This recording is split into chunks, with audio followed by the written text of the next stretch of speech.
You already know what time it is, right? It's your boy Eclipse Darkness. I do this for my people. How I like that. I'm a black, strong man, they can't tell me nothing. What I represent, they try to keep it from me. I done turn a lot of nothing into something. And I'm still out here pushing all they buttons. They can't hold me down, yeah, for nothing.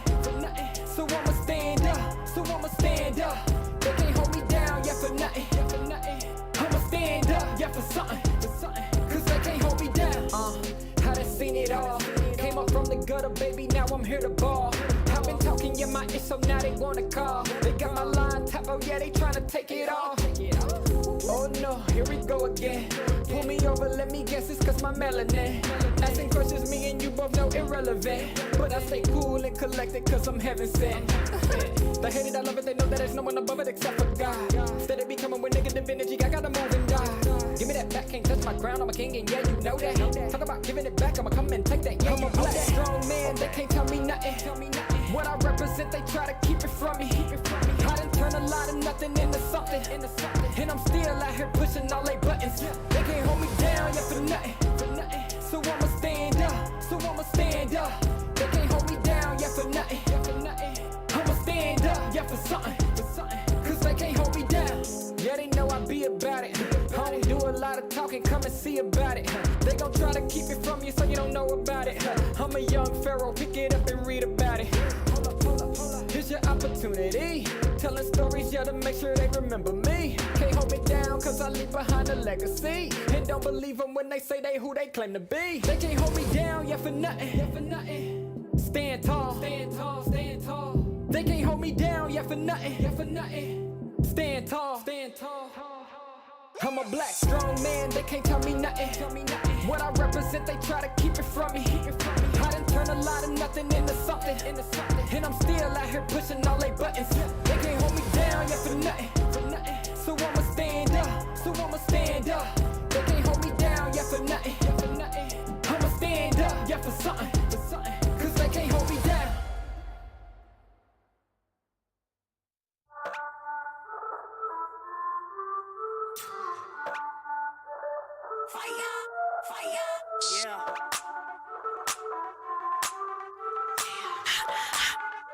Yeah. We be hot, mama got game, check my team, we like the flame. We be bougie, y'all sound the same. We be, mama got game. We be hot, mama got game, check my team, we like the flame. We be bougie, y'all sound the same. We be, mama got game, yeah. We be cooking something new, hear us knocking, coming through. Push the limit on them rolls, cause we don't do it like you do. We be cooking something new, hear us knocking, coming through. Push the limit on them rolls. Yeah, mama got game. Mama got game. Yeah, mama got game. Yes. Yeah, mama got game.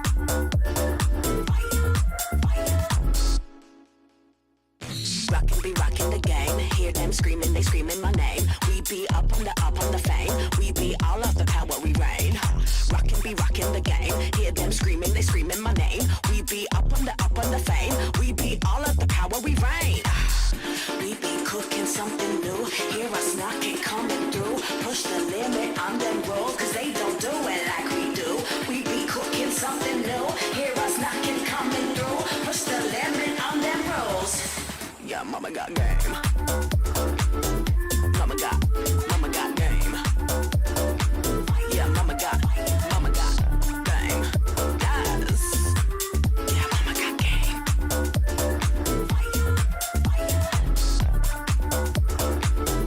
Mama got game. Yeah, mama got game. Yes. Yeah, mama got game.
to work, I make it look easy. Play hard, work smart, I easy breezy. Sugar daddy, no, that's honey. Don't give him any sugar, he suckers me all his money. Wanna live lavish, you need a clue. Then look to me, I'll tell you what to do. Repeat after me. Confidence is key, and my keys all jingling. I can open any door, serving body, face, and more. Confidence is key, and my keys all jingling. I can open any safe, serving body, hair, and face. Now bring it out, it's your time to glow. You all the baddest, put on a show. Don't be afraid, let everyone know. Don't be shy, just lose all control and work it. Go hit a full split, tear up the floor. Go ahead, snatch those whips. Repeat after me. I am the vixen, I am the stallion. I don't need fixing, but I do need all your attention. All these diamonds on me, they glisten. When I talk, yeah, everyone listens. Cause I'm somewhat of an addiction. Now work those hips and thighs. You're out here changing lives. It's time, so let's get wild, wild, wild, wild. And put in work. Work, work, work, work, work, work, work, put in work. Work, okay, work, work today, work, work today, work, work. Confidence is key, and my keys all jingling. I can open any door, serving body, face, and more. Confidence is key, and my keys all jingling. I can open any safe, serving body, hair, and face. Confidence is key, and my keys all jingling. I can open any door, serving body, face, and more. Confidence is key, and my keys all jingling. I can open any safe, serving body, hair, and face.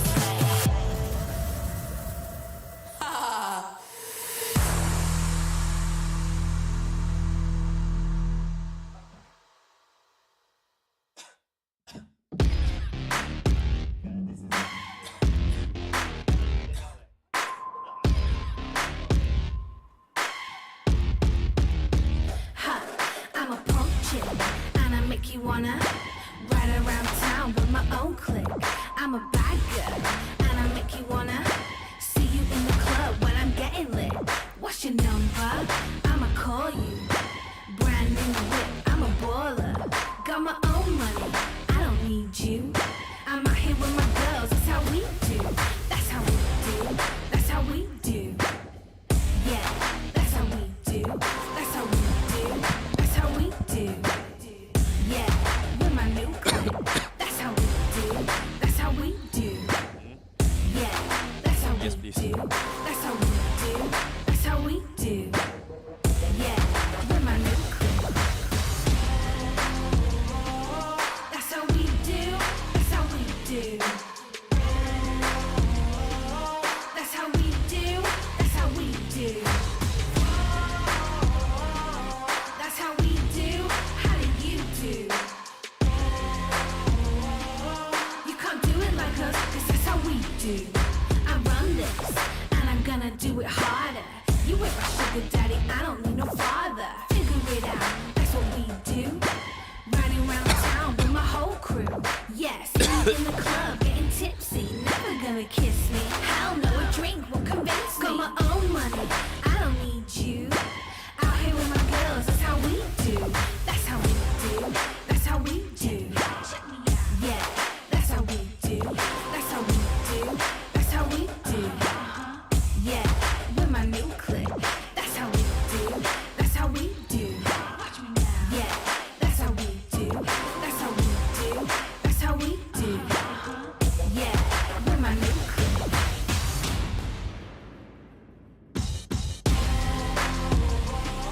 That's how we do. That's how we do. That's how we do. That's how we do. That's how we do. How do you do? You can't do it like us. That's how we do.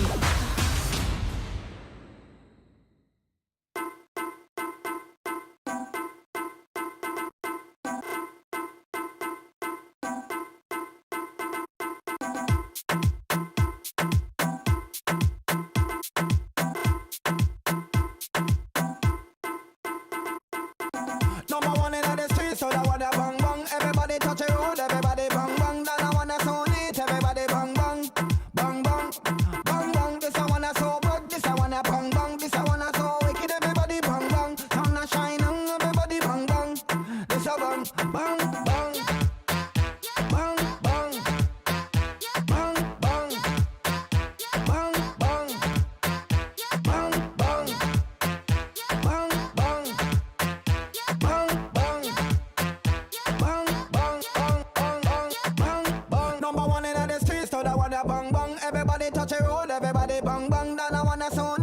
everybody bang bang, bang bang, bang bang. This I wanna so good, this I wanna bang bang, this I wanna so wicked, everybody bang bang. Sun a shining, everybody bang bang.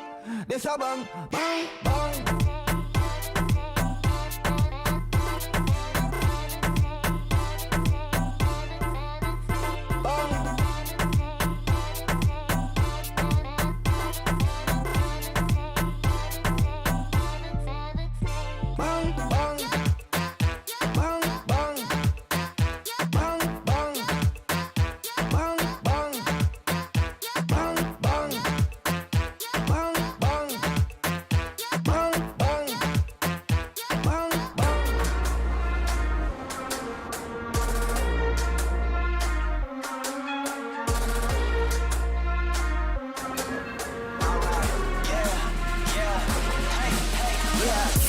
Won't stop going till a player on top know it. Rooftop, penthouse suite. If you really want it, gotta own it. Fly through it, we was at the lowest. Blood, sweat, tears, the components. Riding all year, now's the moment. We are not afraid, we are opponents. Yeah, I'm coming for mine. Yeah, I'm making a play, the game on the line. Yeah, I've been on the grind. Yeah, I jump in the spot, I made it my time. Yeah, look in the sky. Yeah, the stars align, no shade to shine. Can't stop it already. Emotional work and devotion, we put in this time. Look.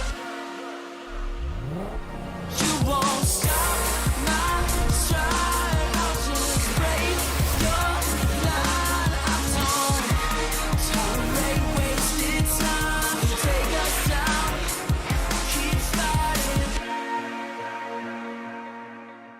The Snapdragon Pro Series powered by Samsung Galaxy is brought to you by Snapdragon Elite Gaming, Samsung Galaxy S23 Ultra, Monster Energy, and Kachi Shop.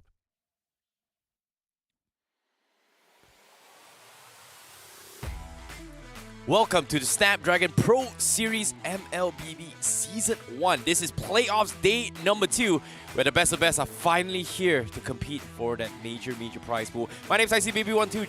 Join with me is SirCloud as we take you through the journeys of how things are going to be looking like for today's matches here. As SirCloud, how are you feeling today? Oh, I'm feeling stoked. I mean, we're almost at the finishing line, but we're not done yet, of course. And because we're at this stage of the tournament, it's all the best of the best that we're going to see. Exactly. And today, we are going to be seeing 3 best of 3s here. 1 in the upper brackets, 1 in the lower brackets, and 1 for the lower bracket finals. By the end of today, we are going to see the overall grand finals that is going to be happening next week. But in case you are just tuning in, these are the brackets up on screen here. Currently seating in the upper brackets here, we have Euphoria Esports going up against GameLab, where they actually won their respective matches yesterday against MHRLK Esports as well as GPX in the previous weeks. And now in the lower brackets here, we have MHRLK Esports as well as GPX. Yes, so this will be an elimination day basically. Yesterday, no eliminations, they still have a second chance, and that's where the lower bracket gameplay will happen. But best of 3, ladies and gentlemen. We're going to start with the lower bracket semi-final, where we will see one team being eliminated.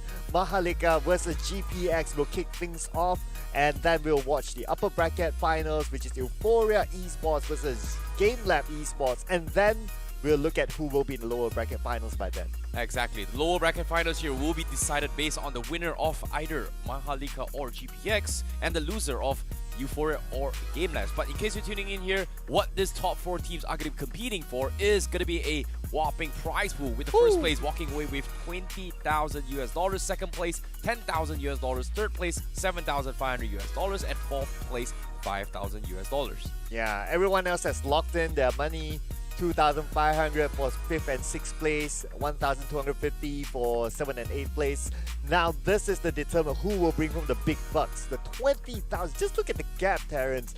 $10,000 US gap between 1st and 2nd place. Exactly, and as of course, especially for both GameLab and Euphoria, they're pretty much guaranteed top 3 position. But the question is, are they going to go for fight for the number 1 or number 2? In this case, however, this upcoming match here, we will have a glimpse on one of the teams being eliminated at 4th place here, and they do still have a potential chance to fight for the number 1 spot. So it all comes down to preparation and how well they adapt in this playoffs. Yeah, it's going to be really interesting because yesterday we did see a very interesting series whereby it almost came close, especially for GameLab. But we're going to talk about GameLab's game later on.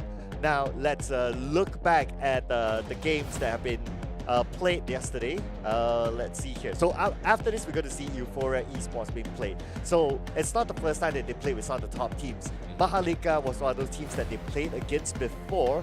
Euphoria Esports, obviously they played yesterday. They won their games and that's why they are in the upper bracket. So going up against a team like GameLab, who has never lost a single game in the entire tournament, it's going to be a big boss fight for them. Exactly. And when it comes to Euphoria, obviously they were the ones that actually knocked GameLab down during the Open qualifiers, which resulted in them in this very long and very long journey for them to actually make their way up. But before we talk about that as well, let's talk about MHRLK Esports, a team that we kind of did not expect them to actually come out top against Alpha 8 the previous week, but they were able to clutch up in a reverse 2-0 sweep, taking the 2-1 series. So when it came to this match, yesterday, it felt a little bit disappointing, but at the same time, hopefully, when it comes to Philippine teams, they do have the tendency to know each other's strategy. However, GPX against GameLab, this was the first time we saw GameLab kind of struggled in their match there in yesterday's games. Yeah, it was almost... They had to do a comeback yesterday against GPX. GPX had the goal lead. They had the turret lead against GameLab. And it was the first time pretty much that we see GameLab being pushed to the corner. But somehow GameLab, just because GameLab still retained their undefeated status for the entire season, came up with a comeback against GPX, sending GPX down to the lower bracket. Yeah, it came down to a very close finish as well, where GameLab multiple times almost got the finish on the crystal, but with GPX pouring their hearts and souls here, it feels a little bit disappointing that they kind of lost this game. Hopefully with this lower bracket run, they will have a second chance to go back up to fight for that title. But as of now, it seems like Philippines still dominating this entire tournament so far, and with GPX being the only Indonesian team left, this is going to be a very important mark for them, whether or not can they push all the way on the top. Yeah, it reminds me of the M series as well, whereby we see an all-Filipino final. But will we see it again? Well, we don't know yet. Gotta stay tuned to find out. But stay tuned as well, because next season is up for registration. Yep, you can sign up now at play.eslgaming.com/mobilelegends/Asia if you guys want to participate for the next season. So be sure to start gather your friends, start discussing as well, because we are going to be opening things up for Season 3 of the Snapdragon Pro Series. And if you guys are interested to actually join us, regardless of where you are in Southeast Asia, better start calling up your buddies, because this is going to be a pretty good time, because considering how Season 1 went, first place, $20,000 US. That's a lot of money. So I cannot wait to see how Season 3 is going to be looking like. Absolutely. And just look at the quality of teams that came through here, right? So in preparation for the next season, it's not only for you guys to sign up, but also you guys got to be prepared to go up against some of the best teams in Southeast Asia as well. But let's introduce our first team for today. Yep. Starting things off for today, on day number 2 in playoffs, MHRLK Esports, consisting of CJ1234, Kelvin, Daizel, CY, and ANAEX. Yeah, MHRLK Esports, they are a team full of MVPs. The only person throughout this tournament that has yet to get an MVP is actually CJ. But the rest of them, they've gotten their own MVPs. But anyway, it's a team game, right? So getting MVPs is a nice bonus, it's a nice touch, but it's all about the team plays. Exactly. Teamwork makes the dream work. In this case, Euphoria Esports was definitely the better team. MHRLK Esports show no signs of actually giving up yet. They have brought a couple of interesting strategies here with the Phobias to deal with the 1-1, but eventually didn't exactly work out. We've seen that 1-1 may have been nerfed a couple of times, but with this recent patch, there are still teams that just doesn't want to deal with the 1-1. In this case, hopefully Euphoria, they will be able to adapt their opening drafts a little bit better to overcome their odds here for MHRLK Esports. Yeah, but the worry is that for some of these teams as well, including MHRLK Esports, their draft is starting to be a little bit more predictable. Like we can see like through the trends throughout this tournament that they favor certain heroes. So I worry that with so much data being collected in this tournament, at this stage of the tournament, they'll be easily be banned out. Exactly. When it comes to information as well, the patch has shifted to the phase where Glue, maybe one of the strongest XP laners, can easily be countered by a Faramis. That's why we've seen a lot of influx of Faramis in this tournament itself, just to prevent teams from getting the Glue. But let's talk about the opponents here. GPX, the last Indonesia team consisting of Ziri, Ray, Kribu, Watt and Fredo QT. Yeah, so far in our tournament series, the only two MVPs that we have seen before is Gribo and Ray from this team. And fun fact is that this is not the first time that GPX and Mahalika actually meet with each other in this tournament. So they have met each other during the challenge season, and at that time it was GPX actually coming on top. Well, that seems to be a good tracker to actually lean on as well, coming from GPX, and they have the mechanical skills to actually keep up. But when it comes to the macro aspect of the game, they are kind of slow when it comes to their tunnel visions. When it comes to team fights as well, they're just extremely precise. They know when to actually precise strike as well. They do bring in a very, very scary Fanny. Despite Fanny losing its popularity in the current patch, they still somehow made it work during their regular season. However, against GameLab, like we said as well, it was the closest we've seen GameLab kind of bled throughout their open finals, their regular seasons, and in towards the playoffs itself. Even then, it still wasn't enough. It might be a little bit of drawback, but hopefully against Mahalika, we will see that revenge story back in towards the later stage if they come on top against this match. We're going to look at the comparisons between our two gold laners for each team, CY as well as Watt. So CY, he has a big preference for Beatrix, and right now Beatrix is in the current meta. A lot of teams do like the big Beatrix. While on the other hand, for Watt, yes, he has played a Beatrix before in this tournament. He only played it once with one win, but he has a higher preference for Melissa. So in fact, you kind of think about just by the hero picks itself, both of these players, they have a preference for heroes that are in the current meta. That's the thing about this current patch, right? There are teams that prioritize on hard countering heroes. There are teams that kind of prioritize on towards the P-Tricks to set up for wombo combos. But there's just so much preference here. So I'm curious to see what they're going to be bringing up to the table. But before that, let's take a look at what both the teams have to say about this upcoming match. GPX. Oh wait, the only Indo team. Easy peasy. Maharlika is fourth. Isn't it the team that we threw out? I heard they have a open jungle for me. Kelvin, can you just get out of the jungle? It's mine for free. Your first tower will be down in 1 minute. Hello Maharlika, can we even meet in the grand final?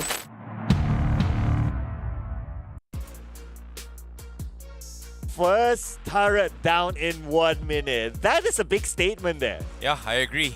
Seems like a pushing strategy may be the case here. If they decide to go for that. I wouldn't be surprised. Popo and Koopa are one of the fastest ones to actually do it. Beatrix is pretty good as well. But taunts has been made. One thing, personal favorite.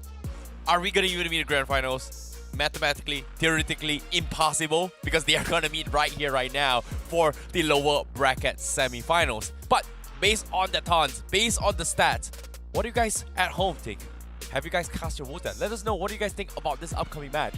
Cast your votes in the Twitch chat for ESL_mobile, twitch.tv. So be sure to actually cast your votes down there and let us know what do you guys think about this upcoming match. But speaking of what you guys think, what do you think? What do we think? What is our prediction so far? Oh man, this is hard, right? But anyway, I'm still going to go for a 2-0 for myself. I think Mahalika, one thing that why I put a 2-0 is that firstly, out of 5, 4 of them have got an MVP score. So they're well spread out amongst themselves of like, okay, who can step up the game and so on and so forth. But for GPX, only 2 players so far has got an MVP. So this we're talking about the overall stats. Yes, the balancing act is that GPX won over Mahalika. That was mentioned in the Trash Talk session. But hey, now it's where it all matters. I think we'll see the best out of Mahalika considering that they're a team that's a little bit more balanced. Well, simple. He explained it really, really well. Why I'm going for GPX? Simple. You beat him once, you can beat him again. That's pretty much it. Indo Pride, baby. Indo Pride, just for this game. But at the same time, let's talk a little bit more on how they can adapt. I like how you actually brought up as well. In preference, it was the marksman department. There has been specific shifts. Carry to kind of counter very, very tanky heroes, like such as Fredrin. Fredrin, very, very popular in the current patch.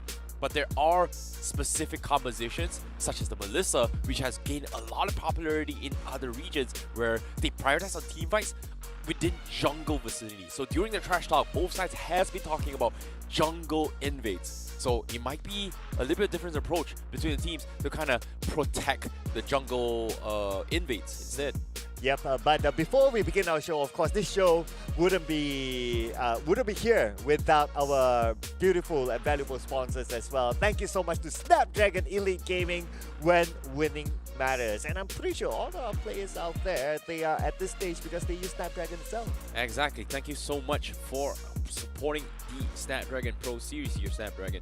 But at the same time, I want to see how important the match is going to be. We know they are trash talking, but we talked about who is going to be winning. We talked about how predictions is going to go, but I'm curious to see how they're going to win. That is the biggest factor that everyone is curious to see. So we are going to be jumping into the game very, very shortly. But what are you guys saying? Let us know in the comments here. How do you think each team is going to be winning? Okay, I'm going to put out an interesting stat because you mentioned how Faramis has been accounted towards glue, right? So here's the fun fact. GPX do like glue. They have picked it at least 4 times in this tournament series. Whereas for Malika, they have picked Faramis 4 times as one of their top picks as well. So is there like a plan here that we can foresee, like a Faramis is going to be auto-picked by Malika, GPS going to stick their glue, but is that truly a counter or is it merely because of skill? It comes down to chess pieces, right? Whether or not how they pick it and so on. Obviously, when it comes to hero counter, obviously Faramis is a great way to counter it with the glue, but Faramis does has his downside, which is pretty much weak against bursty compositions and also CC control, which obviously R-Lot is going to be a major factor into the current meta as well. But we only have 3 bans in starting phase here. They have to choose it very, very wisely. And what I mean by wisely is that do they want to fight against a Faramis composition, or would they rather fight against a Fredrin composition where if you play a Fredrin Martis fight, means you are going to be going bans for like Valentina, Faramis, as well as the R-Lot, but even the glue to a certain degree. But if you're comfortable fighting against the R-Lot where you bring in the mid sitar, which is also very, very popular lately, this is where things get a little bit different. You play a mid sitar composition, heroes like Joy is going to be completely useless. So it all comes down to how the opening 6 bans are going to be decided by both teams. Yeah, I really love the current meta of using Minsita. I expect it to be one of the top bans. Yeah, but then let's look at some of the stats here, some of the top picks. So we can see here, Fedrin, no surprises. One of the top picks, Glue as well, Farsa as well. I mean, these are very popular across.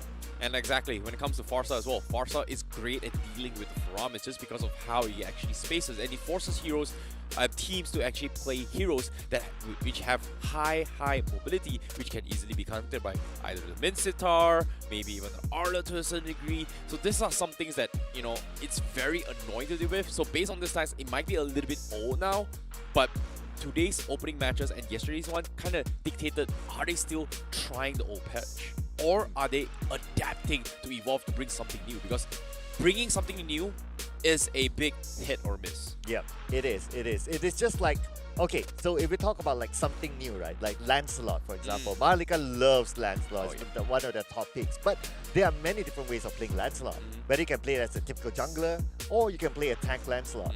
Like, I think we had a debate together with the VM casters as well before this. Like, what's your take on this? I think Lancelot is one of the best just because it kind of suits the current meta, right? Because, you know, Dreadnought armor is just relatively cheap to actually deal with assassins. And I personally think when it comes to tank slot, it gives you that early power spike, but it kind of falls off into the mid to later stages of the game. So that is something that they have to take into consideration as well. I think GPS has a great example of how they actually play this kind of macro pick-off compositions where it's kind of like playing like a saber where you just focus on one specific hero. But with a tank slot, you have to have 3 different heroes that can dive the backlines, get a kill, and then just back off. And this is something that GPX has demonstrated in the entire playoffs before, which is obviously a very good idea, but not necessarily very popular because it requires very, very high technicalities to actually execute it out.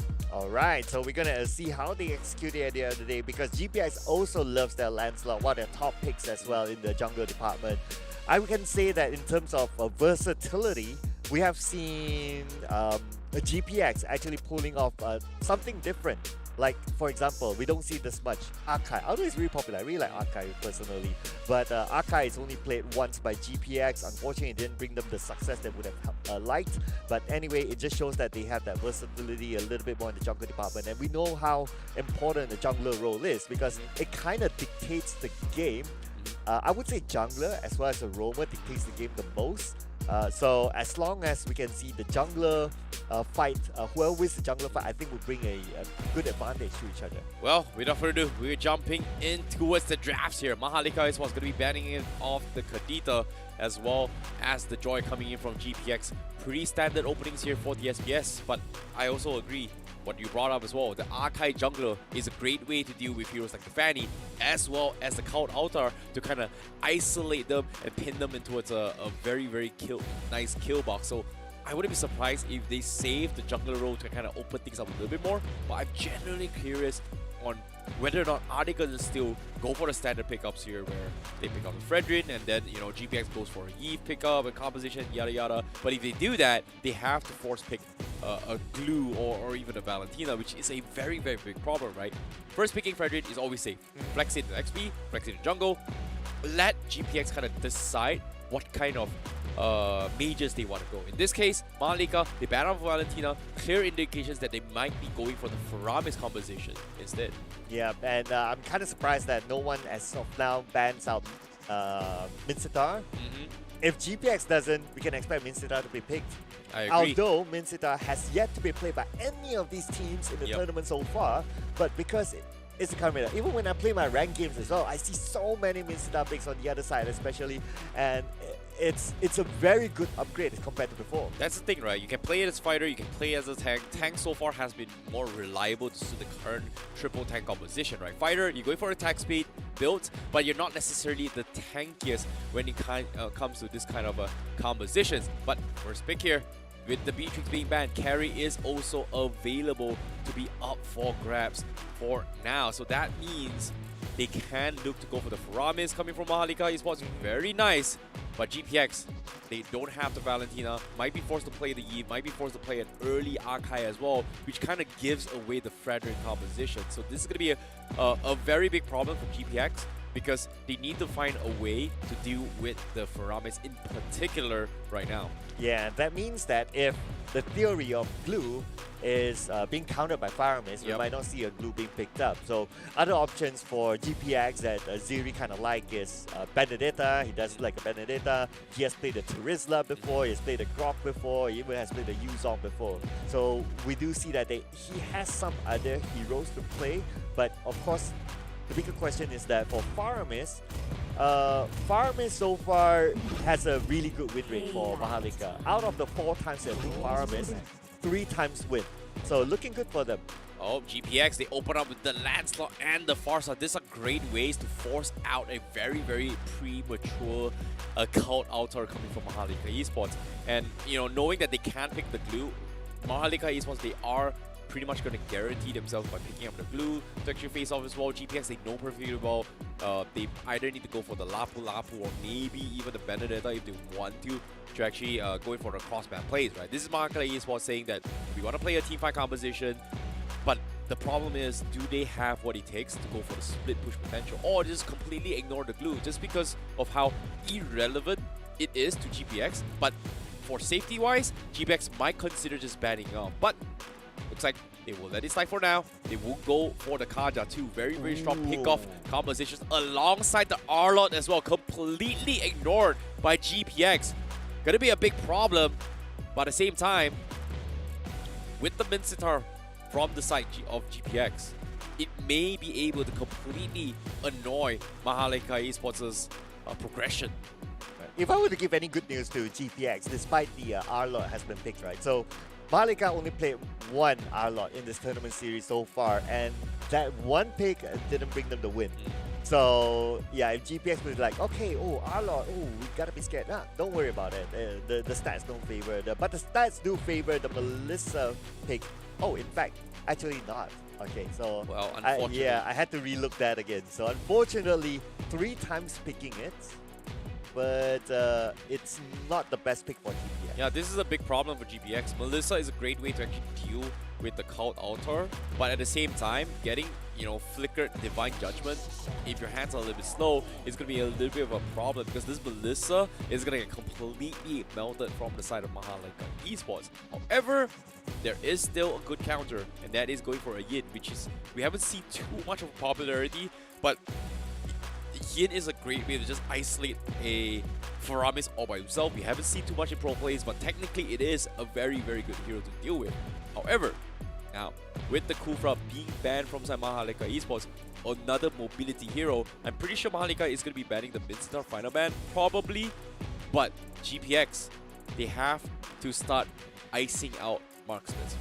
Moskov is something that they both really like to do. Brody is actually pretty decent as well, considering how squishy GPX's composition is. They don't have the strongest frontliners right now, especially with a tank slot who arguably is going to be diving the back line, not going to be able to zone out properly for the far side Melissa.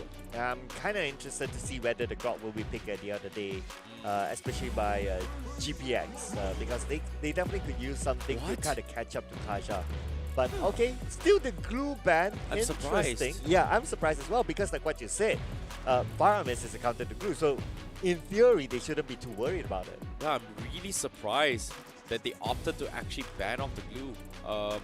It's a little bit weird, but I guess just because Glue does kind of win his 1v1 matchups against the Arlot, but towards the middle stage of the game, it doesn't really matter that much. But speaking of Grok, you called it. They are going to bring it from the side of GPX. And it is going to be either a roam or XP. They are going to be flexing it out, but at the same time, it makes a lot of sense why they want to take the Grok. Just because it is one of the very few that can actually deal with the Farsa. But I don't think MHRLK wants it at all. They already have the XP laner, they already have the jungler. Technically, they don't have the jungler, but Arla jungle might be a way, but MHRLK bringing in the Harif as a gold laner. Not exactly sure how this is going to work out, considering GPX doesn't have like a lot of heroes to actually deal with it, but they are going to go for the split push composition. So Ling and Harif is going to be the way to go for MHRLK Esports. A lot of split push and pick off potential, but when it comes to front fight, it feels like GPX just has a stronger composition to work with. Yeah, I do feel that GPX as a team fight, they are definitely better. Of course, you have the Farsa, you have the Grok, who can deal a lot of damage, who can lock down other heroes as well, so that's the advantage. But I think this is also what in the trash talk they did mention that, okay, their aim is to take down your turret in the first minute. So maybe that's what they have in mind. They have more mobility here, they have a lot of pushing ability as well. So I got a feeling, my gut feels that they're going to play a fast game. Oh wow, Terisla, final pick from the side of GPX on the XP lane to deal with all this wombo combo. The penalty zone gonna completely hotlock a couple of heroes here from the side of MHRLK Esports, denying a little bit of mobility. I was expecting the Minsitar, but with that being said, coming from GPX, they definitely look like they have a stronger wombo combo compared to MHRLK Esports, whereas MHRLK Esports, they have a very strong split push gang and early rotations. But if they do not close out the game quick enough, things are gonna get spicy for them. And here we go, ladies and gentlemen, let's take a look at our game number 1 today. Can't wait to see who will take this home. It's going to be MHRLK Esports versus GPX. And let's not forget, this is an elimination series, so every game counts. Exactly.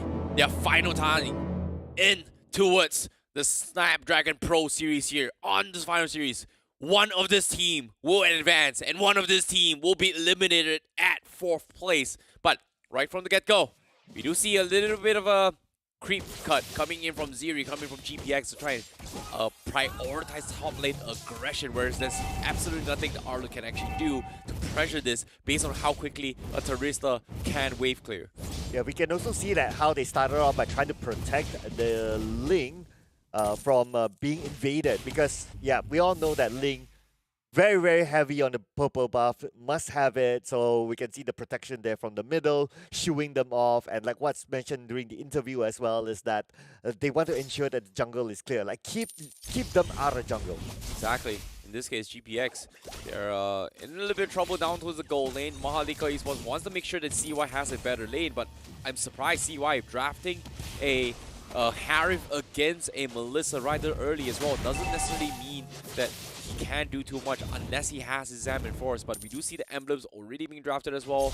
Let me see, cooldowns coming in from Faramis. We do see penetration as well coming from Harif, so we are going to be expecting early aggressions coming in But speaking of early aggressions, Kribu taking a little bit too much damage, but Kribu almost having his feathered airstrike. So that means GPX might be in position to actually one-shot one of the players coming from MHRLK Esports. Oh, this is very early from GPX, trying to zone off the members of MHRLK Esports from getting the turtle. But looks like we might see a first blood. Oh, might not happen as well. Hina will be able to flicker out. Ziri still using his early penalty zone. That means this upcoming fight, they are going to lose a little bit of CCs. Feather Airstrike expended as well. CJ taking a little bit too much damage to go at GPX. Now, has to play this a little bit safe, but Calvin doesn't have the purple buff. He's looking for the steal here. CJ with the counter altar keeps him alive, but GPX takes their turtle. And now MHRLK, they are kind of trapped as well. The wall is coming in, but fortunately for them, they will be able to get out. Oh, okay, that's a really, really good start here by GPX because they started off early by zoning off the rest of MHRLK Esports, not allowing them to come close to the turtle at all. And that was like, what, a minute before the turtle was spawning, so they had it in the back there. But that also means that other areas are kind of open. So for MHRLK Esports, instead of like trying to push for the turtle, they could farm somewhere else, especially on the bottom lane that was kind of left a little bit open. This is so funny coming from GPX. Like, they're sending on Grok coming in. And the thing about Grok is that you don't really know whether or not he's going to be backed up by teammates or not. And that's the thing about what MHRLK Esports is lacking right now, is that they don't have zoning potential to actually challenge against a Grok. And ever since they do that, this is going to be happening here, because immediately NIX tries to ego challenge this, gets punished for it, and the invades continue as there's absolutely nothing Kelvin can do to actually punish this aggression coming from GPX. Look at the movement here by GPX. They're doing the same thing from before. 1 minute before the turtle comes up, they're already zoning everyone for MHRLK Esports, not allowing it to come. And you still have a lot of time, so they're not leaving it late for MHRLK Esports to kind of get into position. They are ensuring that MHRLK Esports had to be spread out very, very early on. And this turtle can be secured by GPX, but of course, at the end of the day, depends what MHRLK Esports is going to do. Doesn't seem to be interested. We can still see Calvin is still on top doing his own thing. So they'll probably let this turtle go. Yeah, this is tough, especially for Calvin, right? For a Ling, you kind of want to snowball their way through, but in this case, forcing in very early retribution. This next turtle fight is going to hurt him a little bit more for MHRLK Esports, whereas GPX, they're looking to try and power vault in towards this upcoming turtle battle, and most likely he's going to concede as well. Feather Asher comes in as well as wall charge. It is going to be missing by a pixel, and now MHRLK Esports, they are going to try and punish this as well. Divine Judgment pulls in Fredo QT, so that is going to be a kill for MHRLK Esports, and this might be the opportunity they need to contest the turtle in their favor. Oh, wall charge, but he forgot there's the Zaman Force there to kind of stop him on his tracks, and at the end of the day, the Divine Judgment is the one that did the job. So now, without a Grog, they don't have a big tanky hero to actually tank out the rest of MHRLK Esports. There's opportunity for them to get in the turtle. Yeah, fortunately for him, Fredo QT does have the pull yourself together, but on the side, we do see the Zaman Force already used to actually spam onto a ward, but with the turtle being reset because of the wall coming in from the Grog, they are forced to commit to this fight, and they do get one kill on top of the back lines. GPX overextended their stay, and they will lose Ray as well as Kribu in this process. And MHRLK Esports is got to be happy about this, as they are going to try and contest for more. But Daizo getting a little bit greedy for that play. Will get punished by Ziri. But the turtle is going to be up for grabs for MHRLK, guaranteed. Oh, how is GPX going to do this now? Pretty QT, there's nothing much he can do. He's just a bystander there. Yeah, Ziri can try to steal it away, but the likeliness is definitely very low. MHRLK Esports now secures the turtle, so it's going to be one turtle each. Yep. It is going to be very, very difficult now. But at the same time, this is exactly what MHRLK Esports need in order to kind of scale back in the game, especially when Kelvin needs to be snowballing his way through. Look at this. Even though Raids died, he's almost 2 levels ahead of Kelvin, which is going to be a big problem for this thing, where he's just losing out so much resources across the map, because, considering how GPX is just pressuring the jungles in all fronts. Yeah, because yeah, I can see what Kelvin is trying to do, right? He's just trying to avoid all those spikes, try to focus on getting the gold, try to focus on getting the levels. But whenever he goes like on top, even whenever he tries to jungle invade on the side of GPX, there's always someone there. So it's not like he has an easy jungle so far. Yes, there's some protection at the early stage of the game, but when it's starting to reach the 5th minute of the game, they're starting to see the pattern that Calvin is trying to do and trying to stop him from getting those goals in the back. Yep, that is going to be a big problem as well. We do see cross-map plays as well. GPX have sending the Teresa to go in and cut the backlines down the bottom lane. That means MHRLK Esports, they are going to lose up potential XP laners. And in this case, they're sending Calvin down to clear out the wave. So this next upcoming fight is going to be without the link. And GPX, all they got to do is just buy time. They don't really need to commit to this fight, knowing that in the later stage game, they will scale so much quicker compared to MHRLK Esports. Oh, that was a close one. If only Fredo QT he checked the left bush, then he would definitely get his target. But yep, it is what it is at the end of the day. So right now, again, the next objective is going to come up, but this time, a little bit of a switch of a strategy here by GPX. They're not going in for the objective, instead they're going for the tower. Yep, it is going to be playing a little bit of safety net. 5 seconds left on the turret down bottom. They are going to be making their way. Unfortunately for Calvin, he will be able to trade a tier 1 down bottom. Meanwhile, you do see Fredo QT already starting to slow down those rotations coming from MHRLK Esports, expecting potential catches coming in. But seems like they are going to try to scuffle down middle. As here it comes, Flicker goers with the Divine Judgment. They're going for the catch. Fredo QT will be able to survive, get out. Ziri also flickering out, but they do force out the counter altar. That means GPX is going to be able to get the full reset in. They're trying to get a little bit more, but they're delaying for this turtle push. Now, MHRLK only has 2 options. Force the turtle or back out, but either or, GPX, they know they are in position to contest this, knowing that MHRLK does not have massive ultimates. Yeah, it's kind of like a 50-50, right? Like both teams actually use their ultimates, but at the same time, we do see that GPX use their flickers as well. So that's going to be a little bit of a risk. Calvin! Kelvin, what a steal from behind! Steals it off, and now with the turtle bomb, they're forcing a fight against GPX, and they're all split off. Mistakes were made, and now GPX, they have to retreat, and MHRLK Esports were able to strike where it hurts. Wow, Calvin came out of nowhere to steal it away. Nicely placed by Calvin. Everyone was pretty much focused towards the middle river, but no one really saw Calvin coming from behind. I mean, that's the beauty of having a link. Oh my goodness. Did not expect that 2 times now. GPX kind of messed up this rotation, even though they should have won. But MHRLK Esports was able to funnel and focus fire on the right targets. And GPX now seems to be a little bit over expecting. Did not expect this as well. Expecting that it might be the Divine Judgment to opening it up. But eventually it all comes down to whether or not CJ gets that big final slash to set up for a big AoE. In this case, CY and Kelvin definitely has those kind of AoEs. And GPX has to start respecting that. Not only that, just look at this. 2 turrets at bottom lane down. So looks like what the composition that MHRLK is playing right now, split push competition, is working out for them. GPX, they are playing the catch-up game now. Yeah, it is going to be a catch-up as well, because every single time GPX tries to force a 5v5 fight, if they do fight in a position where not all 5 are able to easily commit to those fights, whereas MHRLK Esports has been able to just power through, knowing that GPX is trying to stall certain flank angles, and because of this rotation that League provides to the table, GPX is always going to be behind unless they were the ones that set the tempo on how they want to dictate the lanes. But as of now, there's nothing much they can do. They are going to lose another tier 2 up top. So that means map control completely in favor of MHRLK Esports, except for the middle control. Oh, but they will get it very, very soon. Now they're going to focus on the middle. I mean, looking at how the game has been played, how is GPX going to catch up to MHRLK Esports because of the level of mobility that they have? They have the Harry, they have the Link. That's good enough for the split push to happen.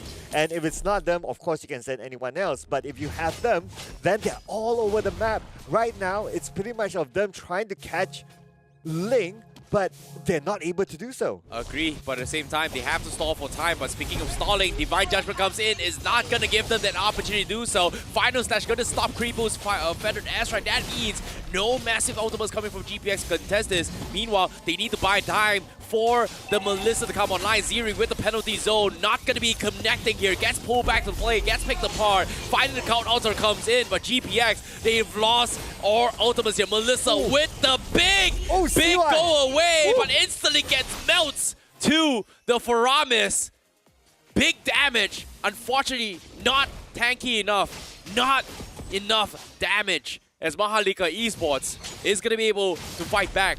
But eventually, that is what the Melissa is going to be aiming for in towards the later stage of the game. Oh, discipline here, ladies and gentlemen. Just look at how MHRLK Esports plays it. They go in like, okay, they go in, they tap a little bit, they come back out, they force GPX to come to them instead of them committing towards the side of GPX. And that gave them the advantage of like pulling skills away from GPX. And when GPX throws all their skills, not getting anything, that's where MHRLK Esports counters. This is a problem now. Now with the Lord down towards 20% health, they have to force by wall charge to stop his way through, but they get the steal coming in from Ray. They get the Lord, and finally they get the execution. What a wall charge setup to stun their way through. But with that being said, they trade 2 for 1. This is exactly what GPX has been eyeing for, and this is go time for them because there is going to be a lot of space for Watt to start to scale back. Oh, GPX, they've been waiting for the moment for them to overly focus on the Lord, and that is where GPS just comes in at the right timing, and plus the Lord stun kind of helped them as well. That was the right time for GPX to come in and actually wipe them out. But then again, they have Kelvin to do it. Kelvin, last hit! Oh! He actually got it, Ziri, on the first kill with the Fed, and that's right, mistakes coming from Kelvin. 30 seconds on the sidelines. GPX might be able to get more than they asked for, because as of now, MHRLK Esports, they have to back out. Wall charge cancels, and Nayax forces the count altar as well. The wall to stop them in the track. They're all stuck, but are they going to continue this fight? Ray, they are trying to extend this fight, but Watt still thinking if he wants to commit because of the Zaman Force, it's just not worth it. But still, that means MHRLK Esports, they will be on borrowed time. They've used up ultimates, but GPX, they seem to be able to get a little bit more out of this upcoming fights. Oh yeah, in fact, in terms of goal difference, GPX now has the advantage, so it's more than just the fight, it's also the goal advantage as well. And on top of that, they managed to even up the odds at least when it comes to the turrets, because they were behind. But they need to be ready next, because right now, because their inhibited turrets are exposed, there's Ling lurking. Ling was at the bottom, Ling was at the top. This is going to be a big problem for them if they don't try to deal with Ling. Or if they can't deal with the Ling, they gotta quickly deal with the rest of them, ensuring that Ling has no option but to come back. Agreed. Let's talk a little bit of problems that both teams are facing, right? MHRLK Esports, their biggest problem is going to be killing the Melissa and the Farsa. In this case, speaking of which, your final stash comes in, but there's no follow-up penalties. So going to be isolated the back line. Zaman Force also going to be expended, but the Melissa is just popping off, killing off in Nayax, and there's nothing they can do about it. One, they will continue to fight, but wall charge is going to connect on the ball, and MHRLK Esports, they're getting picked apart. CJ, they're trying their best, but eventually Kelvin is able to salvage the fight, gets a very, very big crit coming in.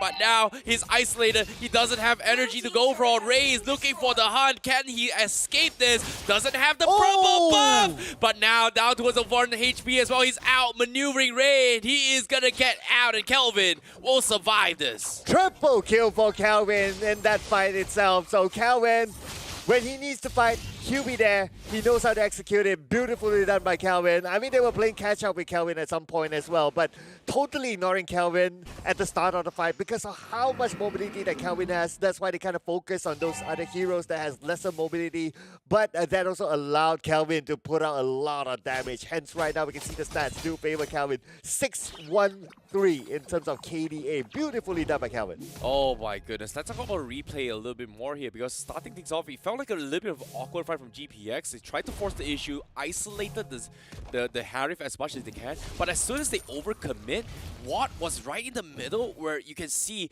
there's just big boy damage coming in from Calvin to just get very, very big huge crits and combos on the Watts to a point where, because the go away was not available, it just became a very easy target for Kelvin to kill him off.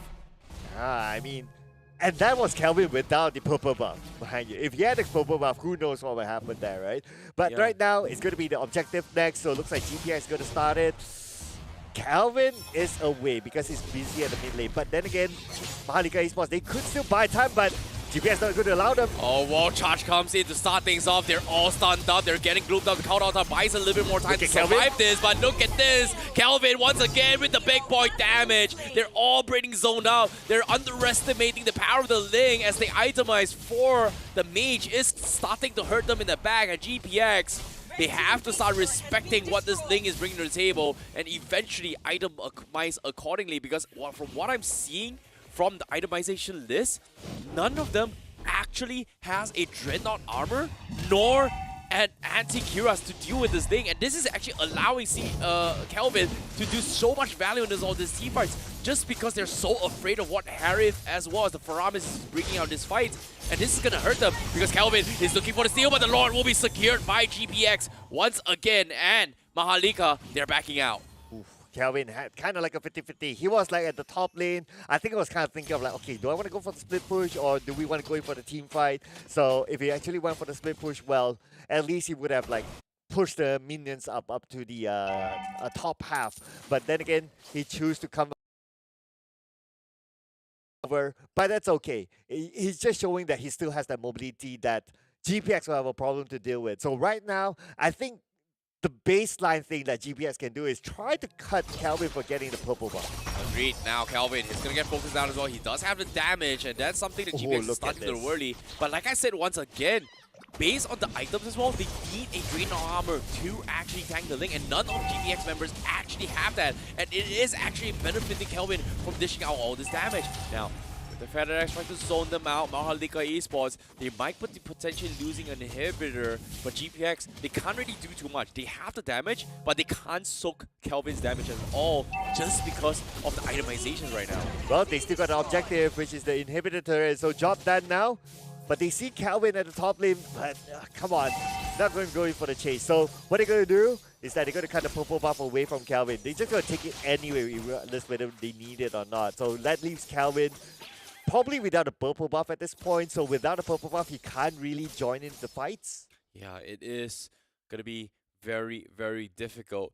But now, to give you guys a little bit of a picture as well, based on the itemization, like I said as well, no Dreadnought armors or anti-Cuirass up on GPX, knowing that the Ling is not going to be in most of these fights, but if the Ling decides to join the fight, they are going to hurt, especially for the Melissa, just because there is no Winds of Nature, anticipating that both the Faramis and the Harith is going to be the core DPS from MHRLK Esports. But little did they know, the finisher is actually going to be the Ling, who arguably has an Endless Battle, a Berserker's Fury, as well as a DHS. But now the counterplay comes in.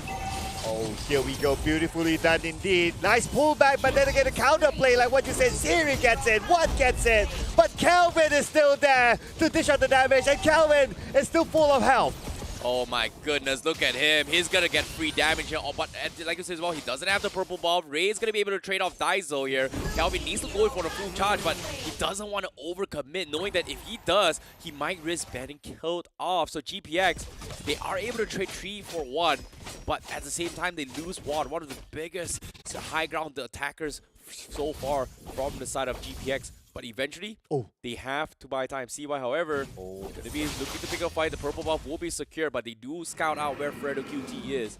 So that means Kelvin is going to guarantee his purple buff unless he forces retribution. Oh! The wall charge comes in. Kelvin, he might be able to escape this. He's going to be A-OK. GPX overcommits to this. Both junglers doesn't have retribution now for this Lord fight. Yeah, the previous fight was a good example of how what Kelvin would do without a purple buff. Yes, he can still dish out damage, but then again, he has a limitation there. So that kind of gives advantage towards GPX to kind of win the fight as well. So right now, after that fight, resets happening, back onto the objective. The Lord will want to be secured by GPX. Exactly. Look at this as well. Kelvin already in position to cut the creep waves and join this team fight. GPX, they're a little bit baffled here. What do? They don't have retributions yet. Both teams just got it as well, so they are going to be able to actually contest this. But MHRLK, they're getting very, very patient with this as well. They are looking for the resets. There is a huge creep wave from the top side for GPX. They can try and install this here, but the concealed plays from MHRLK Esports, they are going to try going for the flank, but GPX, they're not making the play. But here comes the counter concealed. MHRLK, they scout this out. CJ forces a flicker and the final slash. They are going to be forced to retreat this, to go in for the housekeeping to clear off the minions here. But literally no, Kelvin is still stalking the back lines, but they are going to force a fight. Count Altar comes in. They are going to get a 4-3-man penalty zone from Fredo QT. And now, with the Feather Airstrike coming in, Ziri needs to disengage, but they're not overcommitting. They're having the Landstar forcing a couple of fights in, but Ling has not shown themselves yet, as Kelvin still waiting for the moment to actually fight back. They're buying time, but the minions is pushing back to the back lines. And MHRLK Sports, they're getting picked apart. They're getting delayed by Ray. They're throwing bodies for this to let the minions win the game. And GPX, they are able to punish this confusion. And MHRLK Esports, they are going to lose members. And the minions still hitting on the crystal. MHRLK Esports, they don't have the numbers. And GPX will take game 1. I really, really like how they use the Lord fight to kind of stall time for MHRLK. GPX, they knew because of the minion wave at the top lane, it was huge enough for it to do its job, and we see through enough at the end. It was pretty much the minions doing the work, and they just come in and one tap onto the crystal. That's it. Oh boy, mistakes were made in the midst of confusion. They didn't know what to do from MHRLK Esports, but GPX kept them cool, calm, composure to find the way to win the game, and they're able to clutch game number 1. Well done to GPX for taking game 1. But with that being said, that just means MHRLK Esports is one game of risking being eliminated from the top 4 position. Well, is this going to be a comeback game, or are they going to live up to what they said earlier on in the interview? It's going to be 2-0 before this in the Challenger Series. Now it's going to be 2-0. Well, we're about to find out. But so far in game number 1, yes, Ling was a big trouble for them, but they dealt it by playing this really, really smartly, at least to the end, and how they kind of stopped Ling from getting the purple buff. You know, logically, based on the drafts received from GPX should not be struggling this much against the composition from MHRLK Esports, just because of how MHRLK Esports does have a very, very early game rotation composition, whereas late game they will start to scale off. We do see a couple of skirmishes here where CY wasn't able to do what it's needed to do as the tariff. Actually has a full 6 item slot as well, and even then GPX is able to tank through Harry's build. But eventually what they couldn't tank from GPX was pretty much Kelvin when he goes for this wombo combo. And the moment they realize that Kelvin is starting to be a big threat in all these fights is where they actually shifted to try and play a little bit more split in all these team fights before they engage here. I'm pretty sure Kelvin's items is not full tank build. He does have Corrosion Scythe, Berserker Fury, as well as Wind Talker into his that later stage of the game. I kind of noticed as well that putting aside the KDA, right? Like Kaja was having the toughest game in this round because there will be at least 3 heroes for the side of GPX that's tanky, and you don't want to catch the tanky heroes. You want to catch the heroes they can take out the fastest. But then again, the heroes they can take out the fastest, there was a Farsa, where Farsa would normally keep a good distance, so it's not going to be easy to catch. And then the other one is a Lancelot, very, very mobile as well. So it's not easy to catch a Lancelot too. Exactly. So I think that because of the composition that GPX has, it really stops Kaja from being active. Yeah, it does. You know, at the same time, you know, they now it makes so much sense when you put that into perspective, right? Why they needed to, like, they're not going for Dreadnought armors and everything just because of the Divine Judgment setups that does a lot of magical damage. You need those MR magic resist to actually deal with it. So that was something that it kind of questioned me a little bit more. Why the hell they don't have Dreadnought armors? But eventually, because Ling is not in the middle of the fight most of the time, so why do they bother? Which resulted in Kelvin getting like a 9-1 and 3. But eventually, they still get the job done. They understood their timings. They played their macro a little bit better than MHRLK Esports. And GG well played, GPX. Yeah, but not gonna lie, could have went either way. If they allowed Link to continue to do the split push and they don't kind of like have that advantage, the minion advantage kind of force Link to come back, then it would have been difficult for them as well. So because they had the minion wave towards their side, they took down the turrets fairly early on at some point. So they kind of forced Link to actually join in the fight and not able to do the split push. But we had to give the match MVP towards Ray, who played the Lancelot. Yeah, well done coming in for this. Ray just played so well in that game.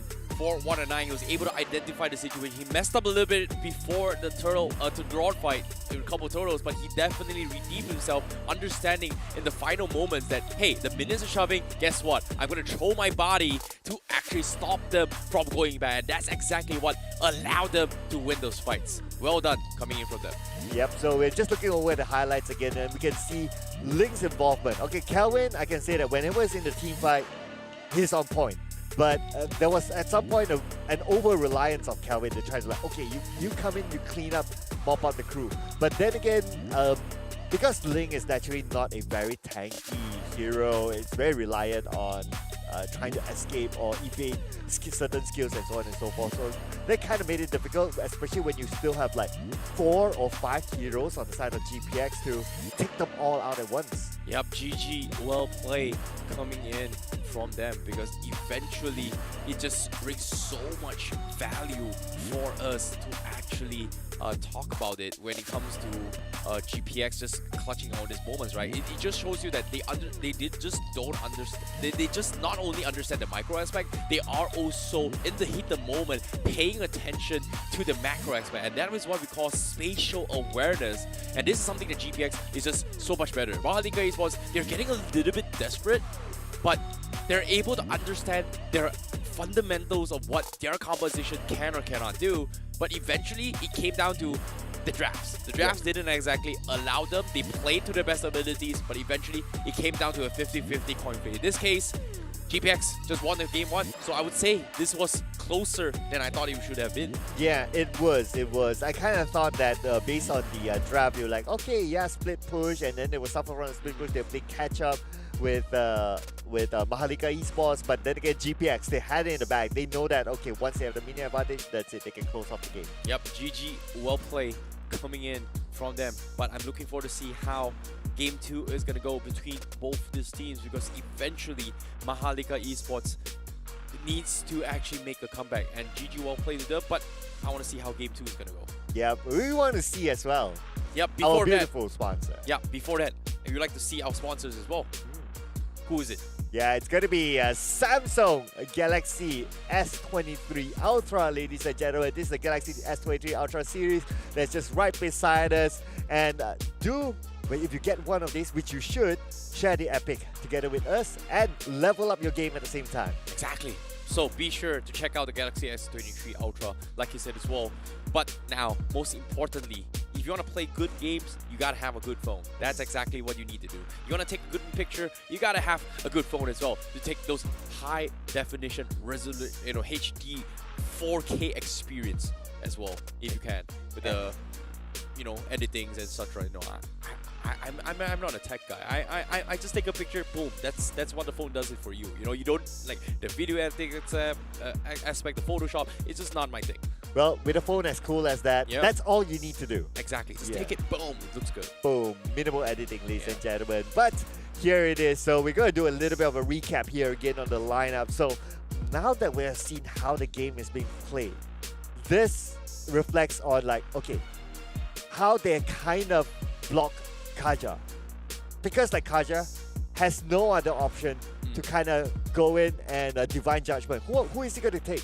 Who is he going to take out? Who is he going to target? No, it's hard. That's the thing about how MHRLK Esports composition, right? They are heavily depending on the early stage of the game, where this Divine Judgment is the setup to try to funnel this economy to either the Faramis or the Harry. But every single time they force a fight, GPX is just completely dodging the gold lane, which kind of allowed them to stray away from allowing this Harry to actually build up. But what was really surprising for me is that based on how GPX itemized their items, they didn't itemize to deal with the link. They itemized to focus on the 4v4 fight, 5v4 fight, and expect to win that fight. And once that happens, they're able to stall for time. But what they didn't expect that, usually, like you said as well, a link is going to be joining the fight. And that's something that I think a lot of us weren't really focused about. Because if you pay attention to the total damage done coming in from the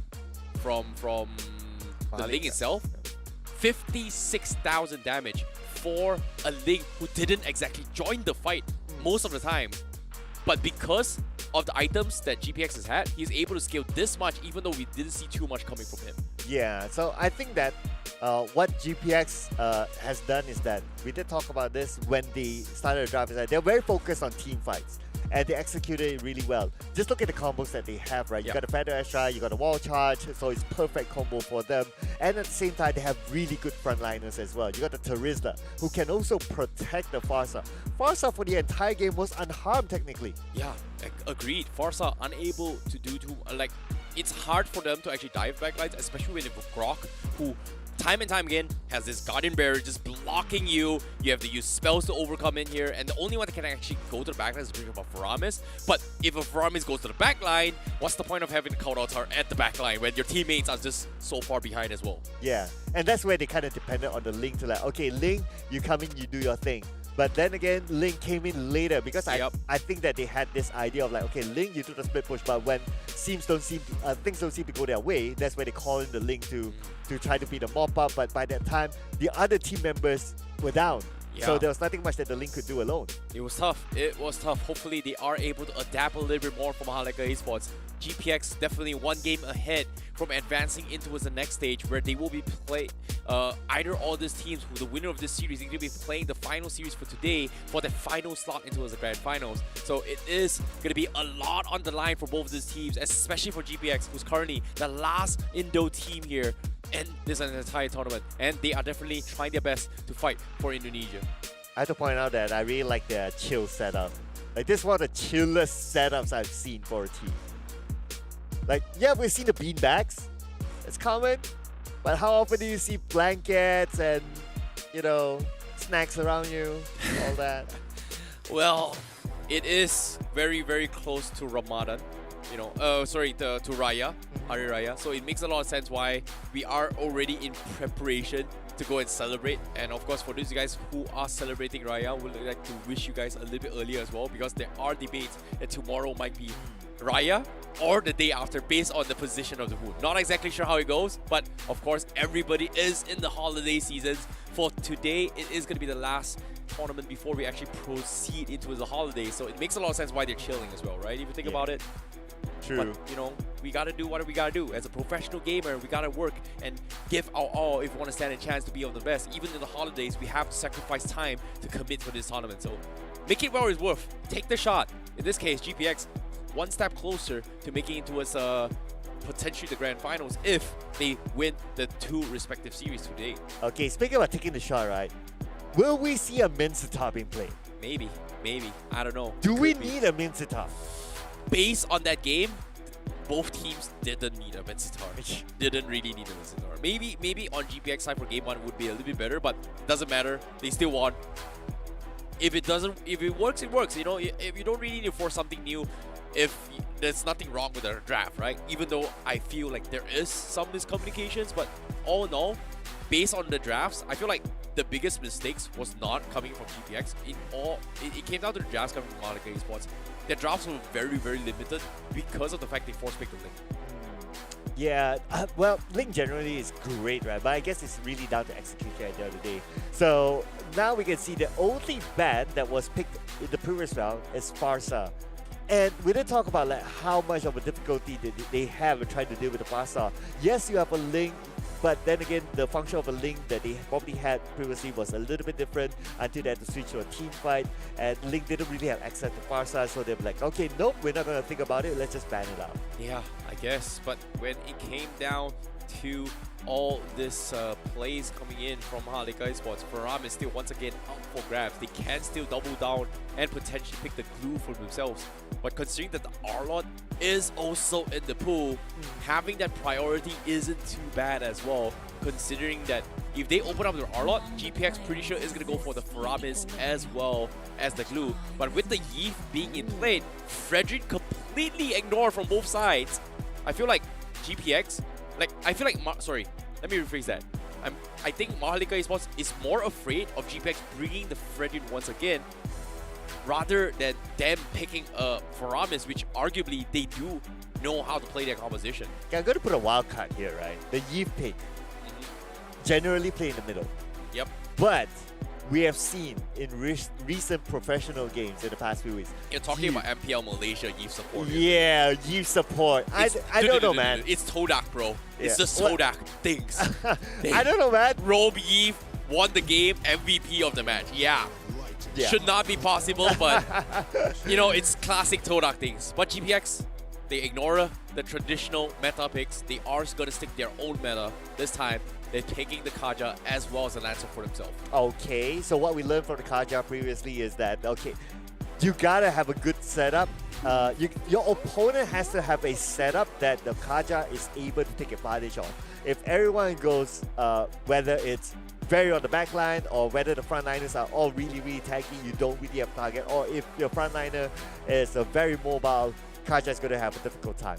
But in this case, in this kind of setup, I think Kaja will be assigned to deal with the Yi first. I guess. But Faramis completely ignored by both sides.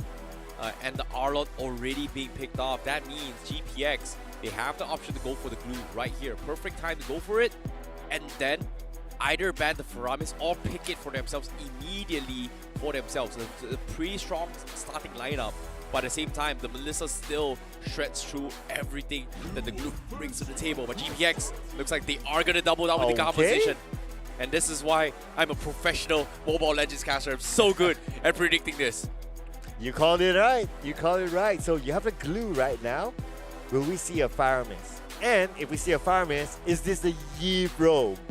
Come on, man. Nah, I don't think it's a Yi Bro. Come on, man. No, Come on, man. Dude. The entire world in Mobile Legends community, regardless of whatever region, everybody knows Todak is Todak, man. They're just so good at playing one of the most unorthodox compositions that technically should not be able to win. They still somehow make it win in their respective regions, but they did never ever bring it into the professional scene. And I think the only team that kind of did it was Team Hawk in the previous M4 with the Euphoria. Didn't exactly go too well, but still made a decent amount of results. But this time, they didn't even make it to playoffs, which unfortunately to say, feels bad for Team Hawk, man. Oh, man. Feels bad. Yep. I mean, that's a story. That's a story to tell there. But okay. So if that's the case, then definitely we wouldn't see the Fire Mist being picked up as well at all. So GPX has no reason to ban Fire Mist. Yep. But if it gets picked up, I'm out of here. So that's the thing, right? GPX, they are in a situation where if they ban Faramis, they are gonna be picking something else as priority. But if they don't pick Faramis, and considering this is the second phase, they will have first picks first. They should be drafting the Faramis right here, right now, to make sure that MHRLK Esports doesn't play that. But at the same time, I agree what your perspective is. If they go for the Faramis, means that MHRLK Esports is gonna be playing it either a Eve or Faramis support, which I don't think it should be advisable for MHRLK Esports, but it is still very doable, because even if it's a support, as long as you're level 4 and you go for the split form, even if you don't have the damage to do so, it is 80% off Glue's health completely chucked off.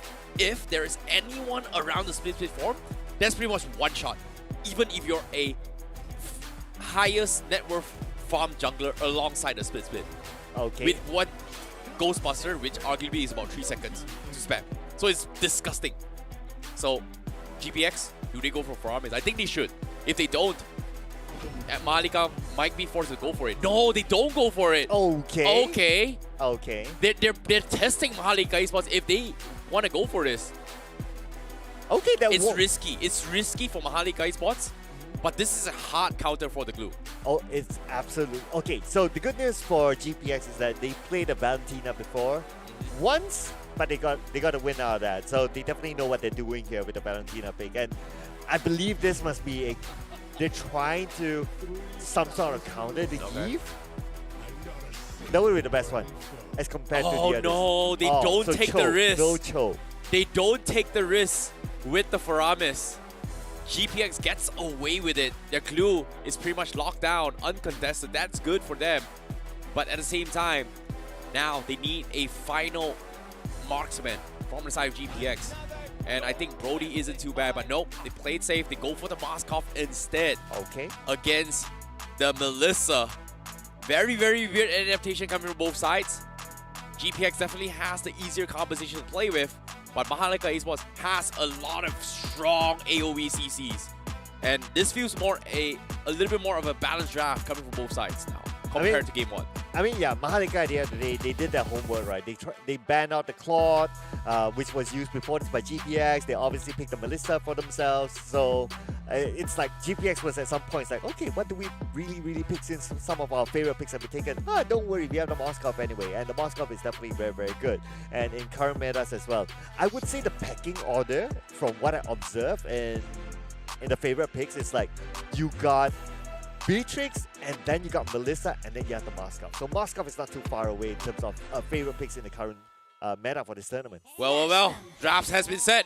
Fighting for the tournament lives is going to be MHRLK Esports, while GPX 1 game away from making it towards the lower bracket finals. Ladies and gentlemen, this is game 2 for MHRLK Esports going up against GPX, the last defending team for Indonesia. Okay, here we go. Alright, so we saw an attempt by GPX early on to do the jungle invade, and it didn't really work out because MHRLK Esports, they were prepared for it. They had to give the purple buff towards Link. But this time around, a little bit of a jungle invade by GPX, but not as desperate as before. They're not too desperate to try to block the purple buff away, which is kind of okay for them. But I do expect to see a similar setup as before. Is that 1 minute before the turtle even shows up, we can see GPX, but GPX almost losing Krebo. Oh my goodness.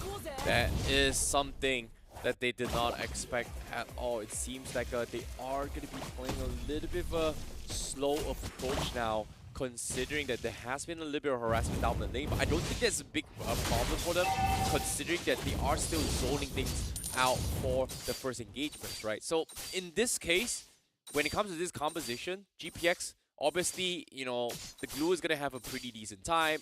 The gold lane is going to be a priority just because of how both teams has their own identical win condition now, where they have to funnel through the gold laners. And in this case, CY going to be taking some damage from Ray, but he's out of position as well. Kelvin going to be in position to punish this. Ray taking a little bit too much, but MHRLK doesn't have what it takes to actually catch him off guard. Ooh, I'm thinking around Kelvin right now, who is pretty much anti-CC. So it might be a little bit of a trouble for GPX to try to lock him down. Considering that, okay, he has played a hero that's hyper-bleeding, but hang on that thought for a second. Oh no, Ziri overcommitted his stay, gets picked apart. Kelvin shifted his target. There was nothing the glue could do. So close to his split. Once he got it, he might have survived this. And now, MHRLK Esports, they are going to get a free turtle. GPX not going to be able to do too much with that play, just because of the small mistakes that GPX kind of did.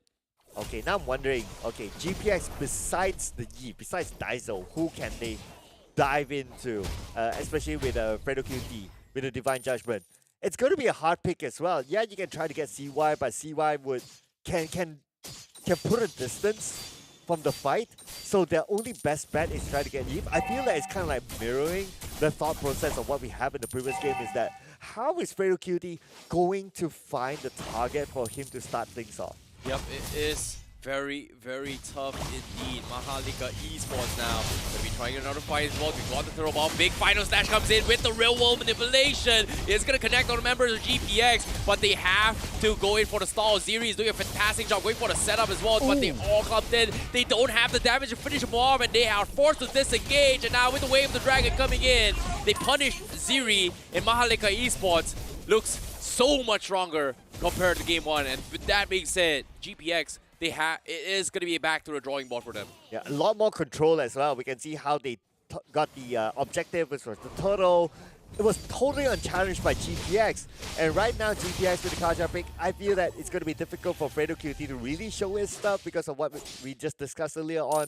And I'm afraid that it will be the same case as the game before, whereby you have one hero who's very difficult to find function in this kind of lineup. Yeah, I agree. GPX and MHRLK Esports, they're just, you know, struggling to actually, you know, force a couple of fights, especially for GPX, right? Like, they understand that, you know, they have a very nice pickup potential, but MHRLK Esports has just so much AoE and CC controls where towards the middle, later stage of the game, GPX is going to lose out in all of these trade-offs unless they get a one-shot burst. In this case, they don't have what it takes yet. They have to kite around and trying to bait out major spells in order to make a comeback. And MHRLK Esports just has so much more room to work with compared to game number 1.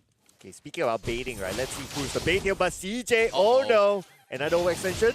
Oh my goodness, he is in a bit of trouble as well. Revolution comes to save the day, and the Pixel, and CJ was able to buy enough time. And GPX, they're losing members, and now even the Turtle as well, they force the fight down bottom, and MHRLK Esports, they're grouping up as two. GPX are chipping away, but eventually, can they get the finish? Ziri unable to get the finish at all, forces the flicker, and that's going to be a disengage coming in unless Ray has something to say.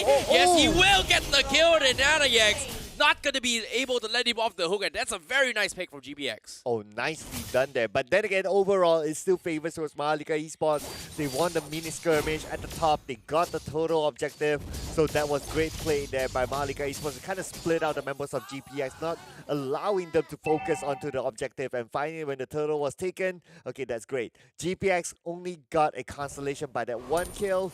But other than that, it is looking good for MHRLK Esports in overall. It is indeed looking so much better, and GPX definitely needs to try and rethink how they want to play around this composition, because this pickoff coming from revolutionizing is starting to fall off because they just don't have the damage to actually going for the finish. But speaking of finish, MHRLK, they've got all the time in the world now to actually play this, just because of how CY is going to be able to skate into the game compared to what in terms of overall team fight potential. You can see the movement from Freddy Kitty is trying to find a target for him to use the Divine Judgment, but there's no right target. When he goes into the jungle, he sees Kelvin, not the target that he wants. When he goes in, he sees NIX, not the target that he wants. So right now, it's for him to try to catch Daizo, but Daizo will not be alone. So even though if he catches, like, there will be other teammates to follow up. So we can see that Fredo Kitty is struggling to move around. NIX going for the cake. The glue is going to be the first one to fall. Can he get the split in time? Yes, he will. He's going to get out. Meanwhile, the counter room leadership coming from Creepo to try to set things up. And MHRLK, they have to back out, but at the same time, Ziri is getting pulled back. He's going to try to extend the fight. And here it comes, GPX. They have the damage coming from Ray to burst down the Eve, and that's going to be the Eve to fall. And they are going to try to disengage with no Eve available. MHRLK Esports, they are going to be in a little bit of trouble. Ziri going for the second split to try and isolate it by Kelvin. Going to be in latch on as well. The turtle will be stolen by Kelvin, but Ziri, does he want to continue this fight? But unfortunately, this is a very techy Martis. Doesn't want to commit to this. Okay, yes. This is where Martis is very hard for them to counter, because Martis anti-CC, how are you going to deal with that? And plus we can see that Kelvin, he's the type of guy who knows how to go in and go out of fights. He knows how to kind of draw GPX to just dish out everything onto him and go back out. And he has his teammates around him to give him backup. Daizo is always there. Yeah, this is something that I think that they eventually need to figure out, right? Like, they understand that MHRLK has all the CC. That GPX was able to get a very, very nice position to kind of kite and bait this out, right? But it all comes down to whether or not the series is able to set up this kind of plays. And Watt right now in a little bit of awkward position. He's trying for a fight against CJ. Divine Judgment available at the right time, allowing Watt to get that easy pill. Mistakes from CJ, but they are going to be forcing another fight down bottom as well. GPX, they are throwing bodies for this, but at the same time, they have the damage to win the fight. MHRLK not grouped up. They get to NIX, going to be looking for the run here, but Creepo is going to stall him off, and that's going to be Ziri getting the kill. Meanwhile, top side, Kelvin trades off as well, as knowing that GPX is not in this vicinity to contest the top side. Ruthless from GPX, at least at the bottom lane. At the top lane, I thought like, okay, GPX committed so many heroes to get one. But then again, you kind of look at it at the bottom like, okay, they got it all in control. They have the advantage. They were very aggressive. By the time the camera was shown to us, it's like they're already all in onto MHRLK Esports. Right now, GPX just trying to exploit the advantage that they have, especially with Fredo Cutie. They must take the fight towards MHRLK Esports, and that's exactly what they did. Yep, 10 seconds left before this next Lord as well. MHRLK Esports already in a very, very strong position, but they still need a little bit more time for CY, because Watt is able to get a little bit of a lead against this marksman, and eventually GPX, they need to play around Watt, but it seems like it's just not worth it. They know that it's hard to fight against what MHRLK Esports is going to be in this position, especially when they're prepared to take the fight. And it seems like on the bottom lane as well, they're setting up for Fredo Cutie to punish one player in particular. But while the Lord is going to be baiting out as well, GPX, they might be having forced to regroup this fight. They take a tier 2 down bottom, but the split coming from the glue is going to try and zone them out. But at the same time, the Lord drawing towards the last 50-50 trade. Can he go for it? And it's going to be Ray that steals it! And MHRLK gets absolutely no value because they've lost the Arlot down bottom, and now they might even lose the tier 3. GPX got away with it, 3v2, and then focusing on the crystal. What are you thinking? The rest of MHRLK is here. They lose Fredo QT, and now they even lose one in the process. Greedy plays get punished, and MHRLK Esports was able to salvage that. I mean, it was great for GPX until that point where, like what you mentioned, greedy play. They wanted to go for the crystal, but there was no minions there. So, I mean, they should have just pulled back from then onwards. Everything was great until that moment. But I really like the patience play by GPX. It's like they tried to stall time at the Lord area, allowing their teammates to push on and get the inhibitor turrets. But then again, it stopped until there. If only GPX pulled back, then GPX will be in a great position. Miscommunication coming from both from MHRLK Esports. As soon as CJ was able to scout 2 members, should have relayed it to MHRLK to commit to that fight in the Lord Pit.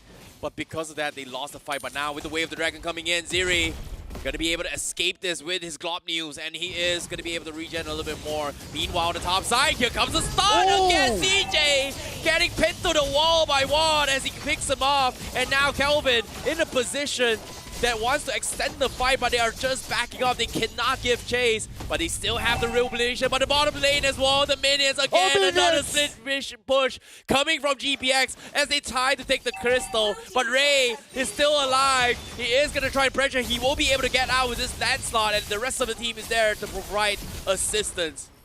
Oh, again, sounds like a similar story on how they managed the minion wave. The minions putting pressure onto GPX's base, and that is where, onto MHRLK's base, and that is where MHRLK was forced to go back down. They didn't have the numbers to defend the top lane. GPX took advantage of it, and they're just waiting for the next wave to come in. MHRLK Esports getting out macroed coming in from GPX, and this is going to be a problem because eventually GPX, they have to figure out what they have to do. In this case, MHRLK Esports backs against the wall. They're losing out on all these macro aspects, and it is starting to hurt them in the butt. But now, let's take a look at the items real quick. Okay, so looking at the current... Okay, just look at the damage leaderboard by itself. So what? So much damage as compared to everyone else. And besides that as well, we can see that, okay, who's at the full item right now? We're almost at the full item for most of the members of GPX. Look at their goal advantage as well, 3,000 plus. Exactly. But speaking of items as well, double radiant armors coming from GPX to deal with the Yi itself and MHRLK Esports. However, they are in a position where they are doing well to deal with the Valentina. But eventually it comes down to the marksman where both sides doesn't have much to deal with each other's marksmen. And in terms of mobility, GPX definitely has a little bit more mobility to work with. Kelvin alone by himself. They do scout out Arlo on the top side. That means GPX is going to be looking to make the jump, but they are going to try and bait out with the Lord. Meanwhile, top side, they are also once again going for this 3-2 composition with Watt as well as Fredo QT not showing themselves. They're looking for their one-shot potential, but speaking of one-shot, they get the pick, and here it comes again. And now MHRLK is able to react, and they are going to trade off one. They get the kill, but the Lord is still up for grabs, and that's going to be GPX that trades and off. They trade 2 for 1, and Kelvin now going to be isolated as well. They have to kill him off, but Kelvin, he's so tanky. The rest of the teams are here. The revolution is going to keep him alive, and GPX, they have to run away, and MHRLK finally adapting to this macro plays from GPX. Oh, right now, GPX just needs to buy time, wait for the Lord to arrive, and by the time the Lord arrives, Watt should be out. They don't need to jump in, they just need to play this disciplined game, just buy time for the Lord. And at the same time, look at the top lane, the minion wave is going to push in as well. Oh, this is disgusting with the Lord coming in. Watt is already just made their way from the base, so there's no way GPX is going to be committing to this fight. As MHRLK, they know they somehow hang on again to try and buy a little bit more time for this Melissa. Eventually, it all comes down to whether or not CJ is going to be able to force, to commit to a 5v5 fight, because GPX is just so annoying right now. Ooh, it is. It is very annoying, the fact that they have to deal with the top lane, they have to deal with a lot at the bottom lane, and they don't have a inhibitor turret. It's definitely not helping MHRLK Esports, and they just lost their tier 2 mid turret as well. So right now, it's all about GPX playing the discipline game. If we look at the amount of kills as well, it's not that big. In fact, both teams tied at 8 kills, but it's all about the map control for GPX. It's all about the wave control for GPX, and they're doing it really well. Like what you mentioned, the keyword here right now is that GPX, they have control of the macro plays. And as long as they can stick to that plan, they'll be great. Yeah, this is it all comes down to whether or not they find that 50-50 flip, right? GPX, they tried it 3 times, eventually MHRLK was able to read, and now they're grouping up as 5 to force a fight, knowing that they have the minions in their favor. Now the conceal play comes in, they get the stolen divine judgment on Kelvin, but can they focus him down? No, they cannot. They've got immortalities, and now with the Melissa going for the go away, you can see CY, they're trying to latch him on, Ziri trying to pull him back as well. The rest of the team, they want to kill the Melissa, but from behind, they get the damage to kill him off. No Melissa and GPX. Now, knowing that there's no Melissa, they have so much map control. They can look to close up this game. But is MHRLK Esports going to make another mistake? Ziri is going to try and throw his body, bait this out. The middle turret going to be exposed. Split coming from Ziri to try and extend the fight. He's getting CC'd out, but they do not want to force the fight. But eventually, they will settle down with the tier 3s. GPX still has the numbers, still has the minions, but do they want to risk it for the biscuit? MHRLK, 8 seconds left before he comes back alive. Revolution to buy time for him, but GPX, it seems like they are going to be able to get out. Kelvin, they're trying to extend the fight, but here he comes, the Way of the Dragon, the second stolen Divine Judgment again to prolong the fight. Kelvin. GPX is trying to pick them apart, but it's not worth it. CY just regrouped, respawn, and MHRLK Esports still hangs on. But the Lord is going to be up for grabs. GPX, they're doing so much damage. MHRLK, do they want to force this? No, they cannot. The Lord Wars, it's just too quick for GPX. Oh, that was one of the longest play-by-plays there. It's been a while. But then again, now we can see how disciplined GPX is. They made their mistake early on. They know they should have overcommitted at the bottom lane, but now because they learned their mistake, they adapted so quickly. Just look at how they try to pull out MHRLK Esports from their base and try to take advantage of this. And the moment MHRLK Esports expanded all their skills, expanded all their outs, they moved towards the lot that came out just in time. And now they're just going to reset, shove up all the lanes again, and they're going to just rinse and repeat until they finish up the game. Oh, this is so hard. But MHRLK Esports, once again, they cannot afford to make mistakes like this. They still have immortalities. They have to buy time for this Lord. GPX, do they throw bodies? They take the outer inhibitor, but they need to kill the Melissa. Early go away comes in, but no, they got the pin onto one of them. That's going to be Fredo QT being bursted down. CY finishing him off, and now GPX, they have to back out. The Melissa is just fighting them all back. Kelvin going to try to drop them down low enough, but the Lord is still alive, and they will lose members because of CY. They're taking too much. They have to sound the horn of retreat as they back off. But the Crystal down towards 20%. They're not going to overcommit, and they are gonna hold on for MHRLK Esports. Oh, they try to take advantage of all the chaos that happened underneath the crystal. But then again, the targeting for MHRLK Esports, they know exactly who to take on first. They try to take on, especially Fredo QT. Fredo QT jumped in, and Fredo QT was the first to go out. And from then on, they know they have the numbers game. They know they have the advantage. And plus, they took out a good number of immortalities from the side of GPX. And now without immortalities, GPX cannot jump in. Exactly, with the fleeting time on Fredo QT, he cannot afford to make any more mistakes. He doesn't have a flicker, but he does have the Divine Judgment. Nice punish coming from MHRLK Esports. Go away, taps it away. Purple buff. Now, we up for contested. GPX, however, they may be in a position where they have to wait out those immortalities 58 seconds before this next Lord. But GPX, they have so much more room to work with. Look at the minions here. Oh, man. They're all shoved across the map. MHRLK Esports, the moment they split off, you are going to be expecting this Divine Judgment coming in from Fredo QT to start engaging in some of those players here. Yeah, and arguably they'll be dependent on NIX because he has high mobility to try to shove up the lanes. But then again, if it's not within the team fight, it's going to be tough as well because he will be needed to try to lock down Kribo within the team fight with his Way of the Dragon. So he's still needed within the fight, meaning that when they want to shove out the lanes, they have to go all in together. If not, they get picked up by GPX. It's tough. It is indeed tough. GPX waiting for an ambush as well. Seems like they have two choices here.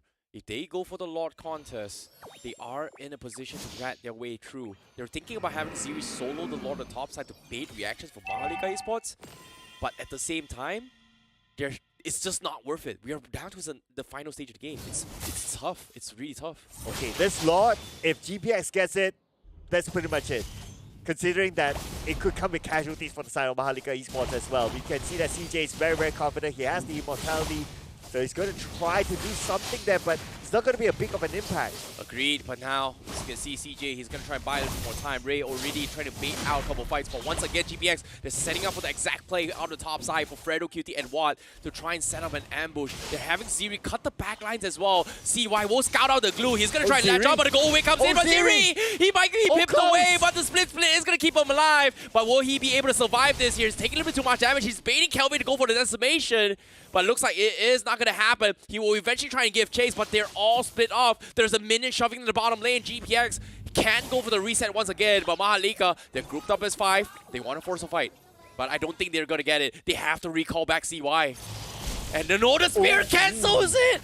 No! They scout this out as well. MHRLK, they're losing valuable time. They are sending some guy to defend the bottom lane, but GPX already in control to bait with the Lord. And now Fredo QT with the Divine Judgment. They pull him. They go in for the fight. And now that's going to be the first immortality. Ziri going to be stalling the back lines as well as they slowly pick him apart. Look at this, Ray. He's going to give chase, but they do not have the damage. He's not in range, but Ziri will pull him back. He will try and kill CJ, but he will die towards first immortality, and that's gonna be the decimation coming in from MHRLK Esports, but they somehow still hold on. Oh, not letting go, but look at this. Mid lane shoved in, bottom lane shoved in as well. MHRLK Esports, they have to consider their options right now. Are they still going to go in and pursue for the Lord? It's tough. Fredo QT, he died. He's going to be immortality. He strengthens with home. CY picks him apart. The Lord down to 20% health. GPX, they're not making a move. They're baiting him out. The Lord, they think it's free, but guess what? Surprise! They find one on the sides. Index goes for the fall. CY still holding on. Ray getting zoned out by Kelvin. It comes down towards the final 50-50 point flip. The Lord still going to be up for grabs. They lose the Yeef at the back lines, but CY is going to try to force his fight. Grebo drops him down low, and that's going to be Ray getting a double kill. They killed the Melissa, and now MHRLK Esports, they're losing their lives. And GPX, they're holding on. CJ, he tries his best, but Grebo kills them off with this Valentina. Triple kill for him. The minions are coming, and MHRLK Esports, they have to back off to defend against this. No choice, no choice. They have to back out, but then again, that would mean that the Lord will be exposed. So now, it's going to be Lord for the side of GPX. They're going to rinse and repeat, get the Lord, play it disciplinedly, wait for the Lord to come back in, but NIX is there. Oh my goodness, Grebo, he has to stall for time. Ray is down towards half HP, 22 minutes left as well. He does have the stolen kick. He is going to try and kill off NIX. What a good kill, but now the Lord is going to be free for GPX. 4 members down for MHRLK Esports. GPX, they're looking to close up the game. CY, he just respawned. And the Melissa, gonna be the biggest problem for GPX to overcome. They still need to wait for the Lord. They still need to play this disciplinedly because they have CJ back for MHRLK Esports, so they're going to defend this. They don't have NIX, okay. But they cannot take this risk. GPS cannot take this risk. If they take this risk, if they get wiped out, there's a possibility that MHRLK Esports can just end the game. So they need to come in together with the Lord. Oh, it's tough with the Lord coming in. They need CY to throw bodies for this. They do not have immortalities. While GPX, they can't just completely collapse on this. CY, he's trying his best, but he's taking a little bit too much damage. Look at this, Ray. He's going to try and isolate. He's going to force the go away, and he's going to get the reset, but the Lord's still alive. GPX, they're taking a little bit too much damage, but CY with some nature scares them apart. He takes on one, and now they're dropping so low. Double kill for him. CY finally falls. One, he will focus on the crystal. He will take him down before dying to his life, and that is going to be GPX taking the 2-0 against MHRLK Esports. This is huge, huge for GPX, the last representative of the Indonesians. And now, as what's mentioned during the Trash Talk session, they did a 2-0 before. They're gonna do it again. They live up to what they say. GPX will move on to the next round. MHRLK Esports will be eliminated. GG, well played to GPX. However, MHRLK Esports, what a valiant attempt, but it wasn't enough, as they will be bowing out on 4th place here for the Snapdragon Pro Series. However, thank you so much for playing with us, but all in all, you can start registering for the next season because I'm enjoying these games coming from them. Oh man, this match is so enjoyable, I must say. We can see the discipline being shown out by especially GPX, how they have to okay, wait for the minute wave, let's not overcome it. Yes, there was that one time at the bottom lane, but other than that, it was perfect discipline shown by GPX. This is crazy. This is just insane plays coming from both sides. However, that just means GPX, they will advance in towards the lower bracket finals, guaranteeing top 3 for the Snapdragon Pro Series. But all in all, it was a very, very interesting macro games coming from both sides. But eventually, GPX was definitely the better team. Too close to be called comfort, but eventually 2-0 is still a 2-0. Yeah, I was kind of worried at the start, how Fredo QT is really going to find his rhythm in this game, because there's no real good target for him to easily jump in, flicker in, get the Divine Judgment and pull one out. And we can see from the gameplay of MHRLK Esports as well, it's like everyone else is well protected. If it's not well protected, the frontliners, we got anti-CC anyway, so it's not going to be a problem for them to deal with Fredo QT. True enough, Fredo QT didn't get a kill, but that's not the whole point of getting a Kaja. The Kaja is that as long as you can get the right target, that's great. And there were a couple of times that he was paired up together with, I believe it was with the, one of the other, whenever they want to try to do the split push, I forgot who it was, but the pairing was great because there was normally only one person to go and clear off the lanes, and whoever that is, as long as the Divine Judgment can catch, that is good enough because you have the other one to deal the damage. Exactly, you know, the idea of having the Divine Judgment to set up for magic resist reduction is great, but from that stage of the game, if you're setting up for a Moskov, you don't really need the magic reduction, you just need the hard knockdown. That's exactly what GPX did with this Kaja play, which forced MHRLK in a spot where, is it a 5v5 fight or is it a 3v2? And it's so hard to find those information, especially when GPX is always playing those sneaky plays. But nevertheless, GG well played to them. But the MVP for the series is going to be Ziri on his glue and on his Terizla for game 1 with a KDA of 7. Well done for his glue. Yep, well done as well, because Ziri, first time he gets an MVP. Just saying, right? So it's a celebration here. Not only first time he gets an MVP, this is second time playing the Terizla, and the first time he played the Terizla, it was a loss, but this time, second time around playing the Terizla, got a win. Great improvement here by Ziri. Yeah, Ziri just, playing out his mind here, knowing that he's not got no counter in all these fights. He's just getting so much valuable information for GPX, and they're able to get away with all this, whereas MHRLK Esports is just blind so many times just because of how they're so afraid to push out. And every single time they push out unnecessarily, there is going to be Fredo QT looking for those Divine Judgment plays. And because of all this traumatic experience, it forced MHRLK Esports to be pushed back in the corner, and GPX is just being able to get so much value in all these fights. And even then, they're still able to hold on this long. Yeah, speaking of traumatic experience, the traumatic experience was from game number 1, whereby they were pretty much defeated by minions because they were so focused on the objectives. And this time around, yes, they fixed that. That's great. We see some improvement there, but it's GPX stepping up a notch to be more disciplined, to try and hold it back, playing pretty much the same game. And at the end of the day, it's all about just closing it off. And great timing there by GPX. And I believe it's not more on the team fights or the individual skills. It's just more like the discipline as a whole. Yeah, I agree. GG well played to GPX, taking it 2-0.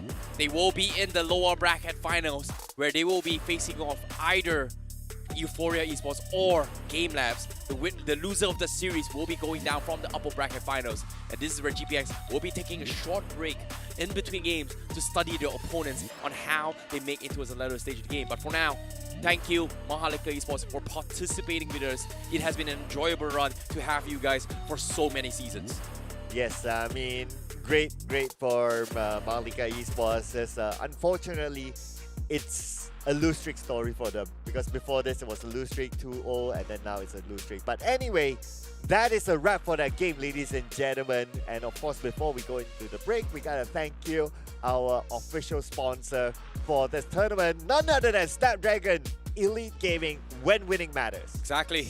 With a game like that, you always want to have Snapdragon core chips in your phones to keep you going for the most exclusive gameplays for your Mobile Legend experience. And with that being said as well, next sponsor is going to be Monster Energy for providing us all this energy to actually just give us so much energy to cast this game with Unleashing the Beast. You can check yourself up. You can get yourself a Monster Energy with www.monsterenergy.com/gaming to keep you guys energized for that, because Game 2 seemed to be really hyped up for that game. Yeah, and the next game will be even bigger, arguably, because we got some of the best teams around. So do stick around, ladies and gentlemen, for Euphoria Esports versus GameLab. And don't forget as well, while you have the time, while we're going for a longer break because of Buka Puasa, Galaxy S23 Ultra, go check it out because it's a fine phone. Exactly. For that smooth transition into your swipes into his game, you gotta have that. And top it off all, you want to see some really cool skins. Time to check yourself some great deals at Kachi Shop to get yourself some good diamonds promotions, especially with now in Mobile Legends. We've got so many skins online for you guys to check it out. But for now, that pretty much concludes the lower bracket semifinals with GPX taking 2-0.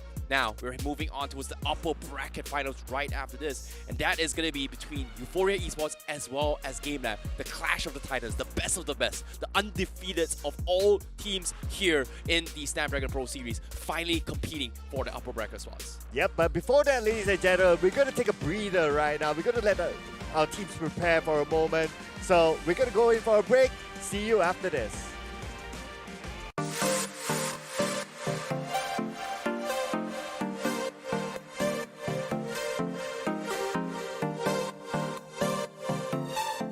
Hello, my name is Habos and I'm from GameLab Esports, and this is my story. I got into esports in early age. I was 9 years old and I first played Dota, the Dota 1, Warcraft, and transitioned into Dota 2. And yeah, I was inspired by my cousins and brother into esports. I like playing with them, that's why I got encouraged to play games and mobile. My next goal is to join the MPL with our current org and roster. I also want to win the MPL PH to prove everyone that we're good and we're qualified for the MPL. And also, I also want to compete in a world stage with other countries. My esports journey evolved since I was kid. I already started joining in our local tournaments, such as my village. We have the tournament for Dota 1. I started there and I transitioned into Dota 2. I also competed in different cities, such as Meneski's tournaments and other leagues, but only for amateur players who are not in a pro level yet. And I transitioned into MLBB when I played with my schoolmates, and I got hooked up into the game. That's why I started being competitive, because we have a lot of tournaments here, such as Amateur League in PH. And also I got recruited in a team with my friend in Anarchy Esports that turned into Monster Anarchy, and they're now in Onyx Esports. But I left the team before they got into Onyx. That's why I got recruited also by GameLab, which is my current team now, and that was my journey in MLBB. When I first joined my competitive team, an amateur team, they want me to go to the bootcamp, but my parents disagreed because it's too far from home and from my school. That's why I didn't join a bootcamp and I played online on our tournaments. But we have the results actually, but yeah, they're against it and I need to adjust my body clock for it. And I always sleep early in the morning, and when I go to school, I'm groggy and I'm not in a condition to learn from the school. But when the pandemic started, it was online and it was in favor for me because I want to continue my study while playing Mobile Legends and competing in amateur league. And yeah, but My team decided to get me into the bootcamp because we need to be more focused to the game and win multiple tournaments. That's why I told my parents about it, and they were against it because I can't go there. It might affect my health and my studies. But I still pursued it because it's my passion. It's gonna help me build my own self through esports. Yeah, the next challenge I faced was actually the pressure of the team, of the owner, because you need to give back to the org. You need to win for them to be able to help you out. It was really hard in the Philippines to win a lot of tournaments because there are a lot of good teams and players. That's why it was very hard for us to win at first. I need to be confident in every aspects of myself. That's why I improve a lot when I joined a different org, and I got to showcase my skill in a different org, and I'm doing really great and proving everybody and also myself that I'm capable of being a competitive player and a really good pro player in Mobile Legends. Dive on using the winter trunket, but still executed nonetheless. GameLab finishing the first series. Yeah, coming from the bottom here, almost getting here, but it is going to be Crystal exposed. Lab still unchallenged. Throughout their run from the Open Finals to the Challenge stage, the first best of 3 was a clean 2-0. Or you want to go to pro scene and compete in a high caliber competitive tournaments. Make sure to ask yourself first that you are able to sacrifice other things for this career, because it's not easy going into a pro scene. You need a lot of time. You need to build yourself up of becoming confident to play in a competitive scene and practice each day. There's a lot of sacrifices. It's not easy for you, but if you think you can handle it and you can challenge also yourself to face it, and I think you're good to go. But yeah, you need to make a lot of sacrifices first.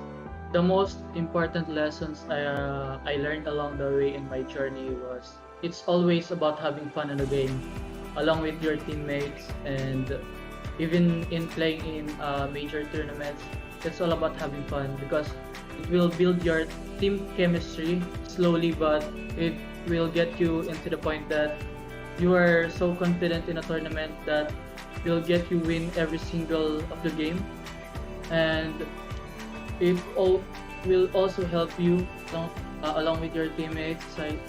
It will help you build your confidence in playing in different tournaments and yeah, having fun in the game.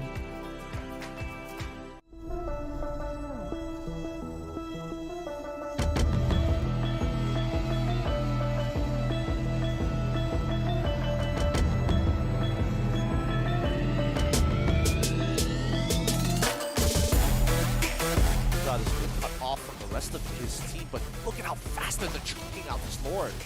I don't think Euphoria can get there in time. You still have the Grok Wall to deal with. They're going to jump in anyways. The Kufra starting off the engage. River manipulation is going to be there. Yoshi God flickers away. They do get rid of CY. Huge kill, but they also lose their own goal laner. It's up to his God right now. He just found Daiso. Euphoria Esports getting the important kills. Kelvin is the only main damage to the left. Vanogod could be the target. Blocked off by the Grok Wall, and he still has a bit of health to work with. Gets the ton off. His God rejoin. Kelvin in danger. Gets the iframe, the ultimate to get away. Slowly just chipping the health away. Yoshi God. Might be a chance. Straight to the back, and they found the dive. The target is there. Shizo God just joins in. Let that ultimate loose. They found CY. This fight basically in the grasp of Euphoria Esports. They can try. Need 18 more seconds for Takenaga to show up. GPX, they have the full force right there. Fredo QT into the fray. Nomina Blast. Huge from Dogman. And GameLab finds the counter engage that they've been waiting for the entire time. 4 dead for GPX. This. Yeah, they do get a free Lord after this. TZ blazing too wet. It's only on top of Fredo QT. He's going to soak up majority of the damage. They won't lose him. And Siri, big flicker penalty zone. Finding Aizawa. This guy is gone. Yuktizi also follows. GPX responds in kind, and they find Tree. We need to wait for 20 seconds for Fredo QT, and I mean, GPX, they don't have that time. Ray is trying to cut that middle wave, at least draw attention away. Better airstrike use as well. Takenaga dives straight to the back. Ray Once more, just walking away with 0 health, but Takenaga in danger. Forced away by what? But the Lord still getting gone on. Ray, can he steal this Lord? He's showing up very close, but Takenaga finds it again!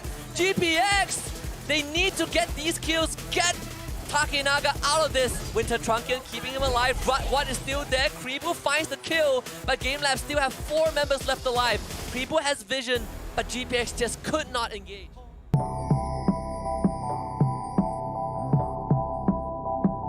Hi guys, Assalamualaikum, I'm Ikuto, and today we are going to do a patch rundown for patch 1.7.68. So, let's go through this one by one. Minsita. So basically now Minsita has been reworked. Now the passive has changed. So basically now you are applying stacks to the enemy. So when the stacks reach 5 stacks, the next attack will detonate and it will deal large amount of damage, stun, and also restore some HP. This Spear of Glory, compared to the previous one, Spear of Glory only pulled one enemy, but now it put all enemy in his path into him.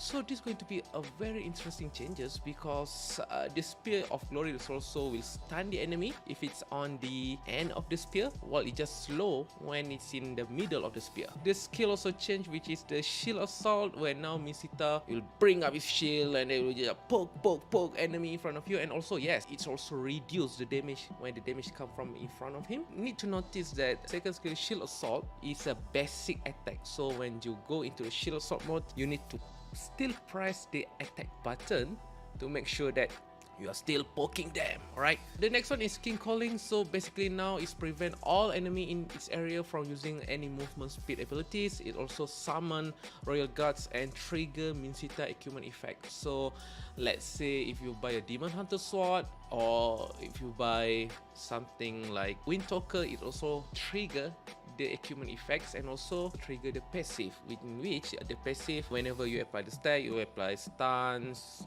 damage and heals, but you need to apply it 5 times. So with the help of your Royal Guards, it should be easy for you to obtain and to trigger the passive mark of the king. Joy, they will have some nerf, or maybe you can call it rebalance for Joy. They remove the shield effect and now it will deal additional instant damage each time they hit a non-minion unit. So basically what happens is that it looks like they reduce the survivability but they increase the damage. They also changed the skill to Meow the Raider of Joy. So previously you can use it 5 times, now you can only use it 4 times. And to compensate of the shield remove that's happened to her passive, now it will gain shield only when you're hitting the beat. You know, you ting, if you ting, then there's a shield. If there's no ting, then there's no shield. Alright, Freya, quite interesting, right? We never saw this hero anywhere, but skill 1, the Leap of Fate has changed, where it's no longer enhanced by Sacred Orb, or no, does it cost any Sacred Orb. So you can use it freely, and now it can move through obstacle easily. Okay, let's talk about the Spirit Combo, which is the second skill of Freya. The skill cast needed to trigger Leaping Strike reduced from 3 to 2. So now you can easily proc the leaping skill, which is also have the knockup effect. The cooldown is no longer triggered after the skill, it triggers after not continuing to cast the skill with a certain period.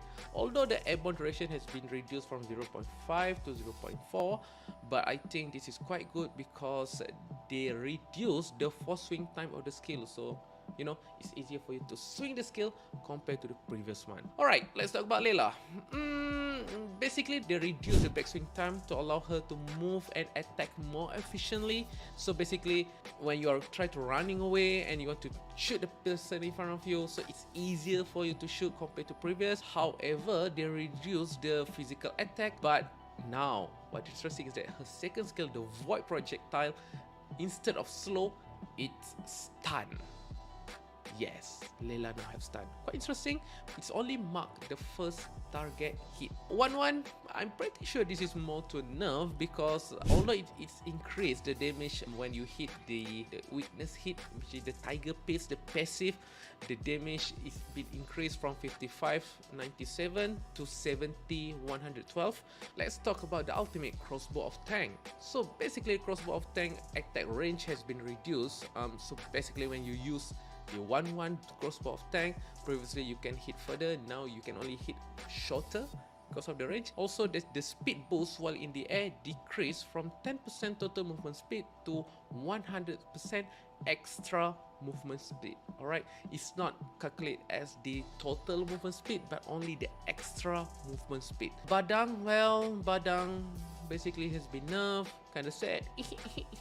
For the Malaysia, Badang no longer there. So Badang, the Qigong Fist, the first skill, the damage has been reduced, including the explosion damage. The same for the Fist Crack, the base damage has been reduced. The explosion damage also has been reduced. So I think all the Badang haters, they will be happy. Esmeralda, wow, this is just a simple direct buff. Basically, the first damage has increased from 80% physical attack to 100%, a 30% increase. The second damage increased from 100 plus 55% magic power to 100 plus 75% magic power, so it's easier for you to harass the enemy. While the second skill, the Stardust Dance, this is quite interesting because they reduce the cooldown by 1 in the early game, but for the late game it's still maintained for 3.5 seconds, but it starts at 4.5 instead of 5.5. Very interesting buff because basically you are a lot stronger in the early game. A little bit of change for Eudora. The HP growth has increased, so you are a bit tankier and more stronger. They also increased the Orb of Lightning bounce time duration from 0.6 to 0.9. I guess they don't want you to simply burst the enemies. They want you to use the Orb of Lightning bounce so that it stun more people. Leslie, the base damage increased from 50 to 75. This is like a 50% increase in damage. This is huge for Leslie. Also, the first skill, Master of Camouflage, the cooldown has been decreased from 5 to 3 seconds to 4 to 2.5 seconds. Not bad for Leslie user. Pakito, Heavy Left Punch. I was expecting an increase of damage, but they actually increased the shield that it obtained from the Heavy Left Punch from 150, 500 plus 110 physical attack to 150 to 650 plus 135% physical attack. So they increase the basic shield and also they increase the percent that you will get when you buy any attack item. Frederain, big nerf. Finally, I think you all are expecting it, isn't it?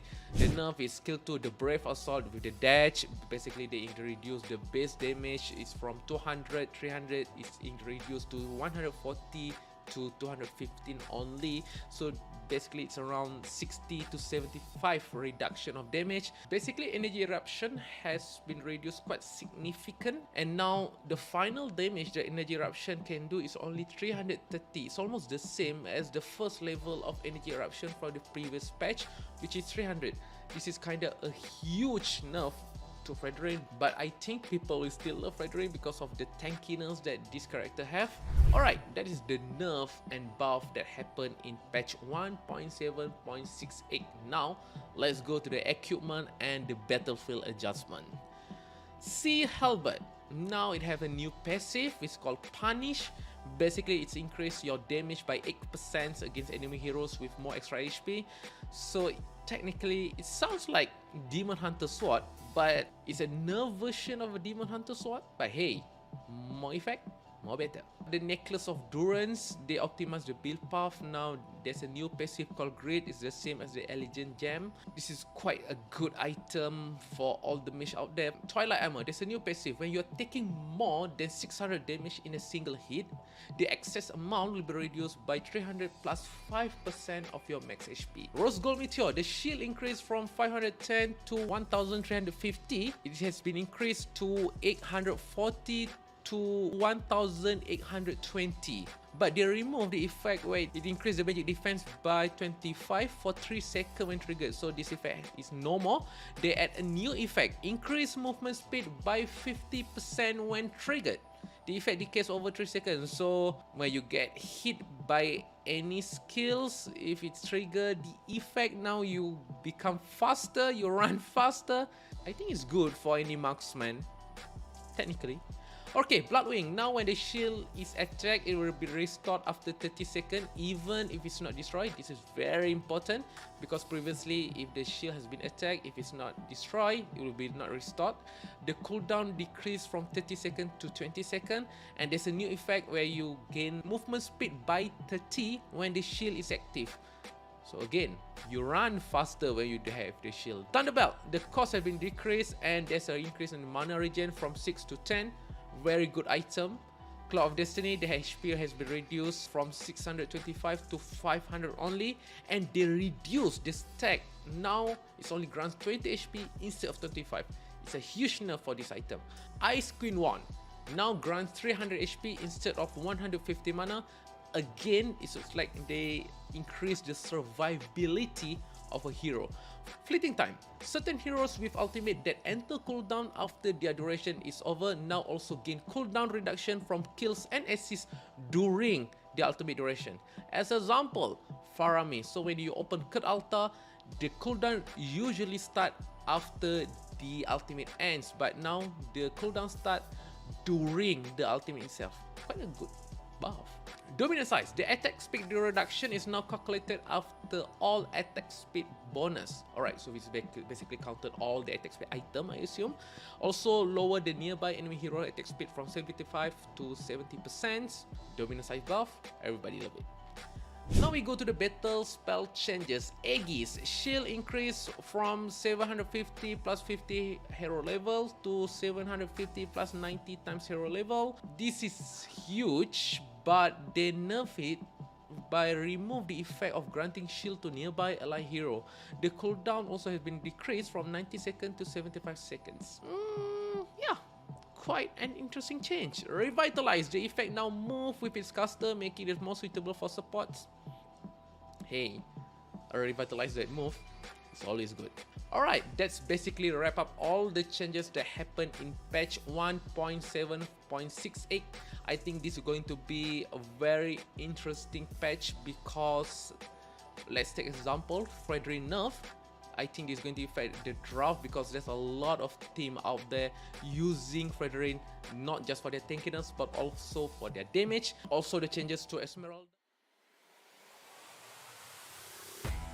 Welcome back to the Snapdragon Pro Series Mobile Legends Bang Bang Season 1 here. My name is ICBB12, joining me Sir Cloud, and I'm glad that you guys are back here for the playoffs, day number 2 on how things are going to be breaking down. Earlier just now, we saw a very, very close match between both GPX as well as MHRLK Esports. However, GPX was able to come up with 2-0, denying MHRLK Esports a chance to fight for the grand final spot. But this time, we are final down towards the top 3. In this case, this is the best of the best competing against each other for the upper brackets.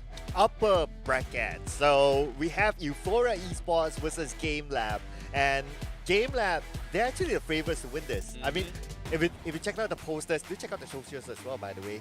If you check out the posters, we had a caster prediction on the English desk, and I think most of us took GameLab, but you took a different route. That's the thing, right? When it comes to the prediction itself, we always have to have that one guy that spoiled the prediction. In this case, that is going to be me alongside with another BM caster. But before that, to take you a little bit more recap on Euphoria Esports. This is their matches from yesterday, where they were able to convincingly take down MHRLK Esports, knocking them down into the lower brackets with a 2-0 in their favor. Yeah, we got to keep an eye on the two top performing players of Euphoria Esports. It's going to be Veno God, Shizo God. Basically, GameLab is going up against the gods, by the way. So what they really love to play, they really love their Fedrin. I mean, like what? 80% of the time, they pick a Fedrin for Veno God. But whenever he holds a Fedrin, he gets the MVP. But this is a worry as well because you're going up against a huge, gigantic team that's never lost at all. We'll talk about them a little bit later.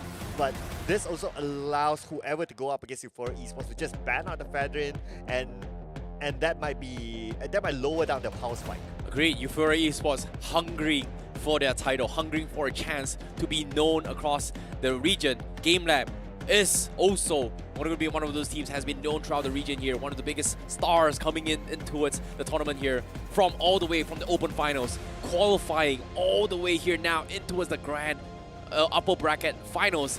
and it has been a long journey for them. One of the most amount of games played here in the entire Snapdragon Pro Series, and it shows that they have what it takes to actually fight it off. And this is going to be the official rematch between them as well as Euphoria Esports, since there are unbroadcasted open qualifiers where we were questioning who was the team that knocked them out and forced them to play in open finals. It's going to be none other than their opponents here. That is going to be Euphoria Esports. Yeah, it's going to be... despite putting on the stat, right? Despite GameLab having a win streak, and we're not talking about like a 2-1 win. We're talking like a 2-0 win all the way. And they have a huge hero pool as well.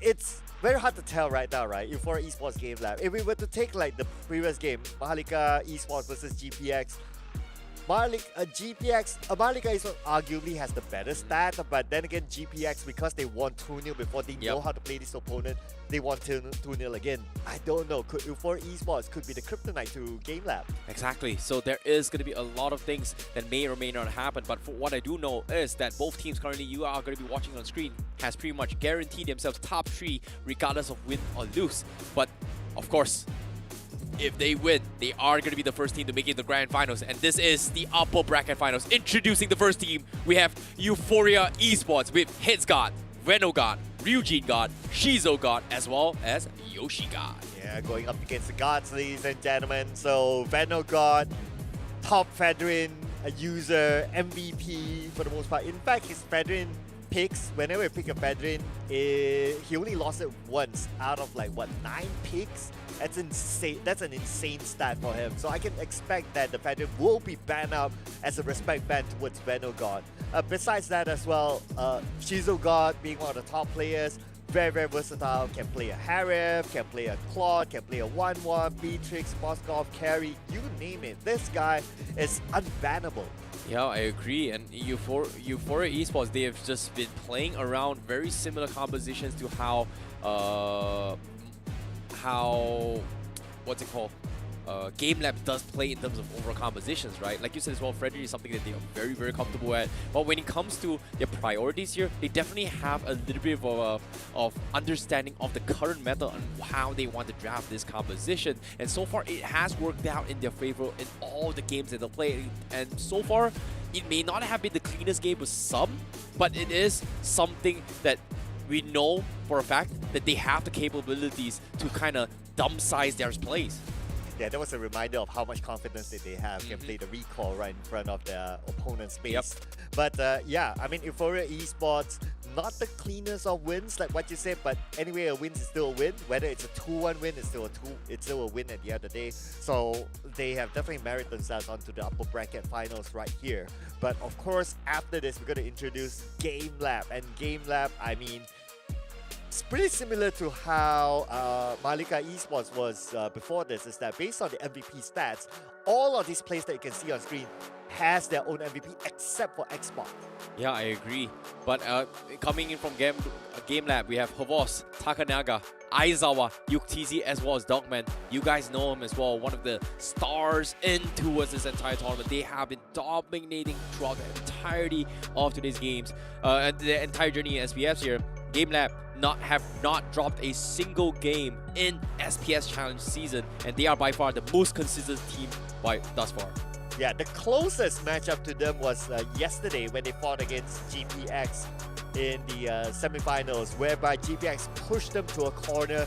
GPX had the goal lead. GPX had the turret lead as well. Even had the inhibitor turrets taken down, but somehow GameLab is able to stay composed, as one can see here in the highlights, stay composed and counter back onto GPX and actually winning the game overall. So that was the closest that they've gotten towards losing a game.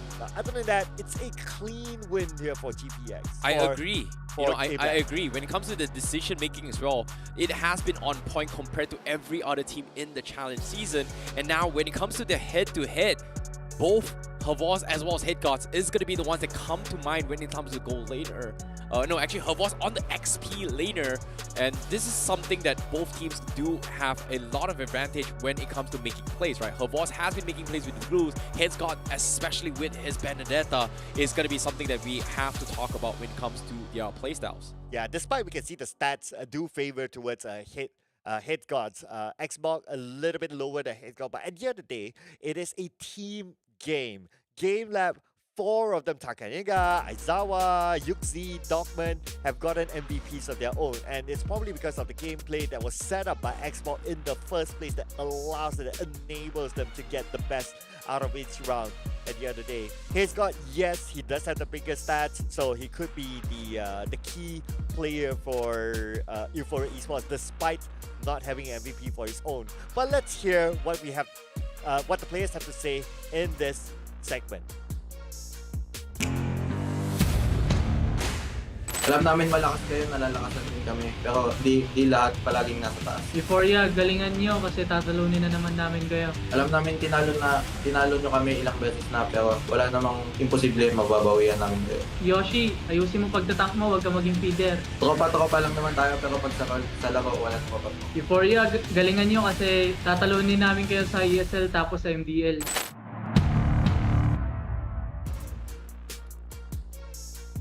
Whew! Friends off game, enemies in game. Well, this is something that I'm looking forward to see whether or not can they actually beat each other. We've beat them before, we will beat them again. That's going to be Euphoria. Yeah, and GameLab mentioned that they're going to use Euphoria as a training ground. That's a big statement there. Gotta look out for that. And true enough, I mean, if you're a team that's on a win streak, you have all the rights to trash talk anyone. Exactly, and considering GameLab has been playing so many weeks thus far, they have a lot of training, they have a lot of experience coming into this SPS. Hopefully it will be a stepping stone for them, especially when they are looking to beat the best of the best in the world. But what about you guys? Who do you guys think is going to be the better team? Cast your votes down in the Twitch chat and let us know who do you think is going to be the better team. Is it going to be Euphoria Esports or is it going to be GameLab? What do you guys think? Let us know. Please, let us know. Keep us some feedback. If you think that Serkao is handsome, drop down in the comments. If you think I'm handsome, drop down in the comments. But most importantly, say something in the Twitch chat. Right? Yeah, we could use some love as well. Exactly. Just putting it out exactly. There. But all things considered, while you're thinking here, what about your prediction? Oh man, I mean, it's hard to not predict GameLab. I mean, in the overall, you guys saw the social media as well. I predicted GameLab, so I gotta go with them 2-0. Well, for me, I'm gonna go for 2-1 for Euphoria. Because you beat them once, you can beat them again. But considering that GameLab has evolved and improved themselves over the weeks, looking very, very strong, I still have a chance. The feel that GameLab is getting able to take one game. That's why I'm going to go 2-1. You always have to have that one caster prediction that's just different from everyone else. Exactly. And so far, it's been doing pretty well for me, you know, except for Miracles. You know, when I was casting with Miracles, my prediction's a little bit off. But after that, I'm back, baby. I'm back, baby. I'm not forgetting the part where we kind of like wanting to have that bet that if you lose, you have to put your hand into the box that has the spiders in it. No, no, that, please, you know? no, not the spiders, not the insects, please. We had that game, you know. It's scary. It's the holidays are coming in. Hari Raya is happening in the tomorrow, the day after. Man, you gotta be forgiving. You gotta be nice. You can't be mean to me, Sir Cloud. No, it's great content production. Just putting it out there, okay? I know our production's listening. Out there. No, please, no. They are secretly smiling. But at the same time, we'd like to thank Snapdragon for providing us all this amazing setup as well. Without Snapdragon, we would not have all this that you guys are seeing thus far. Snapdragon Elite Gaming, when winning matters. And I agree, winning matters now, especially as we are slowly making it towards the pinnacle apex of the tournament, which is the Grand Finals, which is happening next week. But for now, this Upper Bracket Finals, winner of this series will be our first Grand Finalist for the Snapdragon Pro Series. And it's guaranteed a second place finish, and it's also guaranteed at least $10,000 US. Whew. What would you do with $10,000 US? I'll buy myself a new phone. And I'll buy myself a Samsung Galaxy S23 phone.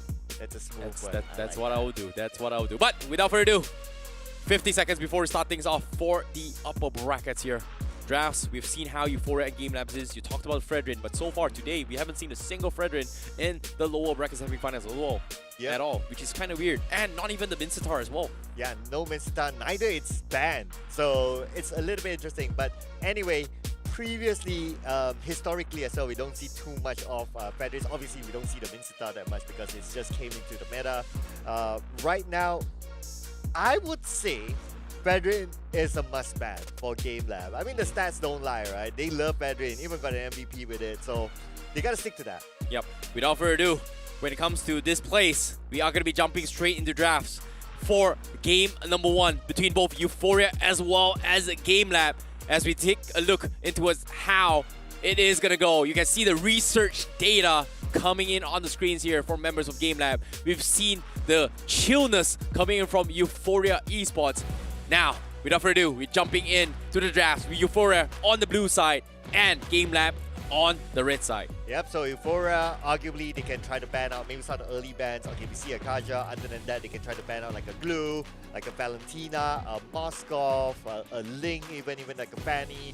Some of the really, really hot picks out of GameLab. GameLab, on the other hand, of course, we talked about the Federin. That's one possibility of being banned out. Benedetta is one of the possibilities too. Harry is one of the possibilities as well. So these are some of the hot picks and bans. Now, when it comes to the players themselves, especially coming in from GameLab, Takenaga and Agavavos are two dynamic duos that GPX have really pretty much have to kind of look out for coming from Euphoria Esports, right? Like Aizawa is pretty much the only person in the entire challenge season to have a double-digit KDA, which is kind of scary because based on his position and because of how GameLab has been playing more games compared to Euphoria Esports, it's surprising that his KDA is this high as compared to Euphoria Esports. We have Venogod and Shizogod, who's only got 8.3 and 8.4 KDA despite playing a little bit lesser. But this stats may be a little bit lower for Euphoria, but it just shows how Venogod and Shizogod plays in terms of his overall playstyle, right? They only take calculated risks as well as punish positional mistakes from their enemy. In other words, if you can take out Venogod and Shizogod, or you can try to stop them from scaling, you pretty much have a good chance of winning. Exactly, it's tough, especially how safe they actually play and position themselves. So it just shows you that they are going to be prioritizing on this positioning macro aspect, whereas GameLab, they do kind of lean on this momentum-based playstyle. So hopefully that momentum is going to be able to break through the ideas of what Euphoria Esports is going to be thinking about. But of course, now when it comes to bans here, pretty standard bans here for the SBS tier. We have Arlott completely ignored, Mincetar as well. Faram is also going to be up for grabs, but Euphoria, they open things up with the comfort pick. That is going to be the Fredrin first. Yeah, I'm kind of surprised that GameLab end up not banning the Fredrin, not even as a respect ban, but I guess they have a way to counter a Fredrin. So what say you? What would be the best way to try to take out the Fredrin? Going for Eve, definitely. Eve, Arlott, definitely very strong picks as well. Eve is one of those heroes that actually deal with it. But all things considered, Eve, the Fredrin's biggest weakness is only two things. Pure damage shredding or THSs or slows. CCs may not necessarily do well against Fredrin because he also has counter CCs, right? Like the taunt, the stuns and everything is extremely annoying. But what what Fredrin is weak at is chasing people and also getting chunked out quickly, right? The whole purpose of having Fredrin is you have this very beefy, annoyingly tank front line that just tanks everything. In this case, Carry is going to be a hero that completely shuts it down. Eve is one that deals with it as well. But Euphoria, they will take the Faramis, but the Glue is still up for debate whether or not they want to double down on Faramis Glue composition for Euphoria Esports.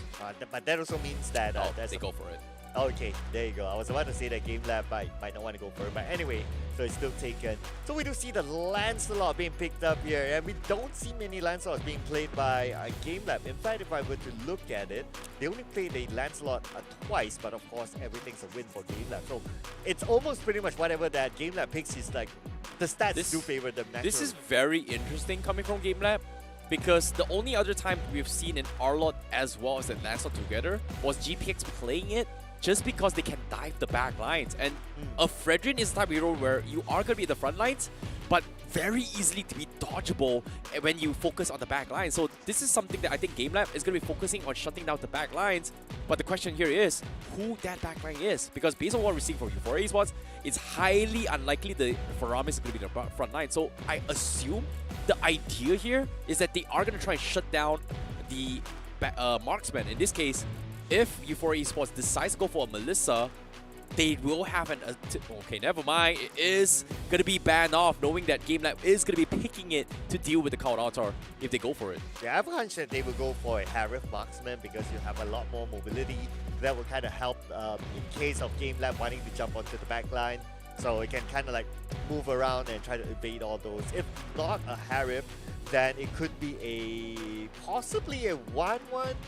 That could be the other. If you want to talk about like maybe the next possibility might be a Moskov, but other than that, it's going to be a little bit difficult in case they do go for a Claude, for example. It's not going to be enough for him to be alone at the backline. Now, the biggest question here coming from GameLab is that how do they chunk away this Cloud Altar, right? Melissa and Cloud, two very, very strong marksmen that can actually completely chunk through the Cloud Altar. Yeef, it slows them down, but it doesn't necessarily clear them off. Beatrix also going to be banned off, means that there is going to be a lot of AoE marksmen getting negated. However, there is still two heroes. Clint, Carry, as well as the Brody in play. Brody, not great for Cloud Altar, but Clint as well as Carry. These are two that are really, really good to deal with the Cloud Altar. Carry, not necessarily good for the Cloud Altar, but it's good for the Frederick. Clint, decent against the Cloud Altar, but Brody is just extremely bad, but it's great for kiting. So the problem here is how do they play it? But they ban off the Kufra. Interesting. Maybe I think Euphoria Esports might be leaning on playing a Ruby composition as a roam or a glue roam here. Yeah, to a certain extent, it's a respect ban as well because Kufra is a one of Dogman's special, yeah. Specialty. Agreed. Yeah, so it's kind of like a respect ban at the same time. But so the Grob's pick, I mean, it's a common pick as well. But however, Dogman has never played Grob before in the tournament. Interesting enough. Might be a denial here coming from Euphoria Esports, but they will take the carry themselves to prevent GameLab from taking it. So that means GameLab has only one other option. It's either the Moskov or the Clint. But yes, I was right. Euphoria Esports, they are going to lean on that Ruby to double down for that double chain CCs on the Fredrin for a very, very strong front line, while GameLab is going to be looking to punish the back lines. However, the marksman here is got to be good. They need something to deal with the Cloud Altar or even chunk through the Fredrin. And so far, the only other option here is either the Brody or the Clint. But based on GameLab's diving composition in the backlines, the only other suited here is going to be the Brody, where you are going to be kiting around the Euphoria Esports composition. But if you do that, well, you are going to have a big problems in trying to kill the Cloud Altar as well as the split, because it seems like they have no choice and they will go for it. Yep. So looks like they have a balance of like trying to protect the back line as well as trying to get enough damage at the front line. So I can see some balance here for the side of GameLab. But for Euphoria Esports, okay, I'm trying to think, right? Like, what would be the differentiator between these two teams based on the draft? I feel that they're kind of a balance between the both, and in terms of picking off capability as well, it's pretty much similar. Do you have a different thought? This, you know, based on the drafts here, it feels like it's favoring Euphoria Esports a little bit more in terms of S-tier picks. But in terms of execution, both teams has very, very clear objectives on how they want to win the game. Euphoria Esports looking for a front-to-front objective gameplay, whereas GameLab is looking to go in for a backlines opposition. So this is something that I'm extremely excited to see. Ladies and gentlemen, without further ado, the upper bracket finals. Euphoria Esports going up against GameLab, game number 1. Yeah, GameLab win streak all the way. Can they maintain their record here? So far, we can see Xbox being compared to Hidguard. We did see the comparison early on as well. Xbox, it does feel like he's the type of player that takes a step back and allow his other teammates to be enabled. So that's why we don't see him getting an MVP. Neither does he get the good stats. Oh my god, how is Hidguard getting away with all this? Xbox, Havos is just, you know, in a situation where he's trying to clear the minutes and pressure him, but the the thing about the slam coming in from the glue, right? As long as you walk over it and it explodes, you are gonna get the reset and give yourself a little bit of HP regeneration. So I'm surprised Havos is just tanking it through. So it's just free value damage. Look at this. He doesn't really care. He can spam all his one and there's nothing Havos can do about it as long as he dodges the initial blob. Meanwhile, top side, Yuktisi, he might die to this and that's going to be first blood for Euphoria Esports. Nicely done there. I mean, the last hit really hit it well before Shizuka actually backs up. But now Xbox seems to be in trouble. 2v1. That's going to be 2-0 for Euphoria Esports in less than 2 minutes. Wow, Euphoria Esports just completely winning their individual matchups on both the Gold Lane and XP. This is going to be a huge hit on towards the momentum swing that GameLab is looking in terms of rotation, and now they're having Ryujin God down bottom as well to potentially mess up the combos that GameLab is, and this is a problem because whenever GameLab comes in, look at this, they are going to get dispositioned by the Shadow Stampede, and this is a problem because once you get in, it's hard for you to get out, especially for GameLab's composition. Right, so let's see what's going to happen here since the first objective is currently up. Oh my but god. Dogman, nah, he's going to be okay. He's tanky now. That is just so annoying to deal with. Meanwhile, Vanogard gonna be looking for the Retribution battle. Countdowns are expended as well. GameLab secures the first turtle, but Havos, he's stuck in the midst of it all. The Revolution has been used to save his life, but where's the damage? Euphoria Esports, they just don't have it at all, and they're forced to disengage. And that is gonna be GameLab saying, it's okay, we've got turtle buff. Thank you very much. Yeah, and because they got the turtle buff, immediately the goal swings towards their favor. So right now they have a slight advantage, but then again, it's still kind of neck to neck. Before this, it was like almost 1,000 goal difference, but from that one sort of like a skirmish, then they got it back. But Euphoria Esports, still close. Now that I think about it, Euphoria Esports, they don't have a lot of damage dealers, right? They've got so many tanky players. The main core damage dealers is going to be the Faramis as well as the carry. And if the carry doesn't have those early rotation ganks, they are going to lose out so much in damage. And Ryujin God doesn't necessarily have the damage to one-shot players from GameLab unless they're grouped up as many players. So this is going to be a problem for Euphoria Esports, and it makes so much sense now why Euphoria is just playing so passive now. But speaking of passive, Takanaga looking to steal the red blood pro buff, and he steals it away from Vanogard. That means GameLab is going to have the driver's seat for this next 2 minutes now. Oh, in other words, Euphoria Esports, they're going to go in for the long run. So, but then again, if you kind of think about it, if you're going for the long run, Xbox with an R-Lot is hard to deal with. You got Takenaga, who's hard to deal with as well. So GameLab is also prepared to go for it. I agree. Seems like that fight comes in. I'm offended. Pulls Darkman in. But like I said, once again, they don't have the damage to go in for these GG stunts. But I agree with what you said. Arlott is extremely disruptive.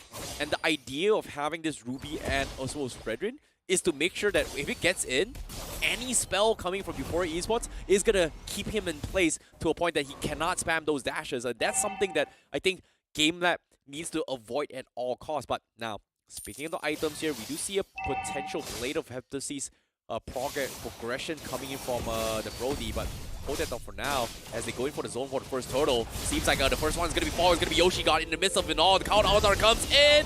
It's going to keep him alive momentarily, but he will eventually fall. But they don't have the damage. GameLab is going to try and mow him down with her boss zipping in their way through. But eventually, Euphoria, they have to give up this play. Hesgard going for the split. They are going to try and force the fight. Her boss trying his best to chip the back lines. But this Faramis still alive, and Ryujin God, he manages to disposition them, and they are able to chip away at her boss HP. They lose the turtle, but guess what? Dogman now going to be next to fall. Euphoria can't seem to catch up as Aizawa provides the assistant to keep him alive. But based on the predictions here, GameLab with a 74% prediction based on the audience.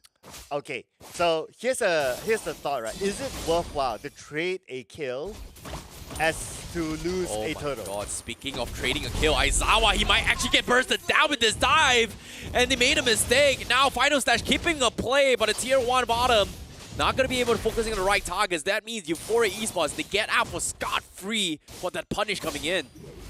Alright, so we can see like things are restarting to heat up. Now, the theory of Euphoria Esports playing the long game. Are they really playing the long game now? They seem to be getting good pickoffs, but of course they're losing the objective. It's weird, right? Considering that they just don't have the damage. But the idea of this composition from Euphoria Esports is to cause so much disruption and force GameLab to commit into fights that they doesn't necessarily need to take. And that's why Euphoria Esports is just so smart. And whenever that happens, all they gotta do is just kill one player because they are lacking in terms of overall damage.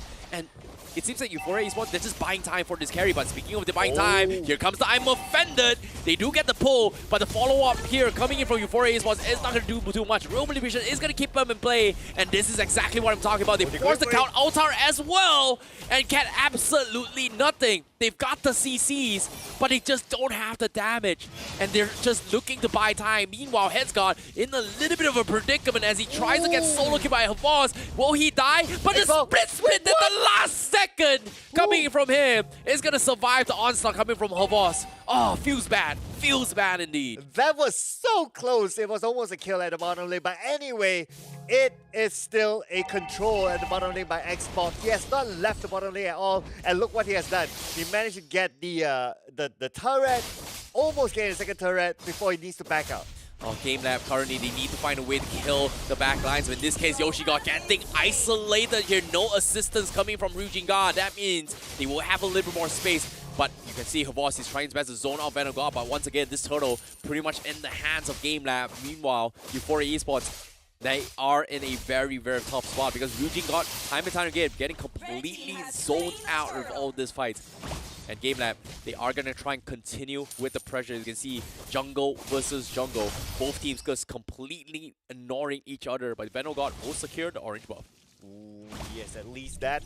But then again, if you look at all the objectives, so far it's secured by GameLab. 3 turtles, even the turret as well. GameLab, they're scaling really well. Yup, now, once again, they are looking to re-engage as well. Revolution being expended. But again, GameLab, they have just so much mobility when it comes to all these team fights. Yes, arguably, Euphoria Esports has a very strong CC base.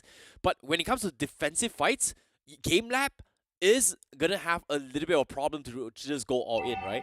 But for them to disengage, it's not that hard because of the fact that they have this Eve here. And look at this. Every single time they trade off a fight, there's nothing Euphoria Esports can do.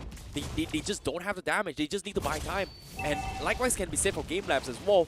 And as long as this game drags to the later stage game, both sides just not going to get any value about it. And there's another issue if you don't have enough damage, right? Is that it's harder for you to clear waves. So we can see how much of a difficult time that Euphoria Esports has in order to clear even the bottom wave as well. They sent Headsguard, that's a glue to go and clear the bottom wave. So that's not the most efficient, but they don't have that many options. Yeah, very interesting macro aspect of the game. But the third turtle already in position. Euphoria Esports, they're grouping up as 5, but they need somebody to clear the bottom lane. As Havas is going to be shoving the bottom lane here, but Dogman, Great Walls coming in. But GameLab not showing themselves yet, but they are going to be trying to go in for a couple of flanks in. Seems like it is going to happen. They force a flick on UTZ. Big damage coming in. GameLab has to give up control, but it's 15 seconds left before this first Lord. That means Euphoria Esports needs to take something out of this, but both sides showing respects that they want to take tier 1 up top. Oh no, with Vanguard being pinned down at the bottom. He's not with the rest of the team. Yeah, I agree, especially when he is the jungler for the team. No. But they are going to force a fight regardless here. They know it's going to be a 2v3, but they don't seem to be able to catch Darkman here. That's going to be the counter altar expended for absolutely nothing. Yoshiga needs to make a run for it as well. Darkman, does he have the wall charge? When Revolution comes in, he's going to be able to get out. But no, on the side, Shizuka, he picks Yuktz apart before he know it. Very nice punish coming from Shizuka. A very slight positional error, and he was able to capitalize on it. Nicely done for Euphoria. Oh, taking the advantage despite them not having Vanguard together with them. But now with Vanguard, it's going to be an even bigger advantage. They're trying on the Xbox, and Xbox kind of pinned down, but it's not hard for him to get away. Big final slash coming in, but the rest of the team, are they going to commit? Seems like they have no choice to commit now. They are going to be in the middle of the fight. Takenaga tries to go for the kill, and that's going to be Shizu got taken out, and he will be able to get out. Nice execution. No damage for the side of Esports, but they still have a lot of zone control. The turtle's still up for the grabs, but Vanguard is going to be in the position to do this as well. Dogman needs to back off as well, as he doesn't have the sustain to continue this fight, whereas Euphoria Esports has got all the sustains in the world to hold on for their dear lives. Very disciplined gameplay from GameLab. They don't chase all the way in. They know they got that 1 kill that's good enough for them to back off because all they want is to secure the objective. But Euphoria Esports not going to make it easy. Agreed, but now down towards Lord half HP. They are grouped up and split off. Countdown is still available for Rujin God. They are forcing Takenaga to be in a little bit awkward position. The Storm comes in, doesn't connect, but GameLab, they are forced to reset the Lord once again. And it is going to be the dance around the Lord pit once again from both sides. Okay, still dancing around. Interestingly, both sides not breaking it just yet. But waiting for the breaking moment. Okay, look at this. GameLab, they're starting to open up again. Look who they sent at the bottom lane. They sent out Xbox again. Yeah, this is smart. This is really smart from GameLab. All they gotta do is just buy time. They've got this Grok to buy time as well. And Euphoria Esports, they're not getting the efficient farm they're doing here. They need here. GameLab somehow getting a play, but here comes the concealed play. Euphoria Esports, they're looking for the die, but Takenaga is not the target they're looking forward to. So GameLab, they're forced to disengage once again, and Euphoria Esports is going to try and force them back in this position. The lanes are going to be shoving down the bottom side. Euphoria Esports losing a decent amount of resources, and that is going to be the tier 2 falling on the bottom side, while Euphoria has not made a play yet, but seems like with the Lord in their favor, they might be able to do so. Headsguard on the sides, getting bullied out by Havos, but it is going to be a 2 split fights here. GameLab all in the middle lane, while the Lord is down towards half HP, gets resetted by Dockman again, but the Revolution catches the back lines. They kill Ryujin God before he pops his Scout Altar, and that is huge. And now Headsguard going to be dragged back into the tier 1 with a split form, with a beautiful flicker from Havos. And that's going to be GameLab on the driver's seat, and Euphoria Esports finally makes a mistake, and this is going to be Lord control in their favor. And also because on the bottom lane, the minions shoved him, so that kind of forced Ryujin to go down to the bottom lane to kind of defend it, opening up space for GameLab. But now Euphoria Esports is back to try to stop it, but there's no space for them to get it. Oh, they have to back off, and oh god, he gets pulled back. Aizawa already slowing him down. They need to keep him alive. Ryujin God still holding on the count altar. He doesn't have it actually, and that's going to be Venom God getting picked apart, and GameLab is able to just, you know, kite his way through into all this Z-fight. Speaking about kiting, yes, that was very, very good discipline of kiting.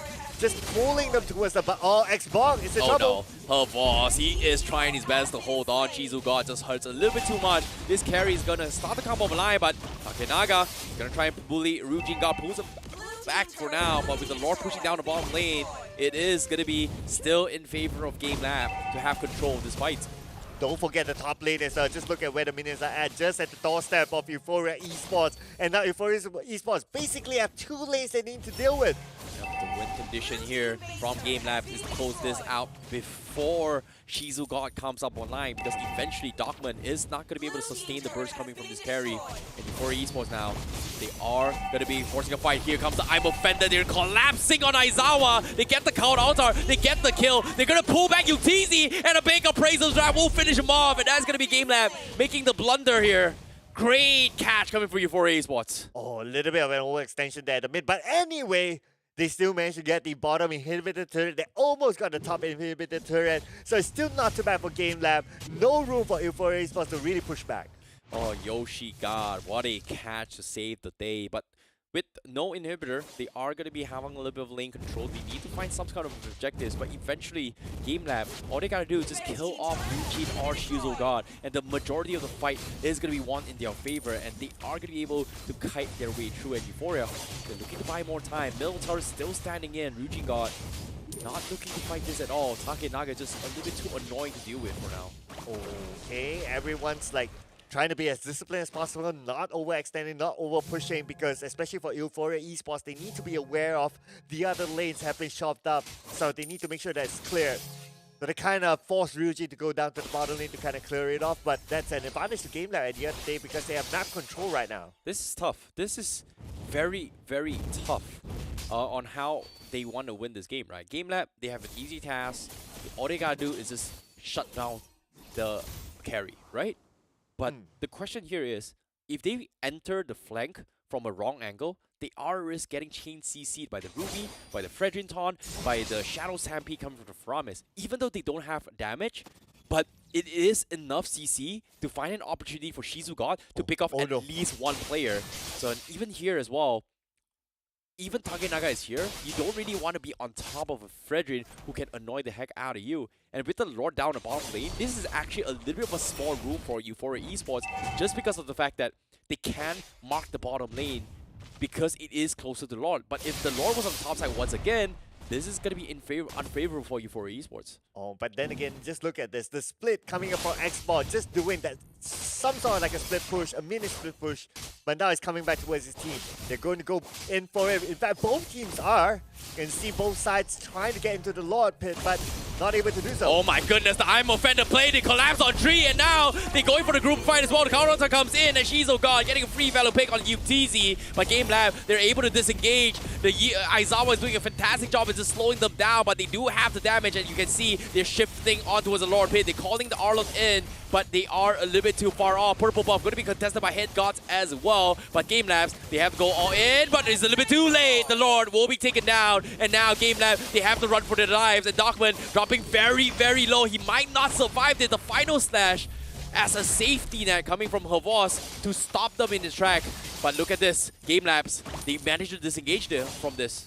Again, Ryujin has to be sent to defend the base, but then again, the fight's over and they still have the man advantage, so that's kind of okay for them. And they are just showing discipline for Esports. The objective was not to get kills at the bottom. The objective was just to secure the Lord. And once the objective is done, they back out. Yes, they do poke a little bit. They try to fish out some skills or some outs from the side of from their opponent, but at the end of the day, they still come back to where they belong once it's all done. Agreed. Now, middle turret already exposed as well.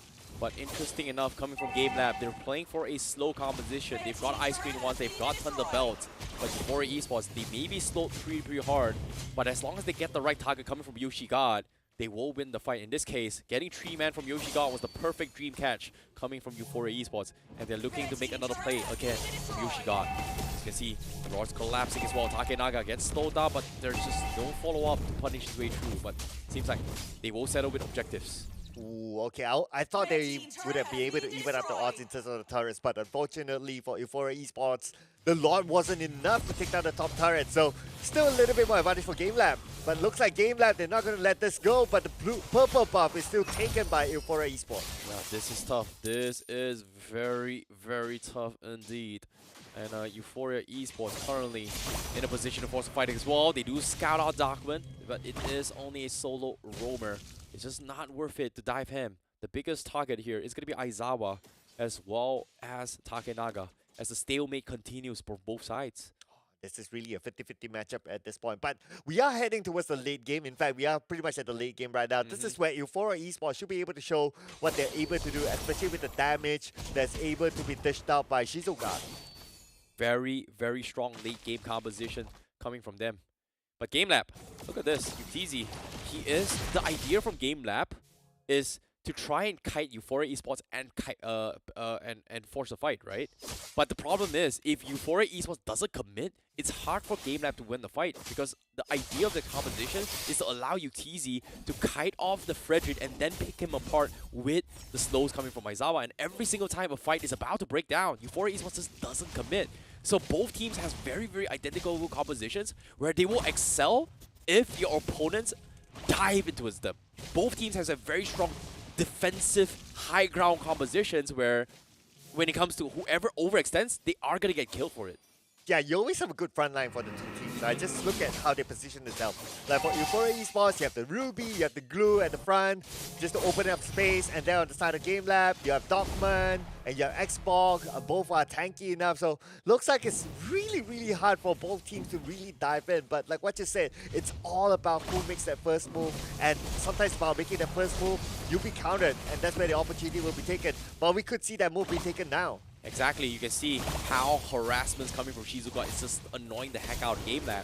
Meanwhile, GameLab, they've got a Divine Glaive purchase up on Aizawa. That means this Eve is going to start to hurt a little bit more. But Yoshi God, they go for the pull, but it's only her boss. It's just not worth it. Meanwhile, the backline's Dogman looking to re-engage, but Headsguard, he might actually fall to this. The split spin has been used in Immortality as well, but Dogman finally used the wall charge to finish him off. The countouts are a little bit late to save his life, and that's going to be GameLab finally finding one pickup that they've been eyeing for. And now the disengage comes in. Euphoria, they have to back out. They lose a lot of members. The Takenaga was able to finish off Ryujin God, and the slow comes in, and Euphoria, they can't back out. They're trying their best, but Yoshi God, is he gonna die? No! He won't get picked off. But UTZ is torn apart memories, and Euphoria Esports, they've got Ryujin God back, but the damage has been done, and GameLab will be able to get 2, actually 3 on this fight. And on top of that, they got the purple buff, so that's great, and they will surely get the objective. So with this objective, they can push. But just look at it at the same time. The bottom lane is putting pressure on the Euphoria Esports. This is the downside if you let your inhibitor turret go down fairly early. You'll always be pressured, at least by one lane. And so happened that one lane is on the other side of the Lord Pit, and that is advantage towards GameLab. Huge plays coming in from GameLab, and now the Divine Glade, the Real Village comes in as well with Countdown to keep them alive. They are trying their best. TZ going for the Torn Apart Memories, but Veno got he's trapped. He got the Appraisal Route. Can he get out?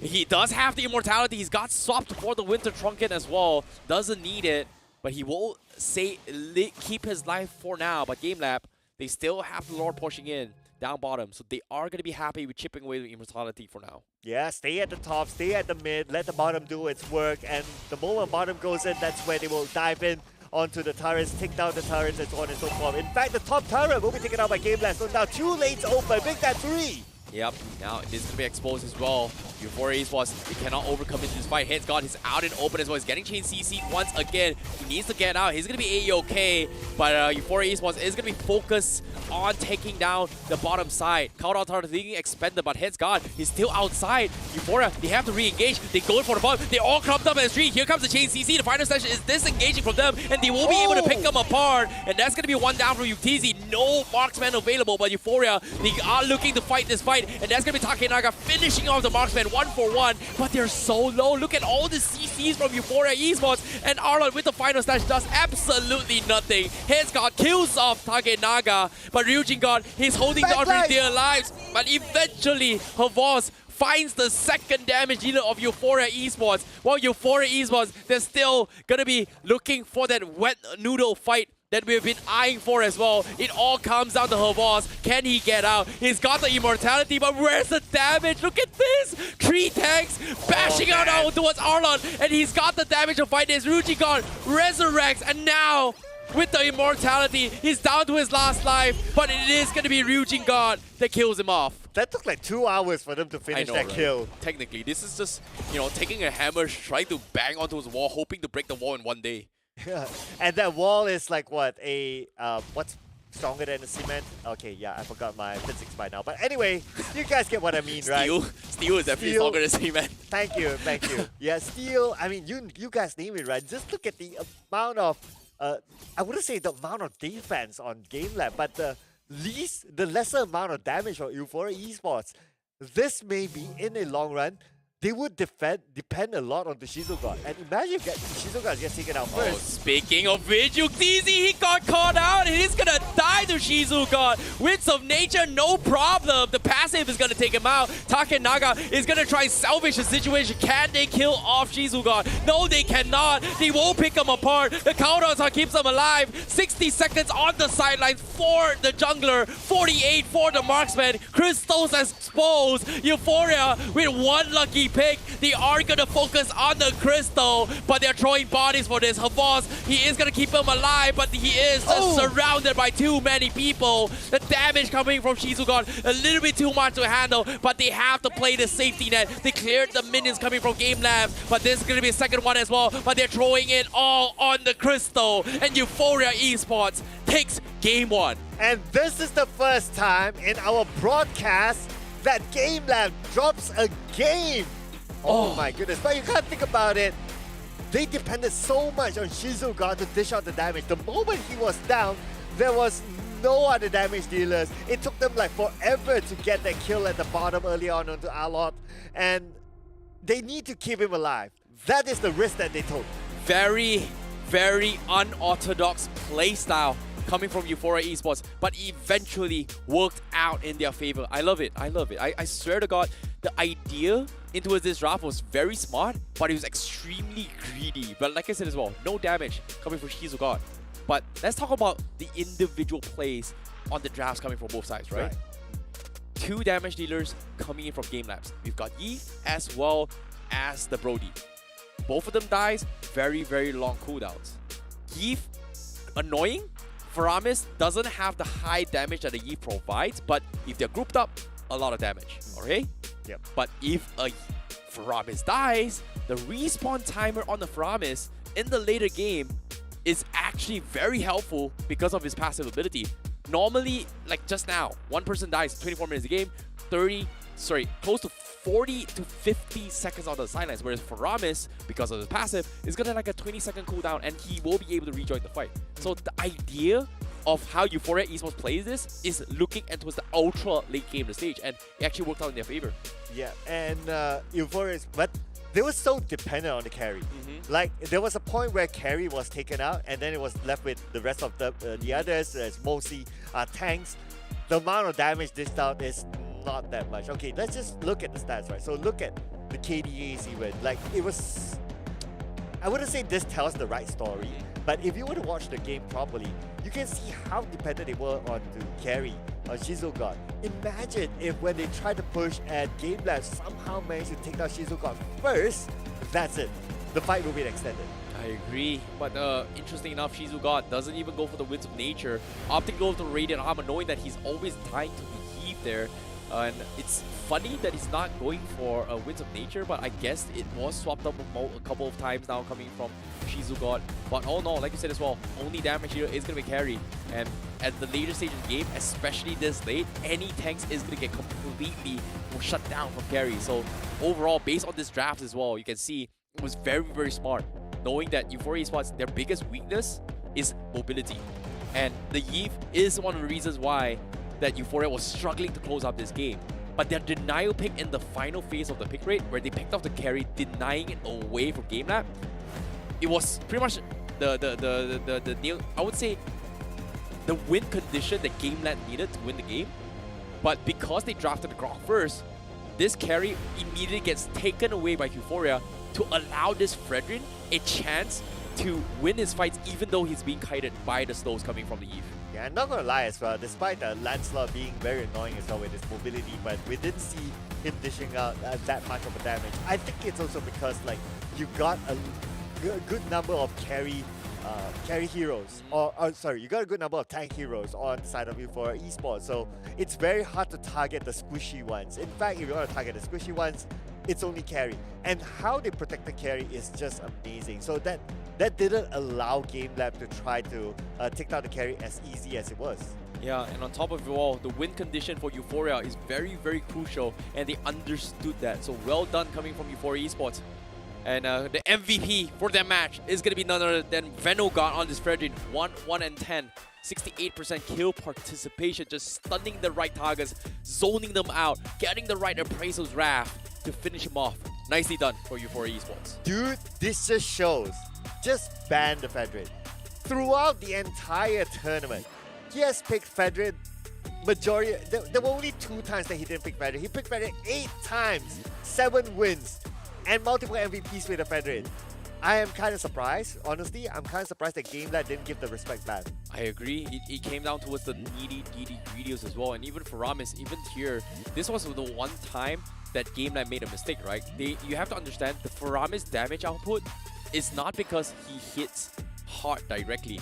He hits the hardest when you're all grouped up with those Ghostbusters, and it's so minimal, but you can see that the moment they all clumped up together, his damage shines the most coming from Ryujin God, and it allows what Euphoria Esports wants to play around. They have this composition where it's meant to chain CC to force teams to group up and allow the Faramis to shine the most. And even here as well, this is a perfect example of what I'm talking about as well, right? They got the kill on Ryujin God so early, and technically her boss should not have died here. But as soon as Ryujin God came back alive, he was able to pick him apart. Whereas you can see on the right side of the timer as well, Aizawa was still 24 seconds respawn time, even though Ryujin God was the first one to die in all these fights. Yeah, and at that time when that happened, Shizogod was out for like 30 plus seconds. So look how dependent they were on Shizogod. So if GameLab had an answer for Shizogod, like Shizogod was the first person that they should take out, and I'm pretty sure they know that it might be just difficult, but if they can take out Shizogod as the first person, pretty much Euphoria Esports don't have a plan B. Yep, it came down to very, very identical win conditions coming from both sides. Both marksmen needed to survive, and in this case, one mistake from GameLab, having the carry being picked off, was the reason how they lost the game. So GG, well played for finding the nice pick from Euphoria Esports. But this is the upper bracket finals. It is a best of 3, and currently, based on how close it is, it might be a potential GameLab victory for game number 2. Oh man, that means your predictions on Pretty point on if that point. happens. Pretty Yes. on point. Not gonna lie, I mean, my 2-0 is out the window right now. So let's take a look back at the game recap of the lineup again. So just looking at this, right, I think we can sum up as Euphoria Esports very dependent on carry. Yeah, and based on the drafts as well, it's very identical. Like their whole draft, it's not because they want to win their individual matchups, right? Their whole idea is that they have synergy between each other's draft, right? For Ramis and Glue, great for synergy for this position. It kind of works like a Divine Judgment, it kind of works like a Way of the Dragon. Fredrin and also Ruby's idea is literally just chain CCs, locking down one particular hero to deny mobility. And every single time GameLab does that, it doesn't work out.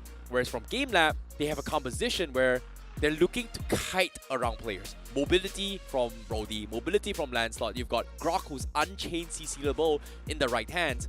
And you have a counter CC coming from Arlott. And also a Yves that slows down the Fredrin. So there is some sort of synergy, but from Euphoria Esports, it's very clear on what they want to do.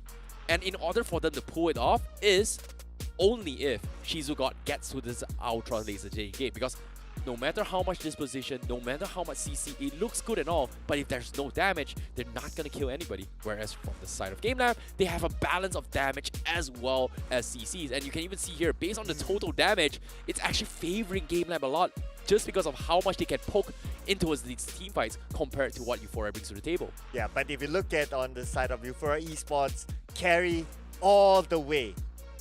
Like, he has the highest damage dealt because that is his only role. His role for his team is like, okay, you dude, we're going to protect you as much as possible. You pick the right target. You take down the softy ones, and then you take down the bigger ones at the end of the day, as long as you can dish out the damage, and we will keep you alive. So that is all their objective there. But speaking about our objectives of having this show is also to thank our official sponsor. Exactly. Thank you, Samsung, for providing all this experience as well. With the Galaxy S23 Ultra, you can share your epic and level up your gameplay for your next Mobile Legends bang experience. And if you guys are looking forward towards a brand new phone, you can always check it out to give you guys that smooth experience of mobile gameplay as well as taking pictures. In this case, in the upper bracket finals. Whew. Euphoria stepping up a notch. And here, IC Baby 1-2 looking to deny all odds in the predictions, to beat against everyone who supported GameLabs, and all the Twitch fans and all the haters are gonna hate me now because I'm voting for Euphoria Esports. They are one game away from being our first grinder finalist for next week. We call it the caster's blessing. It might be the caster's curse, but all in all, GameLab, it's back to the drawing board for them.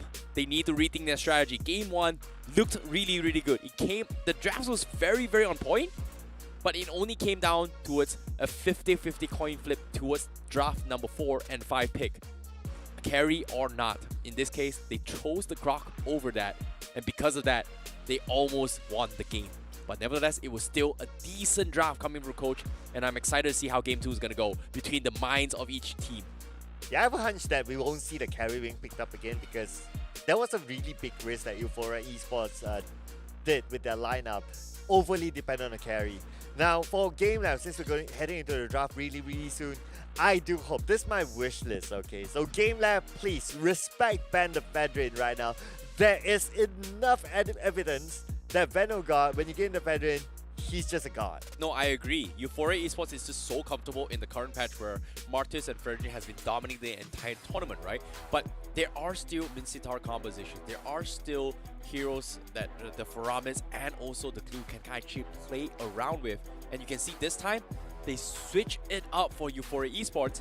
And I guess they are looking to open things up with the Martis or even the Glue in their favor, considering that they've banned the Faramis. But with that being said, there is one hero that is going to be sneaked off, and that is going to be the Fanny as well as the Arlott. I'm still keeping my eye on the Fedrins. I'm surprised that it's not one of the earlier bans, but hey, if it's the third ban, then why not at the other day, right? But for Euphoria Esports, honestly speaking, they could pretty much ban anything at this point. It's just depending on their own composition.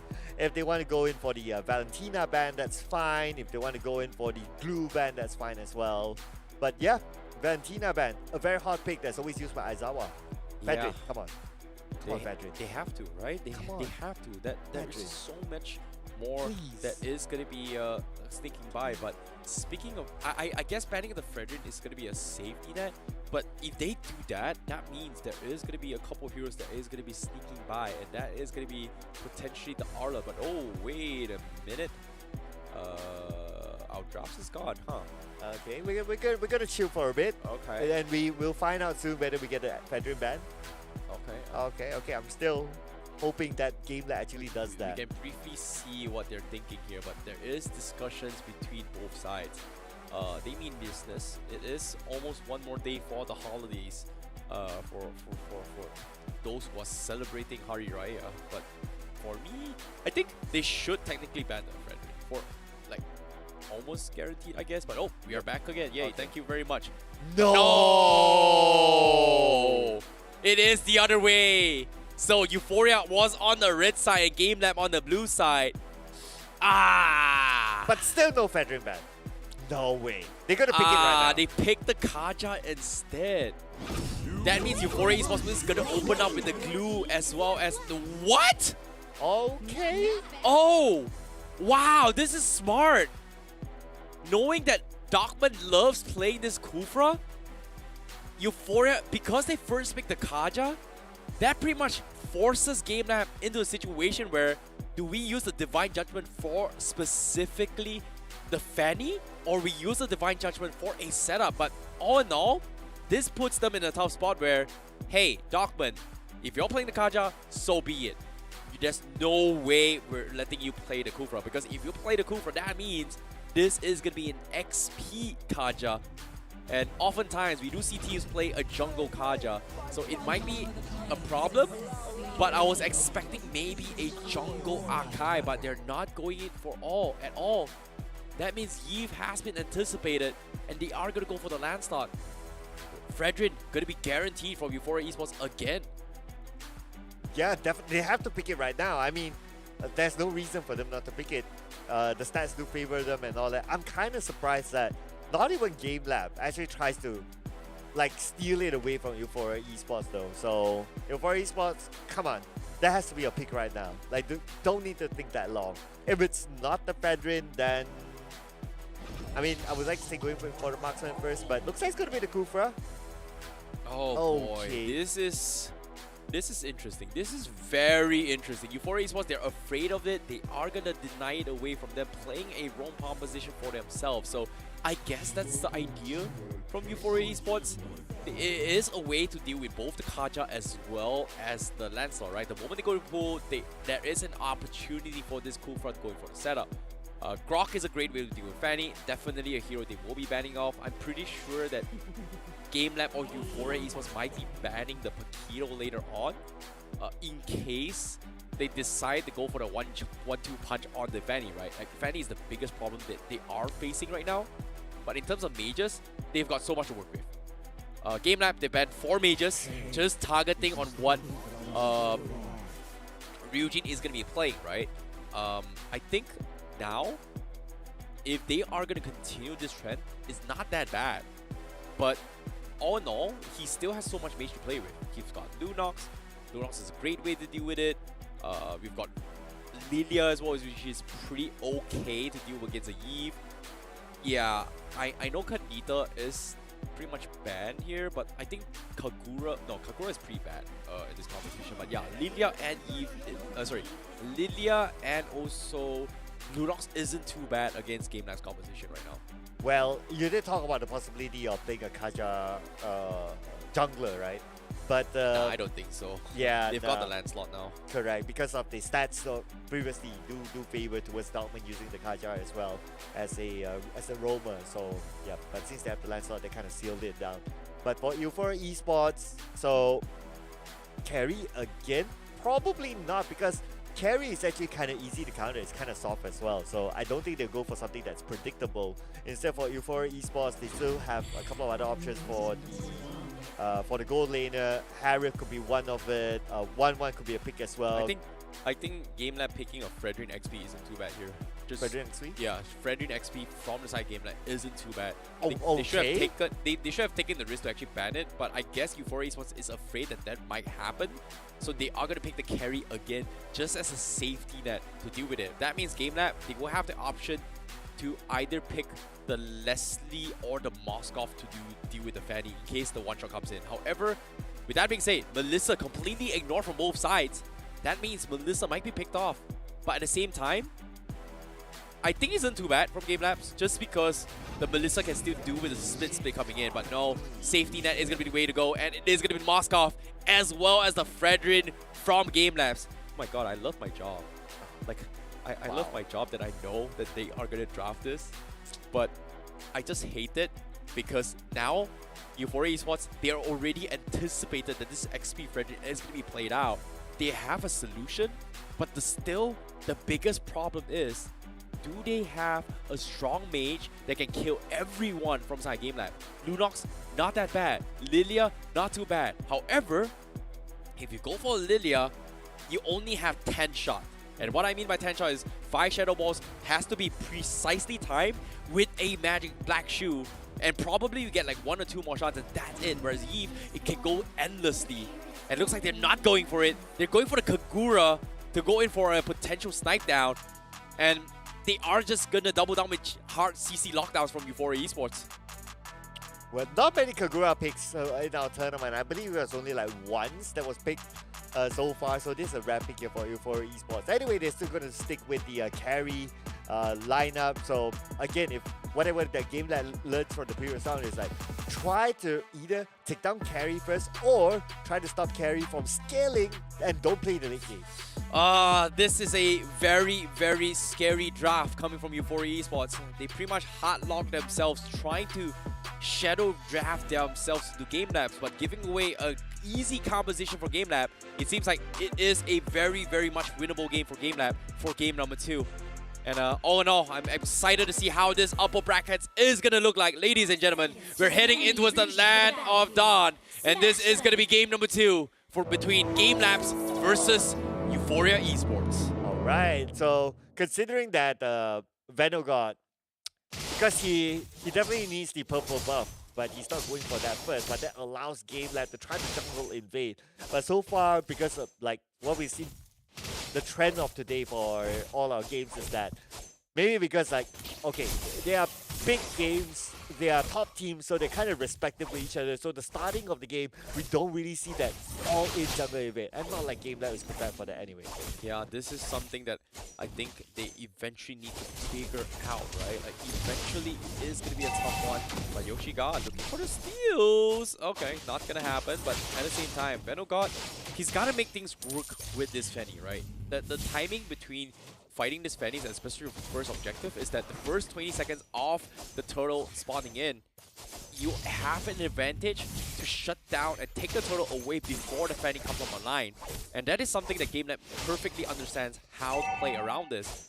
Whereas Euphoria Esports, they need to find a way to stall this. And I don't think that Kagura and a Kufra is going to be able to do that.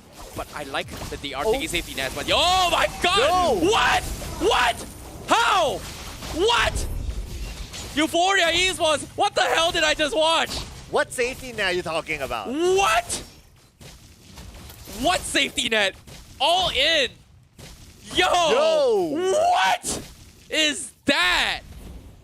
And did Yoshiko get away with it? No, he didn't. But anyway, they still got the first blood. What the heck did I just watch? How the heck did you just delete Yuktz just like that? I've never seen something that quick before. But nevertheless, Turtle up for grabs.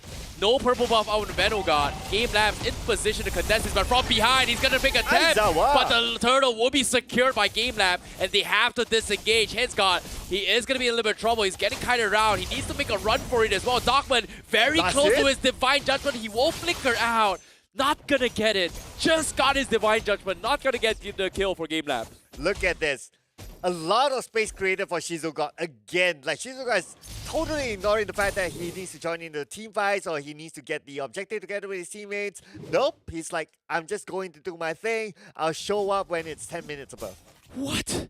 No, I'm still genuinely shocked by how good Venogod and Yoshi God's coordination, because for that to be actually possible is literally Yoshi God saying, Venogod, I'm guaranteeing this done. Just prepare yourself to swipe.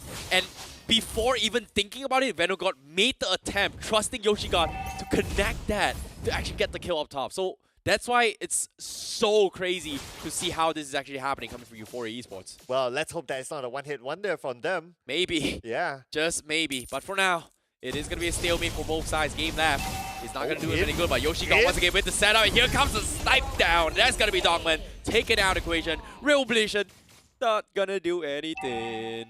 Well, this feels like a little bit of a deja vu because previous game, it started off like this as well. 2-0 to Euphoria Esports, and we all know what happened after that. But it is, again, a precise movement there from Venogod, knowing when to come in, sniping it out, and moving out immediately.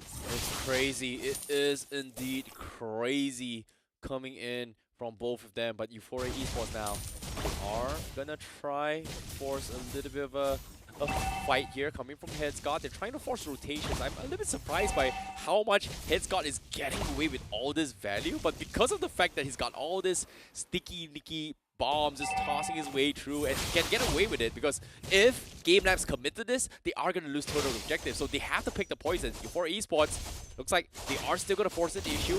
Yoshi got looking for snipes! Again! Nice. They do get the back line! They focus on Aizawa! He's dead! And GameLab cannot react in time! They even lose the turtle from Euphoria Esports!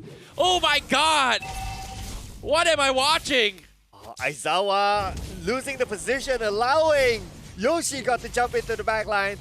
I mean, Aizawa didn't know what hit him. It's like the moment Yoshi got arrived, it's like, oh, Aizawa is gone. Just delete it. Speaking of deleting, they do get another attempt. The turret is hitting on him, but they don't have the damage kill off Havas. And Havas is going to be surviving it all. Euphoria Esports makes their first blunder. They have to get out, but Yoshi God is going to be able to escape this with this Kufra. But the Retribution slow him down, but they missed the taunt up on him, and he is going to be able to get out to safety. That was a close one, but anyway, it does seem like Euphoria Esports has the upper hand. Imagine this. We're like 5 minutes in there, almost 2,000 gold difference at some point. Oh, mama. Euphoria Esports, you know, kind of trying to prove us that they are the better team here. The team that knocked them out of the Open Finals, just showing them how it's done. First time on screen, masterclass performance coming from Euphoria Esports. Meanwhile, GameLab is in a position where they are going to try to build and scale back this game. And I feel like it is going to take a little bit of a time for them to actually scale back, because eventually it is going to take a very, very long time, especially when they don't get the right pickoffs. In this case, Dogman hasn't been able to find a proper catch at all. Oh yeah, not at all. I mean, just look at the defense coming from you. Who is going to really pick right now? Kagura has a lot of mobility. Shizu God, well, he will be AFK until the time comes. Veno got a lot of mobility. Yoshi got tanky. His got tanky. It's tough for Dogman to actually find a target. Yeah, it is indeed very, very tough. Yoshi got now going for a blind stun all the way to his bushes, expecting a pickoff. But GameLab, they're playing very, very passive once again. There's nothing much they can do. But Euphoria, they have to pick up the medal here. Like, Venogod is getting a lot of this few leads, but we expect at this stage of the game, Euphoria Esports should be in the backseat where they are forced the Fanny to go for split pushes. But GameLab, they haven't been able to do so, and it's worrisome. Okay, looks like it's not going to be worrisome that much. Oh, if only Yoshi got hits onto Takenaga, then definitely that's it. It's going to be tough, but no, Venogod, he snipes it away again with the Retribution. GameLab did not expect that once again, and because of the play, Shizu God might be able to get a tier 1 up top. It is going to be close, he won't get it, and now he can look to challenge her boss, but he is not going to take the risk. Expecting the GameLab maybe back to seek revenge. Divine Judgment comes in, Headscott gets pinned off, but he is going to be able to flicker off the wall as he gets out to safety. Oh man, that's going to be the second time we see a snipe here from Venogod coming in to steal away the objective. But my that God. means that GameLab, they're under so much pressure right now. We can see they're kind of desperate to get the damage in, but there's not much damage from the side of GameLab. Oh, I like how Takenaga is trying to salvage the situation for the team, right? He needed to slow down this lead that Euphoria Esports has. If he stole the purple buff against Venogod, that would have been very, very huge for them to come back. But all in all, didn't even matter because this still means Euphoria Esports is gonna have a lot of fun onto the Shizugat. Yoshigat, however, looking for the plays. Dogman shows himself. They know where UTZ is. Aizawa has a rough idea as well, but just doesn't want to risk it. It is still behind tier 1. Meanwhile, middle lane, Takenaga in a little bit of trouble. Almost catches it, but it will settle down with her boss instead. They pulls a double pull with both the Kufra as well as the glue. Never seen the interaction before, but it worked out in their favor. But guess what? Venogod comes in, one-shots Aizawa. Could not do anything at all. Beautiful, beautiful move there by Hitsgod. I mean, the turret was still there, so the pull was on point as well. And let's not forget, I mean, the appearance of Venogod. Just coming in to snipe, get that kill, immediately moves out. Cheeky, cheeky gameplay by Venogod. Oh my god, Euphoria Esports is just so darn scary right now. And I think GameLab is in a position where they need to really figure out what's the next game plan. And in this case, it's hard for them to actually figure out what they need to do. But at the same time, you know, like, they need to shut down Venogod, and every single time Venogod comes up, he appears in the weirdest angles, and those angles are just so hard to counter, because if you commit to those angles, your entire backlines is going to be exposed to the glue. It's going to be exposed to the Kufra to actually going for this punish. So it is a problem that eventually GameLab needs to bait it out, and so far Euphoria has not made any of this positional mistakes yet. Not at all. In fact, they were super on point. And how they move as a duo as well at some point. But here we go. Venogod looking for the fanny swipe on Takenaga, taking a little bit too much damage. He actually focuses down as well. He almost kills them all, but he's out of cables. But he eventually auto attacks him, gets the kill, gets out, and he's gonna be back to safety as well. But Shiro isn't gonna be here to scare him off. Darkman dropping it down very low. Ryujin almost getting the kill, but they won't settle with 2. Euphoria in position to contest the Lord, and they are gonna get the reset off in. And GameLab not gonna be able to fight at all. And Dogman had to use the flicker to get away, meaning that now he cannot be the one to engage until the flicker's cooldown is done. It's back up, and that allows Euphoria Esports, one, is to get that objective. Second, is that they know that they have the confidence that the flicker is not there. They can kind of open up space and do a little bit of a different move onto Euphoria Esports. Maybe even go for the flanks, but nope, they're going to go in for the objective. They're going to take the top turret next. Glowing wand purchase up on Aizawa is gonna hurt the backlines a little bit more, but Euphoria Esports in perfect conditions to potentially close out this game. However, it has to be clean. Nothing shy of perfection will be able to win them the game. If they drop the ball in this next couple of fights for Euphoria Esports, GameLab has one of the perfect win conditions to make a comeback, and that is going to be allowing UTZ to scale back into this game. I mean, every execution for Euphoria Esports have been on point, whether it's solo execution, or whether it's a team or a duo execution. I mean, there's no fault right now from Euphoria Esports. In fact, now with the Lord pushing at the top lane, they have the bottom lane secure, pushed in. They will definitely get the turret. Mid lane as well, potentially, but now they can fully focus onto the mid lane. Takenaga, there's nothing much he can do. This mid turret will be taken down. Yeah, this is very, very tough coming in. Wait, but what? they do get the kill on UTZ off the map. Not exactly what GameLab was expecting, but with that pickoff coming from Venogod, Euphoria Esports is got to be happy in terms of map control. They can get a little bit more to close out the game. Hitsgod now still in position to go for more. Yoshi holding on the flicker, expecting that he can extend it. Not going to happen, but Euphoria Esports still looking to try and pressure a little bit more. Yoshi got thinking about it, but he is going to back out instead. They will play the safety net, not giving any room for GameLabs at all. Yeah, discipline, ladies and gentlemen. So they know that they have their skills cooldown, so they're going to chill right now. But look at the amount of damage from Venogod. I mean, Before this, it was like, okay, Shizu God all the way. He's going to be the damage dealer. But Veno God has been on point from minute number 1. And with the amount of gold that he managed to collect, I mean, he's way up front right now. He can even go like a 1v1 against a Moskov. UTZ has no fight against him. I agree. This is a problem eventually that they have to overcome. But based on the goal earns coming from Shizu God and Venom God as well as Heads God, they're just so far away. And the only way GameLab mix into this game is that they buy enough time to scale. And that is about 8 more minutes. And once that's happened, this is where we start to see how boss starts to be a little bit more proactive in this hero. But it's hard to do so, especially when Euphoria is so clean. And when I mean clean, this is exactly what they did. They're in, they're out. So quick, so fast, so smooth. And that's exactly what they do.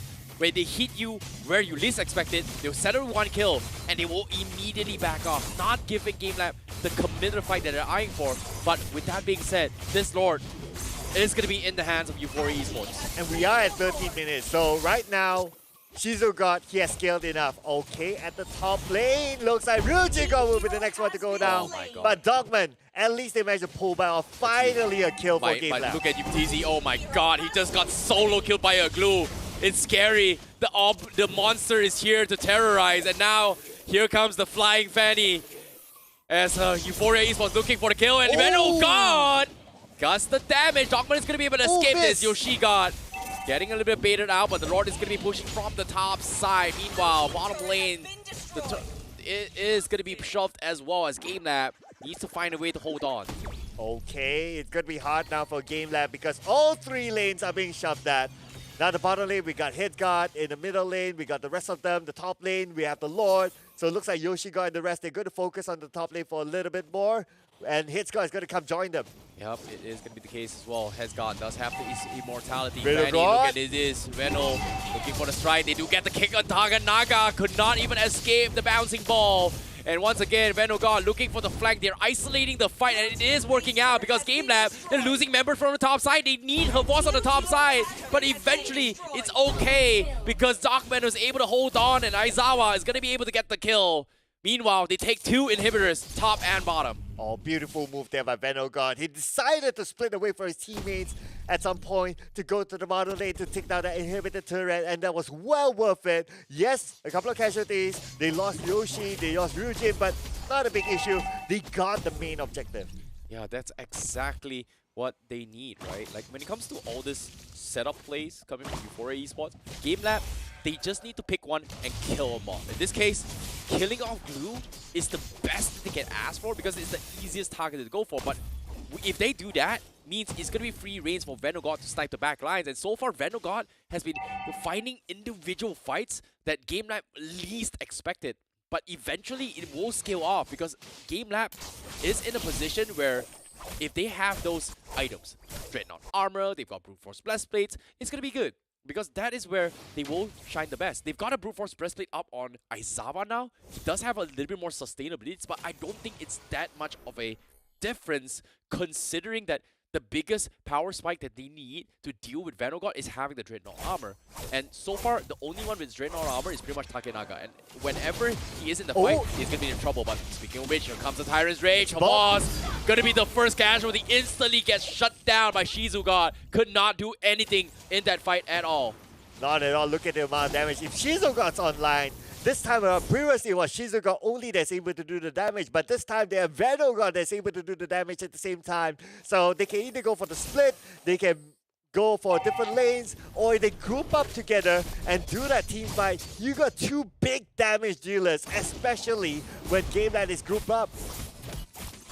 Oh boy, this is going to be a tough one as well. Spear comes in. The Lord is going to be up for grabs for Euphoria Esports. GameLab needs to try and contest this, but UTZ busy shoving the bottom lane. They need all hands on deck, but it's going to be tough. Takenaga looking for the risky plays. Tyrant's Revenge doesn't connect. He is going to be zoned off. It comes down towards the waiting game. Real manipulation being used out for Aizawa preemptively. He gets stunned up. Headsguard gets pulled back with the split, but he is going to be able to survive this. The stun keeps him alive, but Venogod is going to try and steal the Lord. Ryujin God is going to be first to fall, but the Lord still very, very low. Takenaga, did he steal it? Yes, he does! Yes. He steals the Lord, but the backlines are exposed. goes, and Euphoria Esports, they're scrambling. They lose Ryujin God, but they have to get a couple of kills in. Shizo, he's holding on, but they won't be able to back out. They lose Aizawa, they lose Yuktizi, but Takenaga is able to buy time. But is it enough? 35 seconds on the sidelines for Aizawa, 20 for Yuktizi.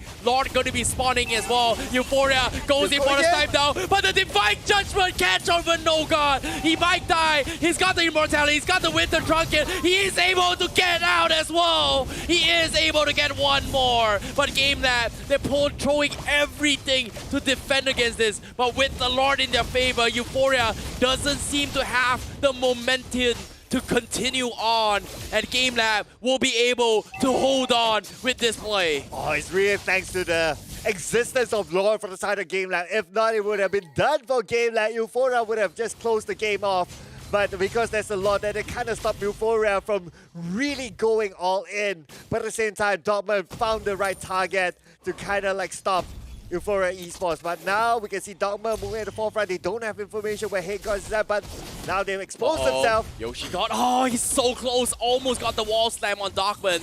And now they have to disengage. GameLab, they finally found that opportunity to strike back. And this is exactly what they have been eyeing for. And that is Yuktizi coming online.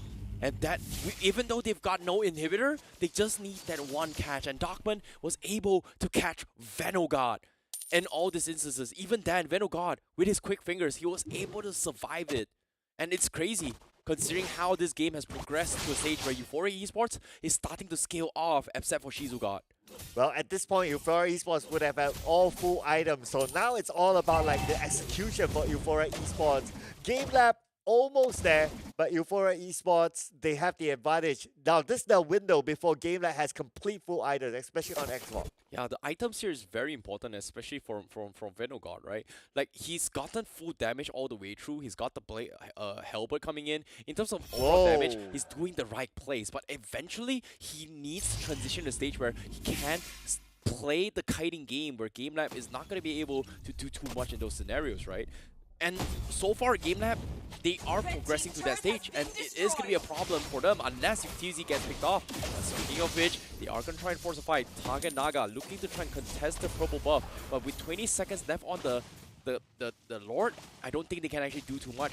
And Venogod will get the next purple buff for this next fight. Yeah, it's more of a GameLab trying to zone off Euphoria Esports at this point because 10 more seconds before the Lord comes up. But keep your eye on the top lane because the minions will shove in if they take too much time for the Lord. Looks like Euphoria Esports not too interested to go straight up for it as well. Yep, and so far with this being said as well, Yoshi God gonna start out the fight as well. It is gonna be Tyrantine on towards Dogman. Not really the best target to focus on.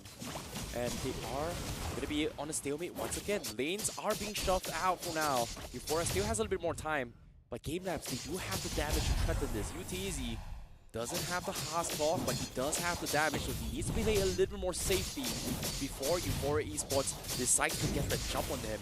And funny enough, TZ, he has the Winds of Nature. They are gonna look for a fight, but they lose the inhibitor, the tower on the top side. Takenaga still has a rock potion. They are still stalling for the final moments. 2 bars left, and Euphoria Esports finally gets a little bit more control. Venogod getting scouted out means that GameLab is looking for the punch. Here comes the Tyrant Rage, when the Divine Judgment comes in. They hold him down for now. He needs to get out. The Lord down towards the final bar. Euphoria Esports, they have to steal the Lord. Venogod still looking for the play. Yoshi God looking for the stall, and that's gonna be the Retribution comes in. Euphoria, they get it, and Venogod will be able to get it off. But Ryujin God dropping so low. Venogod barely skipping alive, but it is going to be Aizawa that kills him off, and that's going to be a double kill for GameLab. 2 deaths for the side of Euphoria Esports, but they got the Lord. But with that being said, because it's like, well, at this point, 40 plus seconds before they come back onto the battlefield, the Lord can be taken out by GameLab. Let's see how much Euphoria Esports is willing to defend this Lord. GameLab holding their all. And this is exactly the timing that they have been eyeing for since the end of time. And Euphoria Esports is slowly but surely scaling off. They cannot afford to make risky plays like this. And eventually, they have to kill off Yuktizi. But with this Lord shoved in and cleared off, GameLab looking to close out this game. Ryujin God as well as Venogod 8 more seconds left. They're looking for the play, but oh, the flicker from Dogman gets cancelled off, and now the play comes in. But the damage from Yuktizzy is a little bit too much to handle. Headsguard looking for a latch here. He is not going to be able to latch on. Shizo, however, taking a little bit too much as well. He might die to this, but here he comes. Venogod looking for the plays. Her boss will be able to take his through, but Shizu God takes him out first before things get out of hand. Oh, at the same time, we can see the minions being pushed in on the bottom lane, forcing Takenaga to go back. And when he goes back, they lost Xbox at the same time. They don't have the numbers. They gotta retreat back. So now both sides gotta reset. Still, once again, at a stalemate. The items, everyone is all maxed out. And no Haas Claw purchase on both marksmen so far. But Shizugat, his sole objective is gotta be shutting down the tanks coming from GameLabs. And with her boss down on the sidelines, this is the perfect dive to dive Yuktizzy. He doesn't have immortalities here for Yuktizzy. It's a problem, but with half bar on the crystal, perfect time to go all in. But there's just no minions coming from Euphoria. Okay, just focus on the minute right now. Let's see who's going to make the first move. Now, both sides are prepared for this, but they don't have Xbox though. Okay, so now GameLab is just waiting for Xbox to come back. But for them to really push it back out is kind of difficult as well. And plus, with 40 more seconds before the next Lord comes up, they must push it back out. They must shove all the lanes as objective number 1. And then they must try to contest the Lord, because if this Lord is taken by Euphoria Esports and they still maintain all 5 of their players, that's it. Yeah, I agree. You know, when it comes to like how they want to play this year, it doesn't, items don't really even matter anymore. Like, it comes down to where they find the positions, where they find those catches, and where they find those opportunities, right? If Euphoria makes one mistake, it's over. And finally, after 24 minutes, they're finally taking an approach where they want to try and get a flank off the lanes here to potentially kill off either Yuktizzy or Aizawa. And you can see, playing on the bottom of the Lord bush here, they're hoping to get a catch, and they are briefly checking bushes with the Kagura, trying to see what is happening, but someone shows himself. They go to catch on Darkman. That's going to be the first catch with immortality up on Kaja. Instantly melts by Shizo. Can they get a little bit more? But he won't be able to escape this. But that just means Euphoria Esports, they will put through one layer of defense, and that's only the immortality on Darkman. However, Yuktizzy is going to get caught up. Yuktizzy pops an early Winds of Nature. He's going to be in trouble, but he focuses on Venogard, and that's going to be him dead off, and Euphoria could not continue the fight. And that is going to be Yuktizzy clutching it out in the last moment. And the stun onto Venogard was on point. And the moment he got stunned, he was on the back line. Nobody from the side of Euphoria Esports can save him. Immediately taken out by GameLab.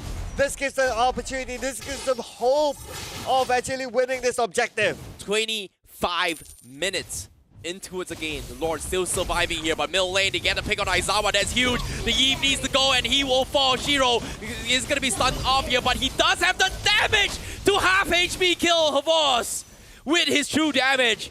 No tanks, no mages. Darkman next to fall, isolated, legendary for Shizo God. And GameLab makes the blunder. Yuktizzy and Takenaga alive.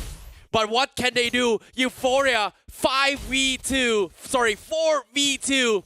Can they do it? Shizugat does have those immortality. They've got the minions. They need to get the perfect catch. Euphoria Esports, they're holding on. The minions are coming in. Takenaga clearing the lanes, but Ryujin God, he is gonna get focused down. But the crystal will be focused. And that is Euphoria taking game number 2. Oh my goodness. This is, at least in the Challenge Series, the first defeat. The first series defeat for GameLab. Euphoria Esports done it, sending them down to the lower bracket. Ladies and gentlemen, Euphoria Esports, your first grand finalist for the Snapdragon Pro Series. First ever Mobile Legends Bang Bang Season 1. Your first grand finalist, guaranteed a top 2 thus far. However, all things considered, GameLab made it extremely difficult for Euphoria Esports. But it is still not out in the running yet, as they will have to play a second time in the lower bracket finals. Oh yeah, second time lower bracket finals against GPX. It's going to be a repeat of yesterday, whereby GPX almost won against them. But we'll talk about that a little bit later. But for this round, this time around, it's not too dependent on Shizo God. At least they have Veno God. But at some point towards the later stage of the game, it was like, tap, Shizo God, onto you. Veno God, job done. Now, well done indeed. But shifting their focuses, trying the layers of defense, the amount of concepts they have to theorize in this game is unfathomed. Because if you think about how high level the game is that both are on equal footing. The only way they win the game is that they have to test the amount of layers on how they have to first to fight. Like, could it be this variation of team fight? Do we play around Shizuka? Do we play around the Fanny first? Or they have to find this intellectual logic positioning and test it out one by one, and all they needed was this one to work, and that was Shizuka finding an opportunity to pick off the tanks rather than focusing on Yukizi, which was GameLab's sole idea, protect the president, and eventually was picked off apart when all the agents were picked off. So nicely done from Euphoria Esports on finding that solution for game number 2. And even better for Shizuka this round, because look at his KDA, 1104. 0 deaths, and still at the same time able to dish out that amount of damage. But for me personally, Terrence, I would like to give the MVP personally to Heads God. This guy played the glue on point, and because of him being so annoying to GameLab, GameLab was so distracted by him. It's gonna be tough. It is gonna be tough. But personally, I feel like everyone from Euphoria Esports deserved the play. There was time from Yoshi God, there were time moments from Veno God, there was a moment coming from Shizu God, there was a very small moment from Eugene God, I wouldn't lie, but still, he did his part as a Kagura. But nevertheless, Euphoria Esports definitely deserved the victory. First grand finalist, guaranteed top 2 thus far. And I'm excited to see how things goes on. But nevertheless, GameLab is not over yet for them, as they will be in the lower brackets to be facing off against GPX right after this series. And this is where things get a little bit more spicy. And their opponent is definitely not going to be easy, because yesterday their opponents, GPX, pushed them to the corner. They had to fight 2 rounds to come back to win a 2-0. So it was an insane round. But anyway, looking over at the stats, everything favors towards Euphoria Esports. Shizo God, Heads God up on the charts, Yoshi God as well. I mean, pretty much, I can see to a certain extent, this is the round that Euphoria Esports really dominated the game. Yep, 4,800 damage per minute on Shizu God as well. I was able to see how a Fredrin from half HP died, literally 0 health in 2 seconds because of Shizu God. And he's going to be the undeniable MVP of this game with a 9.8 KDA, kill participation of 67.8%. His carry just completely destroying both games thus far. But in case you missed out how the match looked like this game, how Game 2's highlights went on. Yeah, I mean, if you talk about like stats and all, it does favor Shizu God, no doubt about it. But you gotta give credit to his teammates as well, opening up so much space for him to farm at the early stages of the game. Even when it comes to trying to get the early objectives, like those turtles, he was never involved at all. He was like, okay, dude, Shizu God, you go do your thing, 4 of us got it. And not only they open up space for him, they still managed to get the objective at the same time. I mean, Euphoria Esports, they did no wrong. Yeah, I agree, but even here as well, they were able to find a very, very nice pick as well. And I agree with what you said as well, that the moment Heads God is able to isolate the targets, there was nothing GameLab can really do in extending all these fights, right? His job is pretty much zoning as well. He was able to isolate here, and Shizuka is just getting free targets all the way through. And every single time they try to make a play, GameLab can't seem to dive him at all. And eventually, it just came down to moments where Euphoria Esports says, hey, I don't care. I'm going to win some nature. I'm going to focus on Crystal. I'm close out the game. And you can see the players as well. They're just extremely excited for that game. But GameLab, they tried their best. They are going to fist bump. It's okay. They will be playing another match. But for now, congratulations to Euphoria Esports, your first grand finalist for the Snapdragon Pro Series. You know what I really like about that final moment from GameLab is that despite them losing a 2-0, like all 5 of them, they don't hesitate to come up and do the fist bump. Yep. Like normally you would see some players like, oh no, we just lost the game and all that, they feel devastated. But we can see like how the bond between the players of GameLab.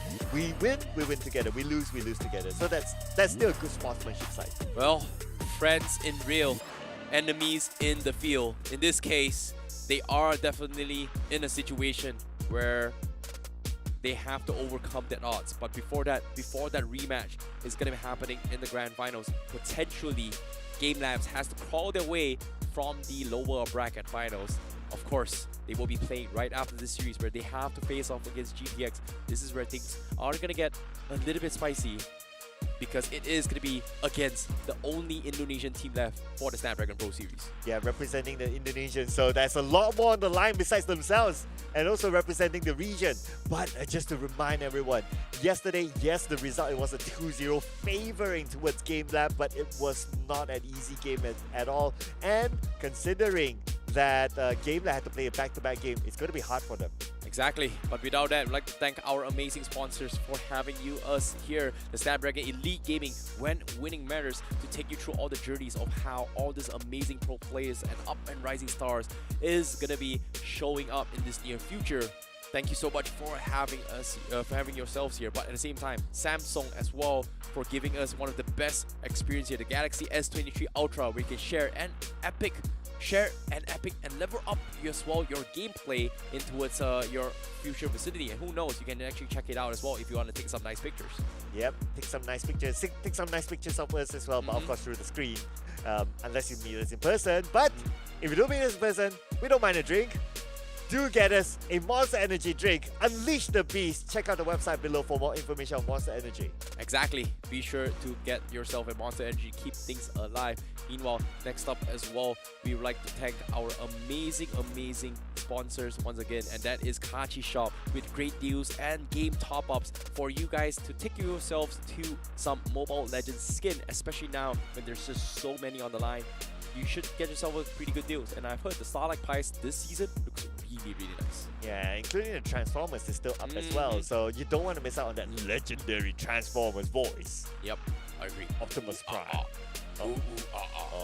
I can't do that. that. Maybe that's when Beast Wars is out inside. Okay, maybe.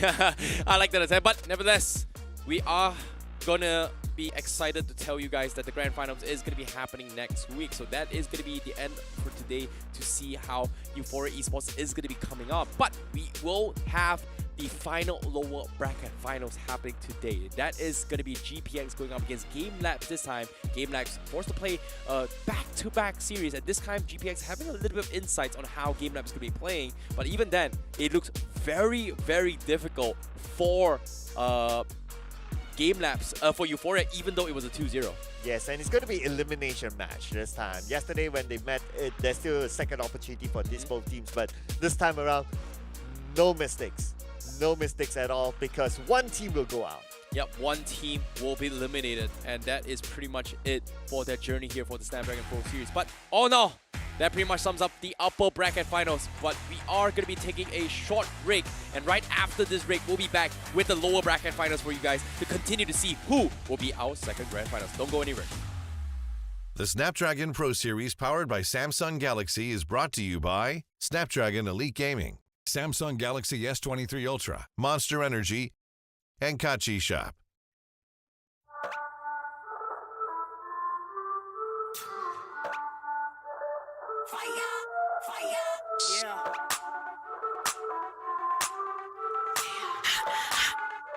Yeah. We be hot, mama got game, check my team, we like the flame. We be bougie, y'all sound the same. We be, mama got game. We be hot, mama got game, check my team, we like the flame. We be bougie, y'all sound the same. We be, mama got game, yeah. We be cooking something new, hear us knocking, coming through. Push the limit on them rolls, cause we don't do it like you do. We be cooking something new, hear us knocking, coming through. Push the limit on them rolls. Yeah, mama got game. Mama got game. Yeah, mama got game. Yes. Yeah, mama got game.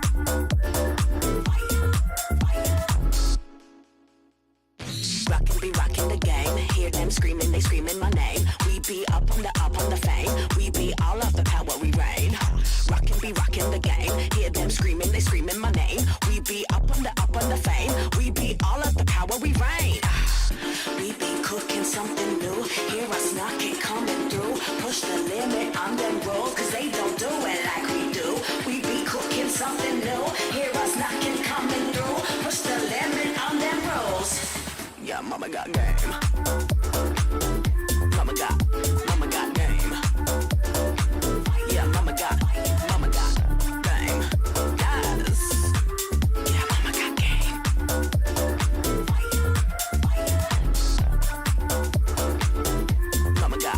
Mama got game. Yeah, mama got game. Yes.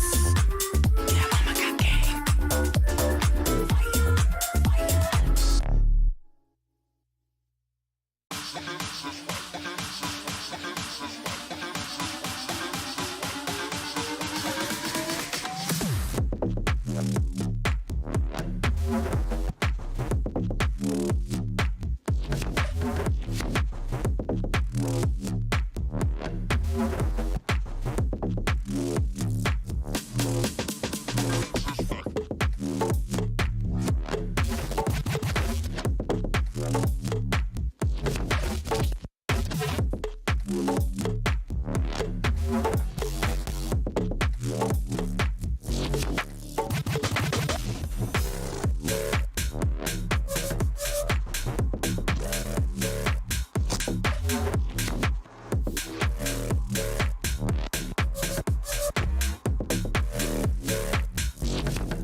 Confidence is key, and my keys all jangling. I can open any door, serving body, face, and more.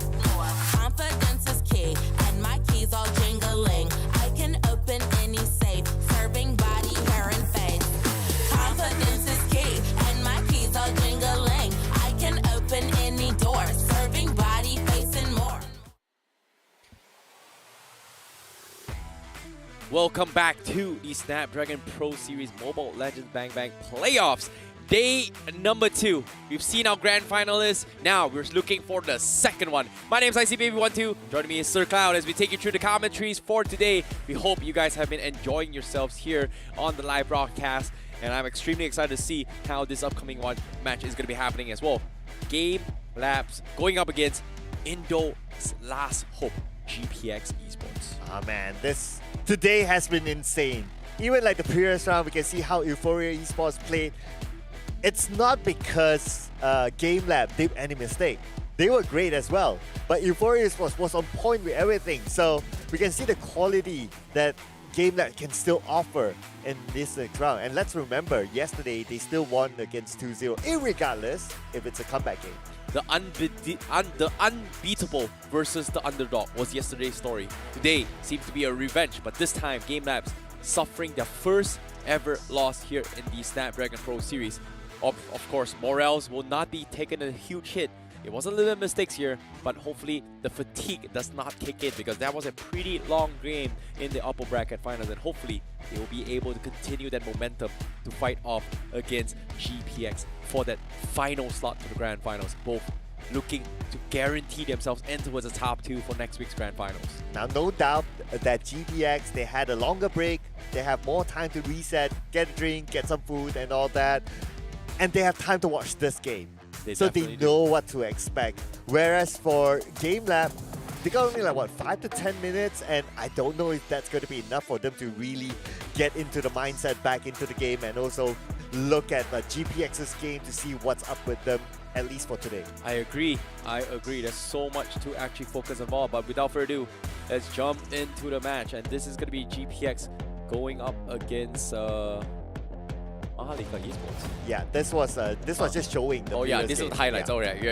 Oh, yeah. To give you guys a little bit of recap on how the first series kind of went down as well, GPX was able to convincingly take 2-0 against MHRLK Esports, despite MHRLK Esports showing signs that they could have made a comeback, but it was still a very close match. Yeah, it was a really, really good game. Like MHRLK Esports, they tried to go in for the split push at some point, but GPX, they showed discipline in both games, and because of their discipline, they timed it really well together with the minion push. They timed it really well with some of the waves being shoved out. So GPX took advantage of that. So and they held on MHRLK Esports at the objectives. MHRLK Esports happened to have the tunnel vision towards the objective. They forgot about the back, and that's where GPX took advantage of it. But of course, after this, the opponent is going to be way more disciplined. It's going to be way more aware of their surroundings.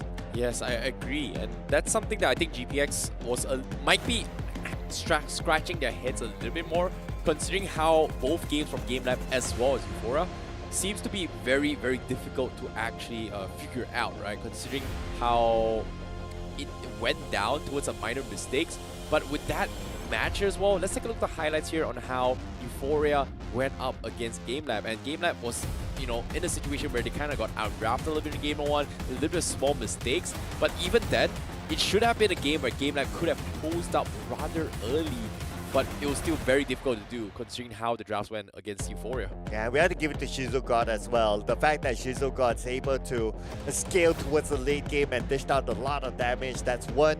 And Shizogod have to give it to his teammates for opening up a lot of space for him to farm, not allowing GameLab to jungle invade to fight Shizogod. And Shizogod just did his work towards the late game, actually just playing his role. So everyone in the game between Euphoria Esports and GameLab actually was on point. So no real big mistakes there. It was just that it's down to that minor details of who gets that best coordination towards the end. I agree, you know, like this was a very risky draft coming from Euphoria Esports, but they identified what was their win condition, right? Like GameLab, even though they have a technically easier draft to play with, but when it comes to high mechanical skills and technicality and macro aspect, Euphoria Esports was just so much more ahead compared to GameLab. Whereas GameLab, even though they're not making major big mistakes, it all comes down to a little bit of a miscommunication and uncomfortable playstyles because they were playing into something that GameLab are so used to playing around, and they have to try something new in order to come to actually win this game. This is something that GPX is really very good at as well, because if you think about it here, GameLab used to be a team where they play a lot very similarly to how GameLab does, which is Fredrin as well as Marty's composition. But who was the team that brought in the Lancelot? That was GPX. And I like that idea coming from GameLab. They're trying to experiment GPX composition to test it out against Euphoria because of the fact that GPX was the closest team to actually take a game from Euphoria during the previous series. So it makes sense why they tried to adapt. I like that this is a learning curve for GameLab, but just now the upper brackets didn't exactly work out. So it might be something that GameLab needs to take a backseat. You know what? Hey, I know we're trying to adapt, we're trying to evolve, but maybe it's time to stick to something we're a little bit more comfortable now and safety to actually beat against GPX now. Frankly speaking, I kind of worry for GameLab in this round because if you remember yesterday as well that, let's see here, GPX actually played a similar kind of strat whereby they were really disciplined and they used the minions to sort of push it and put a lot of pressure onto GameLab. So they could come up with the same strat again. And I think with them coming up with the same strat again, knowing that their opponent might be kind of tired from the previous game, this could give them a big advantage. I agree. And GPX, for the potentially final time here, up on this stage, this is Ziri, Ray, Kribu, Watt, as well as Fredo QT for the lower bracket finals. And this is their roster, and I'm excited to see how they will be bringing things down for GPX, especially when they have so much potential at being Indonesia's last hope. Meanwhile, their opponents all the way from the upper bracket finals, now in the lower bracket finals as well. We have Havos, Takenaga, Aizawa, Yuktizi, and Darkman. How do you pronounce his name? Havos? Yeah, Havos. It's based off Navi X-Pro player from Dota. Right. From TI1. Okay. Same name. All right. Fun fact. Yeah, a Russian name. All right. I learned something new today. I call it Xbox. I don't know, maybe we got it for Xbox or something. Like the moment I saw the name, it was one of the first names that we asked over the weeks. How do you pronounce this? I'm pretty sure it's not Xbox, it's Havos. And we got production, asked him. Yes, he said he was Havos. Havos. Okay. We learned something new today, ladies and gentlemen. It's a Russian pronunciation. Like how we say ha ha ha is H-A-H-A, and Russians say X-A-X-A. They pronounce X as ha, her. Ah, okay. Learning some Russian today, ladies and gentlemen. And I do hope that our players do learn something throughout the day. Please don't quote me on that, but that's what I knew over the years. All right, I'll try to fact check that again. It might be wrong, but that's how I remember it. So it's going to be Hakenaga now, with a T in front. Does it work that way? No, that's X-Pro. This is T. Oh, okay. Oh yeah, sorry. This is T, but that's Takenaga. I'm trying. Close, I like it. But nevertheless, here comes the player head-to-head here. It's going to be Takenaga going up against Ray from Indonesia. This is going to be the junglers coming from both sides, as they are going to be in a position to actually fight for that spot. And based on the stats here, both nearly identical, a very, very close neck and neck. But in terms of preference as well, you know, Takenaga does have a little bit more on towards the Fredrin's CC potential, whereas from GPX side, they are leaning more on towards, you know, zoning out and being the playmakers of the team. And Akai was one of those heroes that I felt would have been a perfect fit for GameLab to deal with the Fanny in the previous games. Yeah, but Takenaga, if you look at his game style from before this, he's not the one that starts the fight and like goes in to the back line. He's more of like, okay, let's try to take damage in front. So here will be the big question for GameLab in the next round. Is like, what kind of composition would they have to try to take whoever is on the back line? Yeah, this is, I think, this is something that I think we are going to be looking forward to see when it comes to how the junglers affect the gameplay, right? So far, you know, it's either diving back lines or diving front lines. And so far, GameLab as well as Euphoria Esports, they have two different approaches. They always wait for the right moment to snipe the back lines. But for GPX as well as Euphoria, who plays on Lancelot compositions, they want to do the exact same thing, but it's only strong in the early stage of the game. But eventually in the later stage of the game, Lancelot will lose out a majority of this damage output. Yeah. And I think a good example of how a team adapts in a situation when you transition into as a damage build is very important as well. Because once you get full item to tank items, it's hard for you to switch everything to a damage item, where we do see, I think, an X-Pro team, sorry, not X-Pro team, I think a team like Toda was able to demonstrate that. They were, I think, Chiku, when they were playing the Malaysia All-Stars match, he was going full tank Lancelot. Just because in the late game they don't have the damage, he swapped up all his tank items, went damage, and found the right targets to kill and won the game. Right, so you can't really go like all full tank. Like, it's very, very risky. Situational, but yes. Okay. Situational, but that's the downside of a Lancelot. Early game, extremely strong. You have pressure, you have tanks, you have mobility, which, quote-unquote, not many players or heroes can actually deal in the early stage game. But once you're 6-slotted, well, that's a completely different story. Yeah, but in fact, it's like what we see how the Lancelot's been played today, right? It's, I don't see much damage output from any of the Lancelots. I guess it's because of that. Yeah, it's pretty much a tank slot meta now. just because objectives gets extremely easier to contest as well. You can dodge the Lord Storm. The iframes gives you the upper edge to actually use the retribution while you're in your iframe animations, right? So it makes a lot of sense of why they kind of want to play that, because it all comes down to those 50-50 coin flips and retribution. Very, very difficult to execute, but nevertheless, you know, it is the reason why they want to go for it. Yep. So will we see? Okay, but it's somewhat in the meta right now, despite it not being able to deal a lot of damage, meaning that they will need someone else to really deal the damage. Yep, definitely. You know, 3 tanks, 2 cores has been the current patch here as well, just because of how itemizations has kind of shifted in the current patch. Very, very cheap to get high value items, such as Dreadnought Armor, 800 gold. Boom. You can minimize so much damage coming from an assassin, especially assassins in particular. You only kind of do a lot of damage when you have early Hunter Strike or Blade of Fantasies.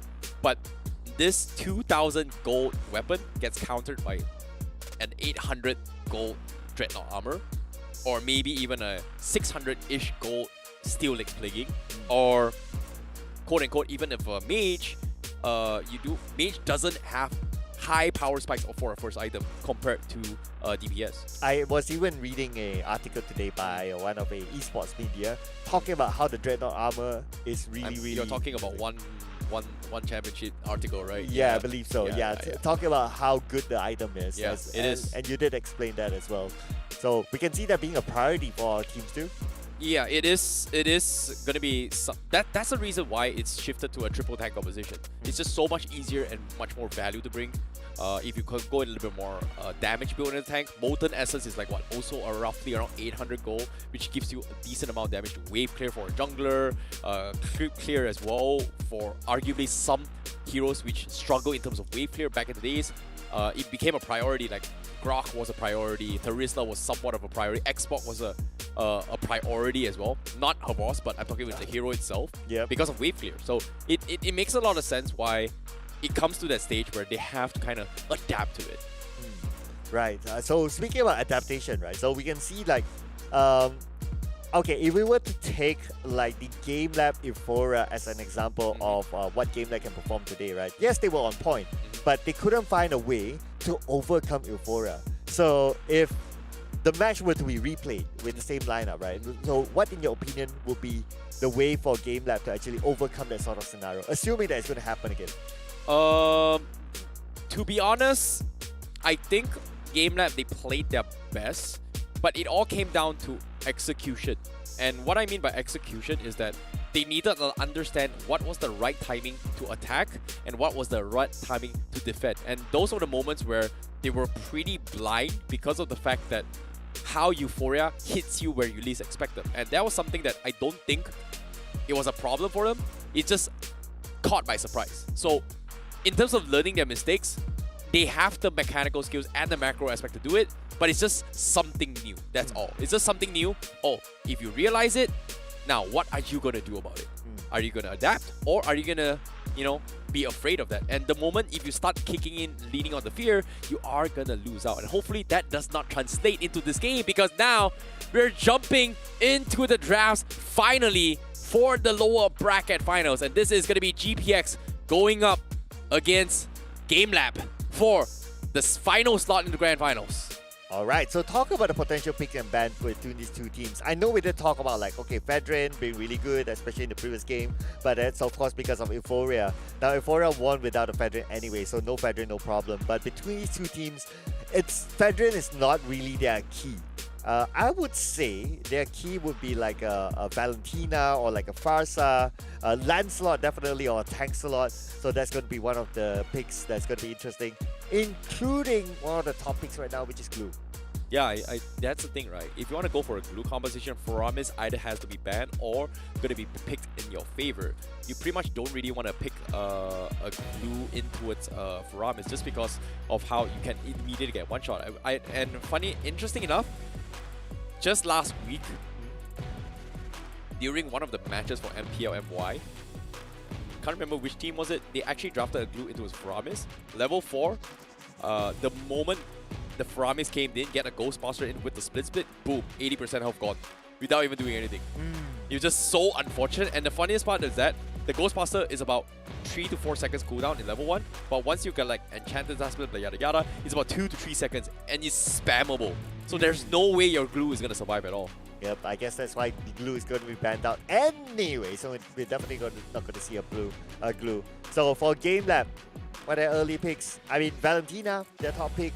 I mean, that's a very safe one. Yeah, I think Valentina is pretty safe, but for safety net wise, going for the Fredrin here isn't too bad coming from GameLab, considering that you can work around Faramis, right? Like, Faramis is great against AoE controls, and I don't think GPX is the type of team where they kind of like to play around a tanky and long late game competitions. Like GPX, they've been known for high mechanical heroes. They like to cut the backlights, and Lancelot might be the priority for them. But Martis, I'm surprised enough, completely ignored against a Fredrin matchup. Fredrin ignored by GPX in the previous game as well. So I think GameLab might be... Oh, sorry. Actually, it's GPX that takes the Valentina. Okay. Yep. Okay. All right. All right. Well, Faram is going to be from GameLab. And they take the Lancelot once again. Okay. 3 games in a row now. They're forcing Takenaga to actually play it.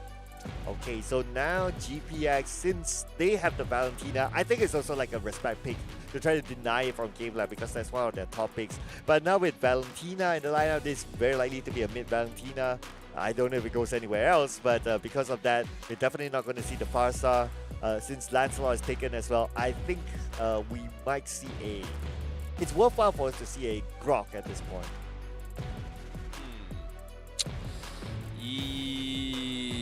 Or do you have some...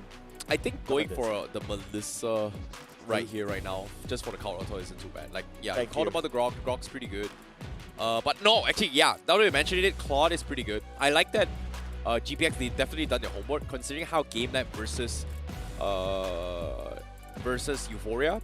Both teams, even though they have Faramis to a certain degree, Claude was one of those heroes that was completely ignored. And I like GPX is finally bringing it out as an anticipation. While GameLab, they are gonna take the carry in their favor, means that even if GPX decides to go for the Fredrin, they still have somewhat of an answer. And funny enough, Fredrin against a Faramis as well as a carry, it's kind of like both counter each other. Obviously, carry is gonna be able to kill the Fredrin, but against a Faramis, it's a two-way breakdown. If you try to run away, Faramis is gonna pull you back. But if Faramis gets all clumped up and get a 4-man taunt by Fredrin, as well as a Appraiser Wrath, is also good. So it's like a two-way thing. So I guess GPX, they don't really need to worry about it. GameLab, they don't really worry about Fredrin, but they definitely need to worry about the Martis. Martis definitely is something that can deal with the count altar because of the CC immune. Let them pick the Fredrin, ban something else, and in this case, banning off an XP laner that can win their matchup is more important than banning off the Fredrin right now. So what we learned from having a carry in your team is that, yes, it's great, carry can scale towards the late game, but there's always a risk at the early game. So GameLab need to be prepared for the early game. Probably having like what we saw earlier on, the good example was having a Fanny, just to be just to be sure of what's going to happen in the early game, and then allow carry to scale later on for their side. But in this case for GameLab, yeah, this is smart. But this is very smart coming from GameLab. Like, these are two heroes that can actually counter the count altar strategy in terms of jungler, right? Fredrin, even if it doesn't really hard counter, it's okay. They're okay with doing a Fredrin composition. But Martis disrupts the count altar, it disrupts the carry to a certain degree, disrupts the Lancelot. You know, Archive Heavy Spin completely destroys that as well. So I like that they're going for this. But that being said, seeing that Digi is being banned, Atlas isn't too bad right now based on this composition. And for especially with a count altar, going for the Atlas isn't too bad. GameLab, they play it safe, they go for the Claude.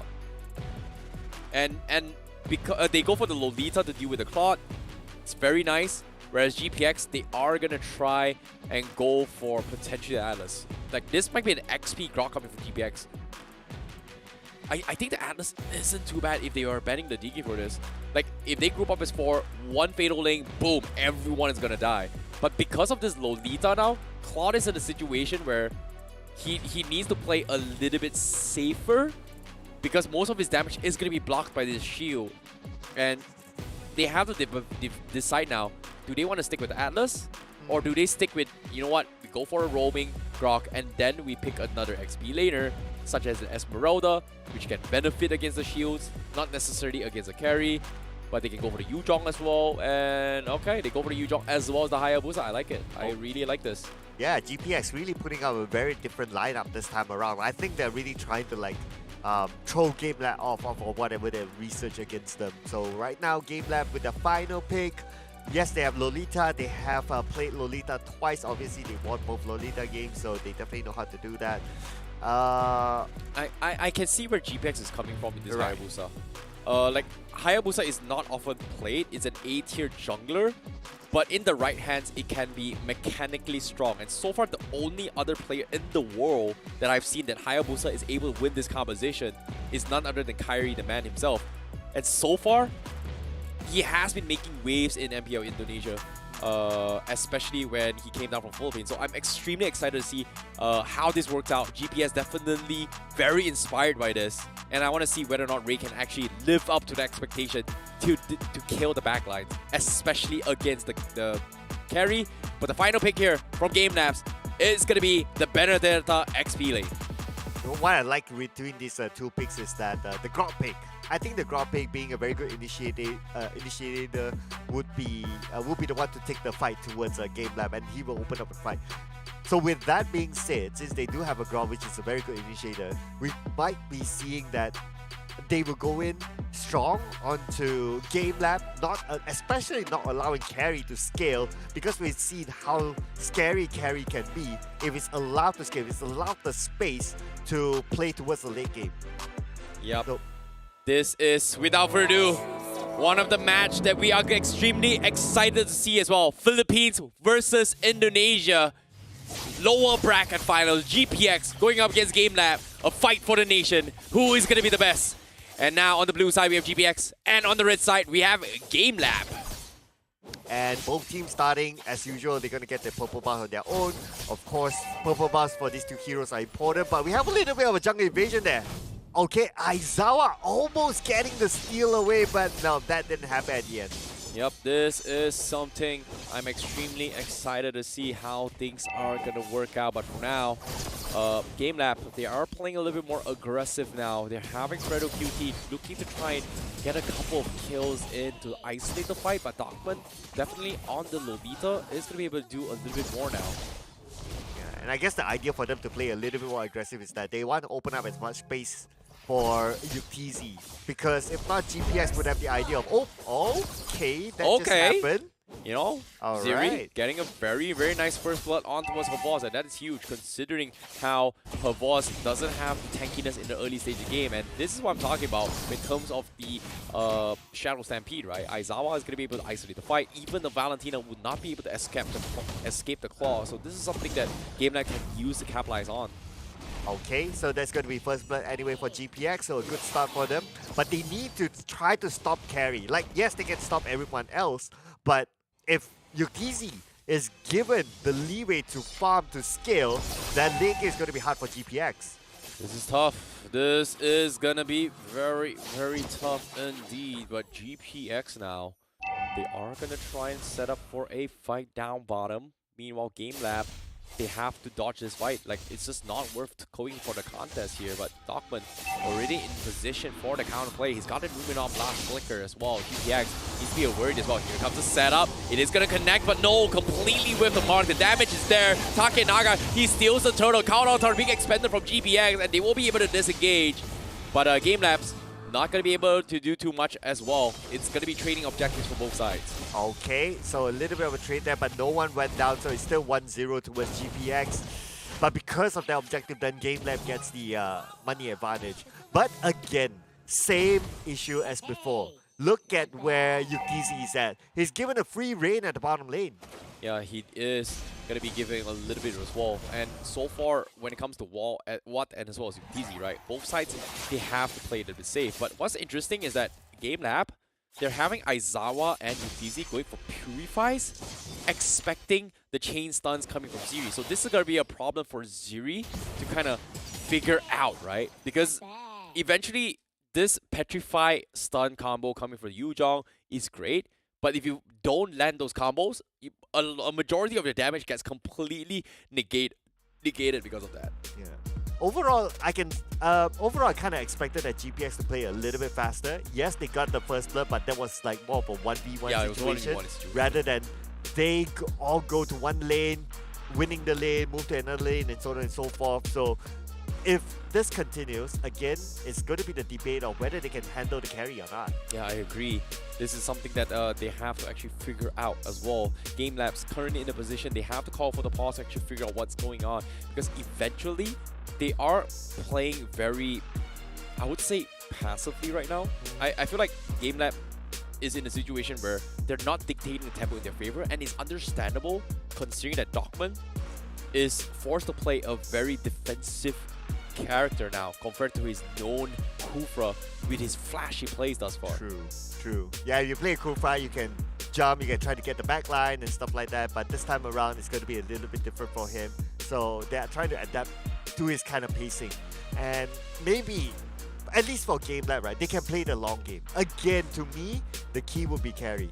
We've seen how Shizuka does it before with his teammates. They can play the long game because they know they got the late gamer. But here, if they play the long game, that's great, but it's going to be hard for GPX towards the late game. Okay, if we talk about GPX late game possibility of winning this, what's your thought? Okay, so this is where things get a little bit different, right? GameLab, you're trying out what Euphoria is doing with the carry is to deal with the tanks, right? But GPX, they have a composition that's not tanky, but they can actually threaten the carry because of the Hayabusa and the back lines here. So this is going to be a difference in approach in terms of mobility, but that's the thing, right? They can still kill off the carry very, very easily. But speaking of killing him off, what?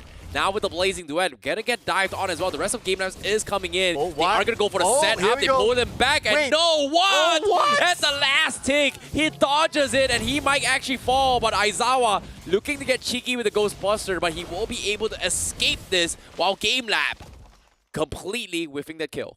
Flicker well used there to just go back, and the fact that he went back to his own turret is like kind of like a risky play, but he trusts his teammates to back him up there. Fredo QT was on point to help him. The turret was there as well, and plus they are someone like level 5, level 6, so they wouldn't want to turret dive that easily. Yeah, I agree. It is very, very difficult. It was a very slight detail, but Juan was able to backtrack that for a little bit.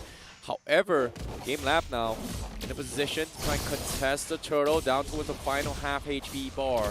GameLab currently setting up the Numenon Blast. Dogma setting up as well! Connects it all, but he gets the code also coming in as they're going for re-engage, but they will be secured once again by GPX for the turtle as they go for the all-out brawl. Ziri gonna be zoning the marksman while the rest of GameLab, they have to back off, but they do get the kill on Ray at the last tick. So that's going to be huge as Takenaga looking to extend the fight, but no, he will be able to back out. I mean, Fredo QT would have been tanky enough anyway, so he would have been able to tank out that final few damage. But so he'll be okay.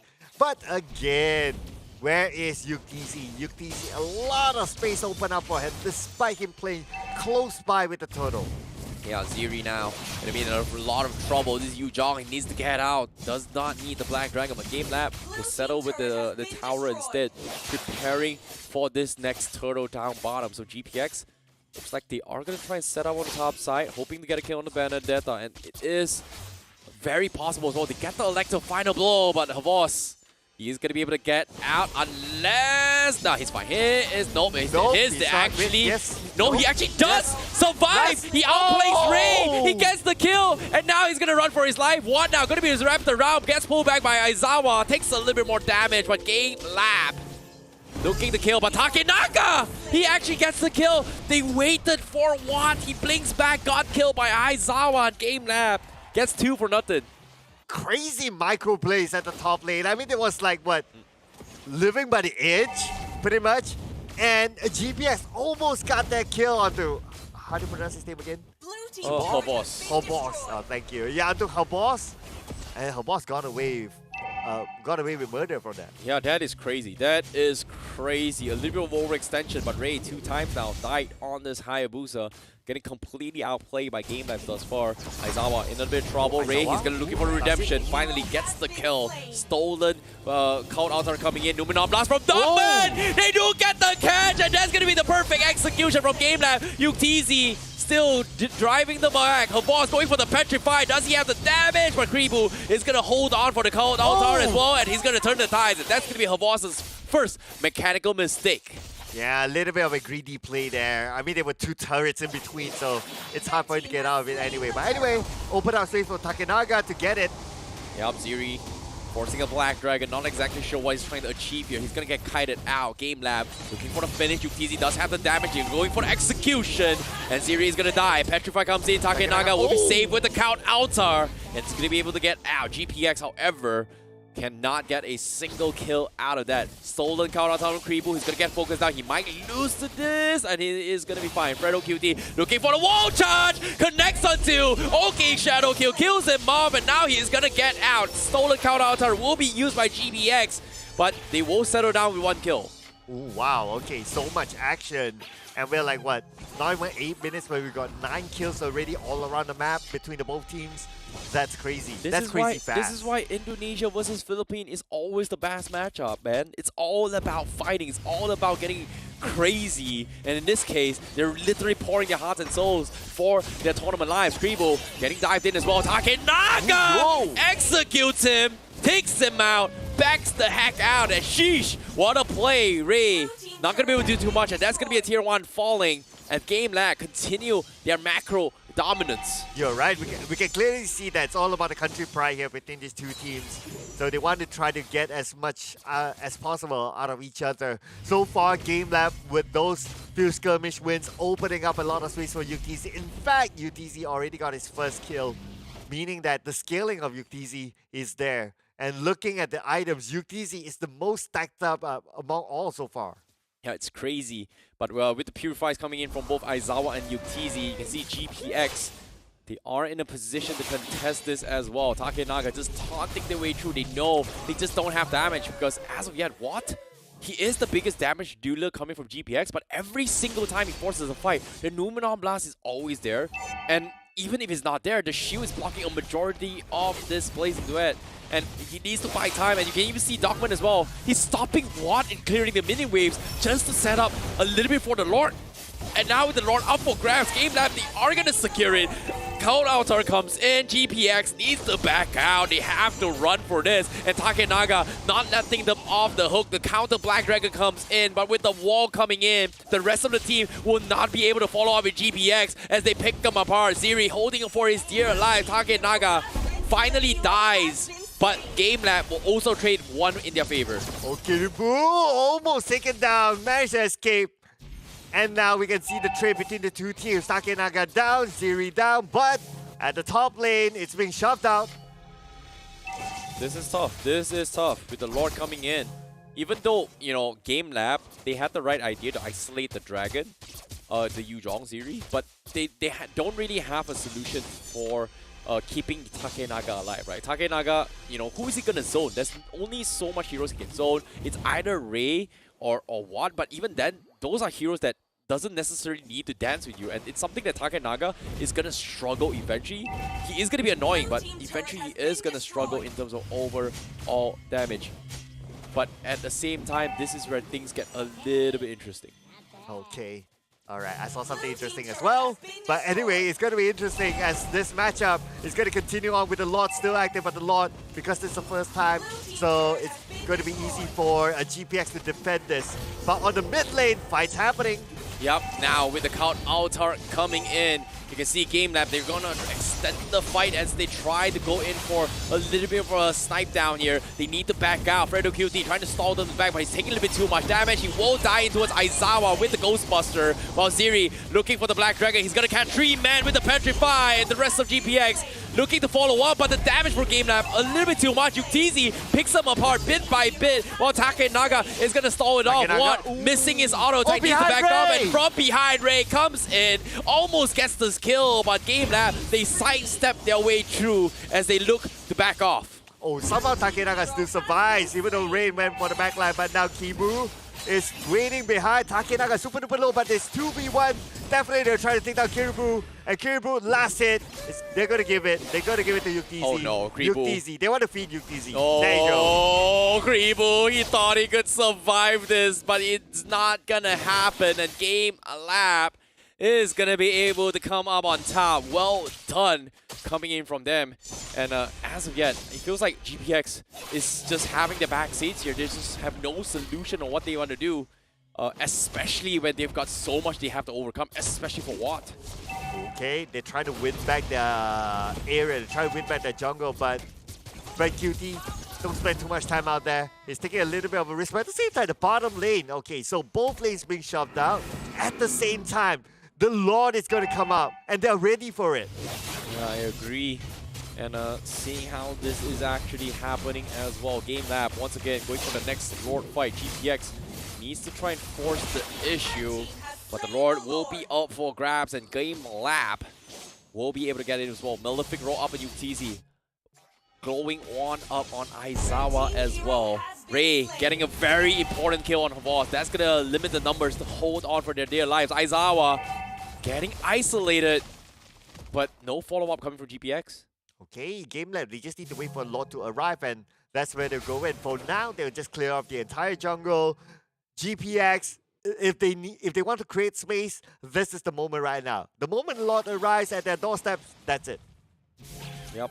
And of course, this is where things get a little bit interesting as well. With the Lord coming in, it is going to be pushing their way from the top side. GameLab currently in a situation where they can close out the game, and GPX, they have to give their all to defend against this. But they're still playing to save Ray, showing himself. Oh, Omis getting stunned out by Darkman. But the Lord already working on the Crystal. GameLab, they are going to settle with the tier 3s for now. Darkman just blocking all the bullets from Watt, just doesn't really care. And there's just nothing GPX can do about this. Right now, GPX pushed to a corner. It's still 5v5. And now GameLab, they'll be looking to close this. Yeah, it is going to be possible as well. Darkman with the Numana Blast! Gets Kribu at the second! And now Yuktizi is going to be in trouble. But Ray will be able to disengage. But GameLab, they settle in tier 3. They're looking for more. No Kribu, no problem. Crystal's exposed. They've got the counter. They are going to try and dish out the damage. And now here comes the blazing duet. All completely blocked by Darkman. He's dead. Yuktizi falls. And now GPX is going to lose more, even more. With what? Last man standing, dead as well. GameLab is gonna be taking game 1 against GPX. And there you go. When it came to the later stages of the game, Yuktizi playing the carry. There was almost no counter for him. So much space created by GameLab. Basically, they're going in for the late game, but you don't really need the late game in this case. By the time it goes mid-game, it's good enough for Yuktizi. GG, well played to GameLab for game number 1. One more step to being the second grand finalist. We have GPX, last team for Indonesia, Indo Pride, to fight for their tournament lives here for the Snapdragon Pro Series. Very, very difficult, if you think about it. Not gonna lie, I was actually expecting a closer game between these two. Considering like whatever happened yesterday, and today for GameLab, it's been a long day for them. They're playing back-to-back series. But this game, we can see that GameLab is still on point. This is the GameLab that we knew of before this. Yeah, this is the undefeatables coming in, showing you a masterclass on how to be the best.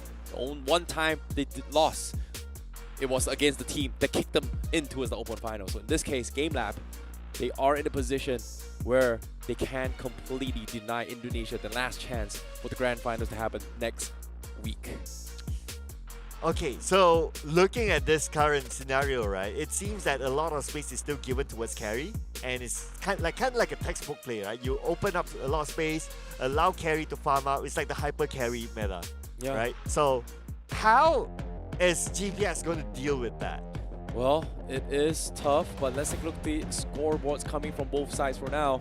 GameLab definitely having all the itemizations all proper as well. The drafts was a little bit iffy, but having the Lolita just completely shut down the clock, right? Like GameLab just had a solution to deal with it, and there was just nothing really much GPX could have done. Very early Radiant Armor purchase on Darkman, very early Dreadnought Armor, as well as a Dominance Eyes to slow down the burst coming from Watt. And because of this Lolita, Claude pretty much in a situation where there's nothing much Claude can do, if you think about it. Yeah, pretty much. Very, very, very little. I'm kind of thinking around like, did Fredo QT do enough? Like, did he lead the front line to go and look for pickoffs?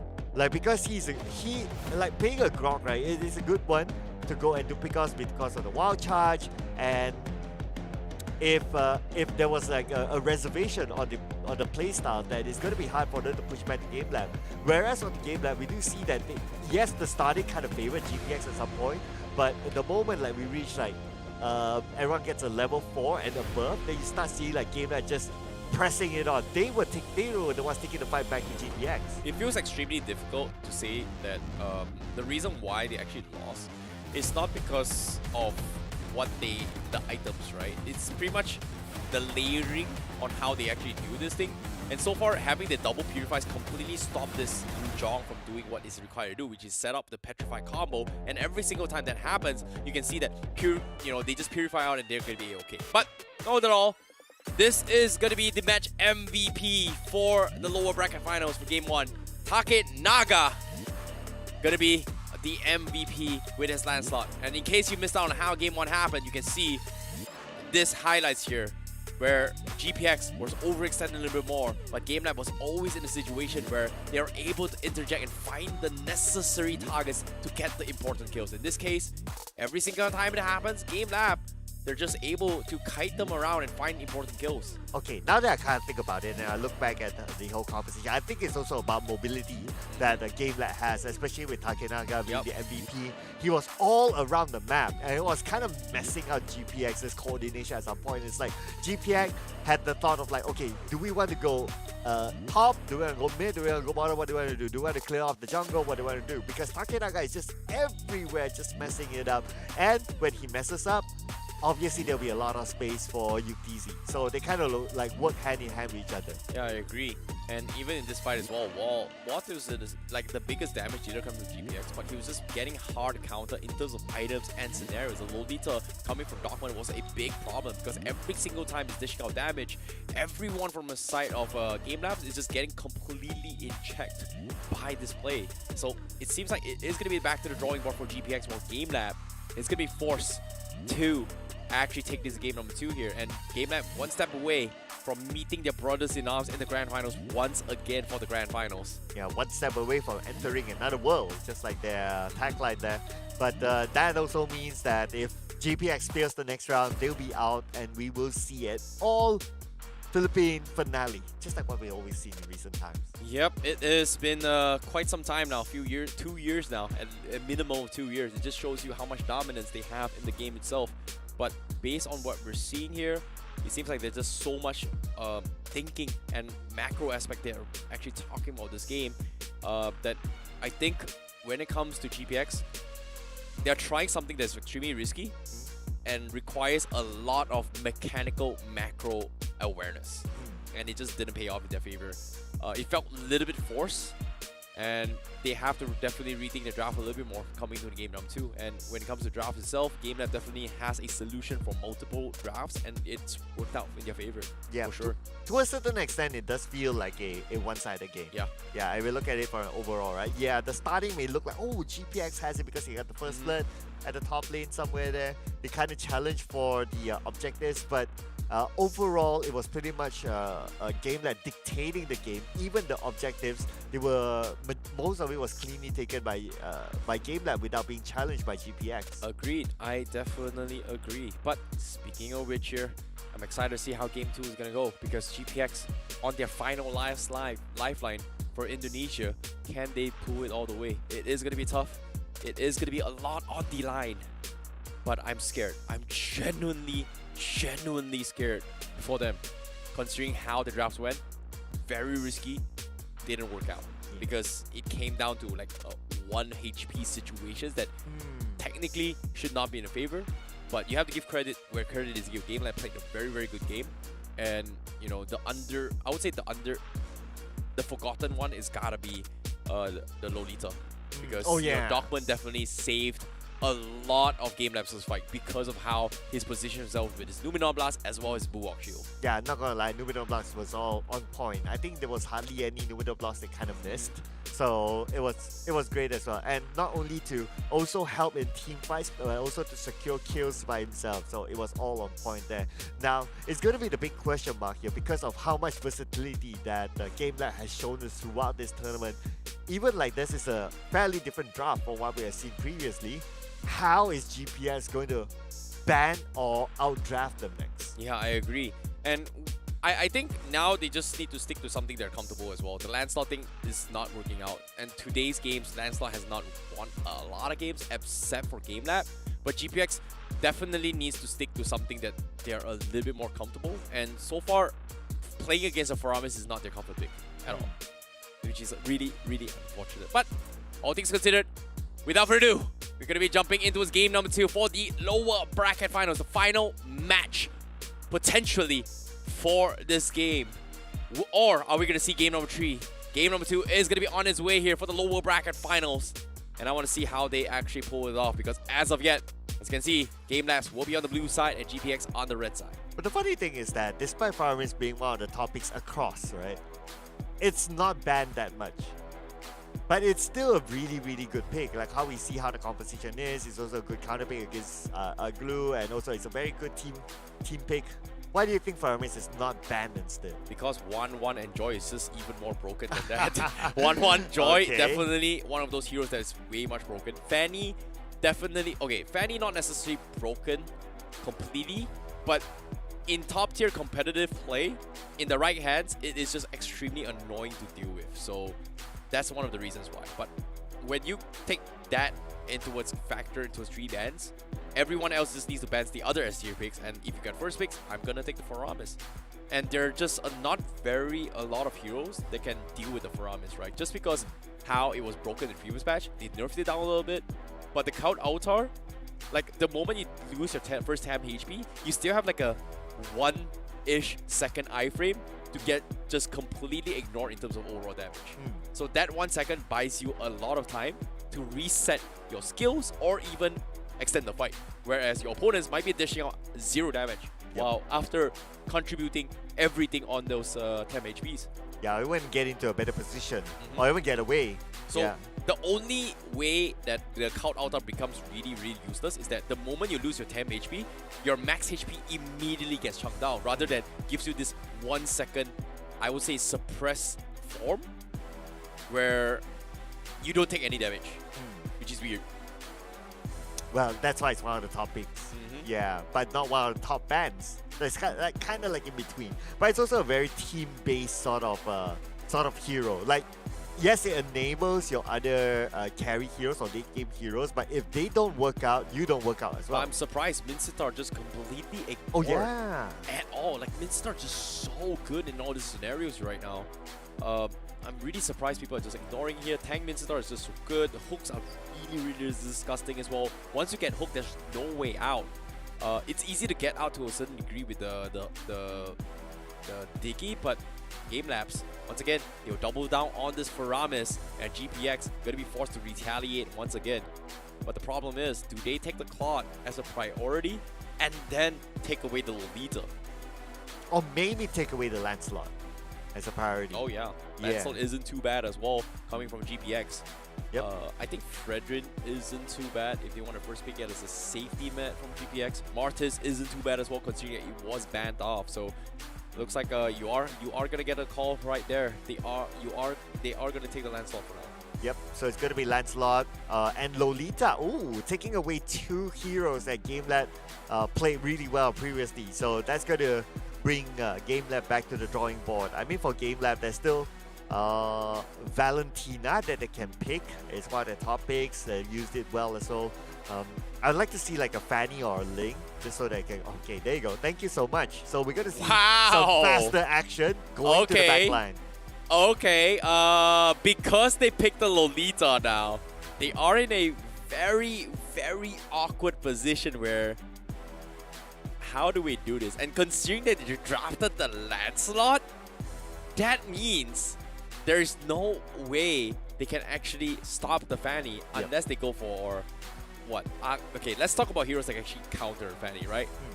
Kufra, Akai, Saber, Paquito.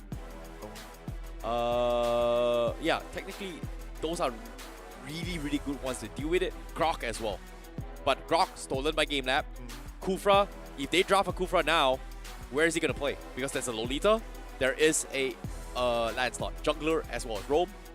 If you force the Kufra XP, not gonna be able to roam as efficient. Fanny's gonna be playing on the other side of the map. If you draft an Akai, same thing. Do you play this XP Akai? What value does it bring against another XP laner, such as the Benedetta, such as the Lapu Lapu, Yu Zhong, yada yada. But in this case, going for the Lapu Lapu isn't too bad. But I feel like GPX is in a situation where they could have drafted the Hilda to deal with to annoy the jungler, but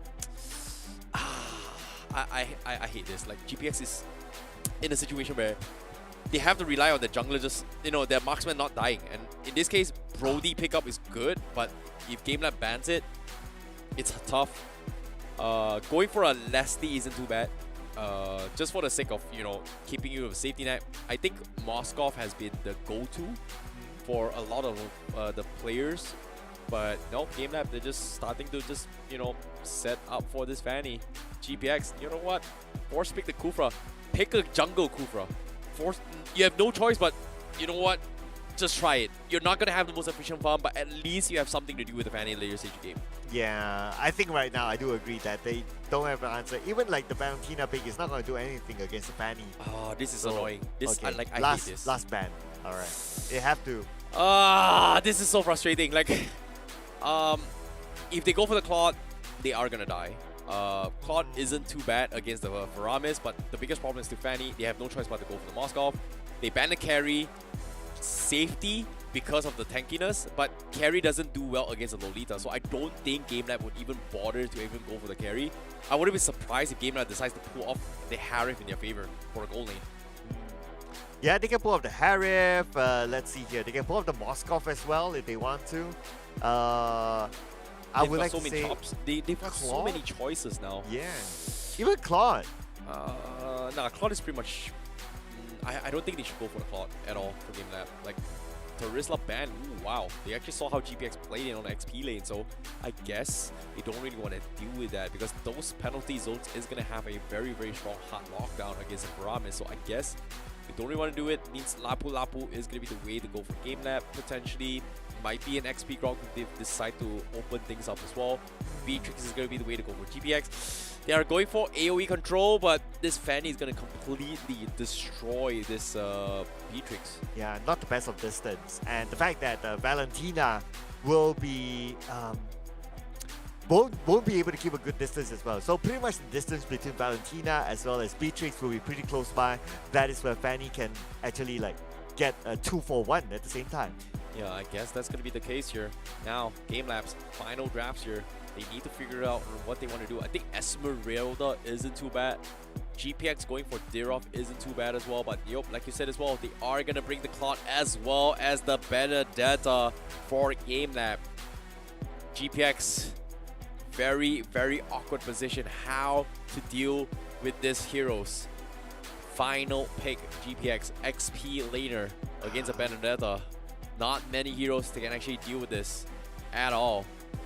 And have to deal against the Fanny. So right now it does look like they don't have an answer against the Fanny.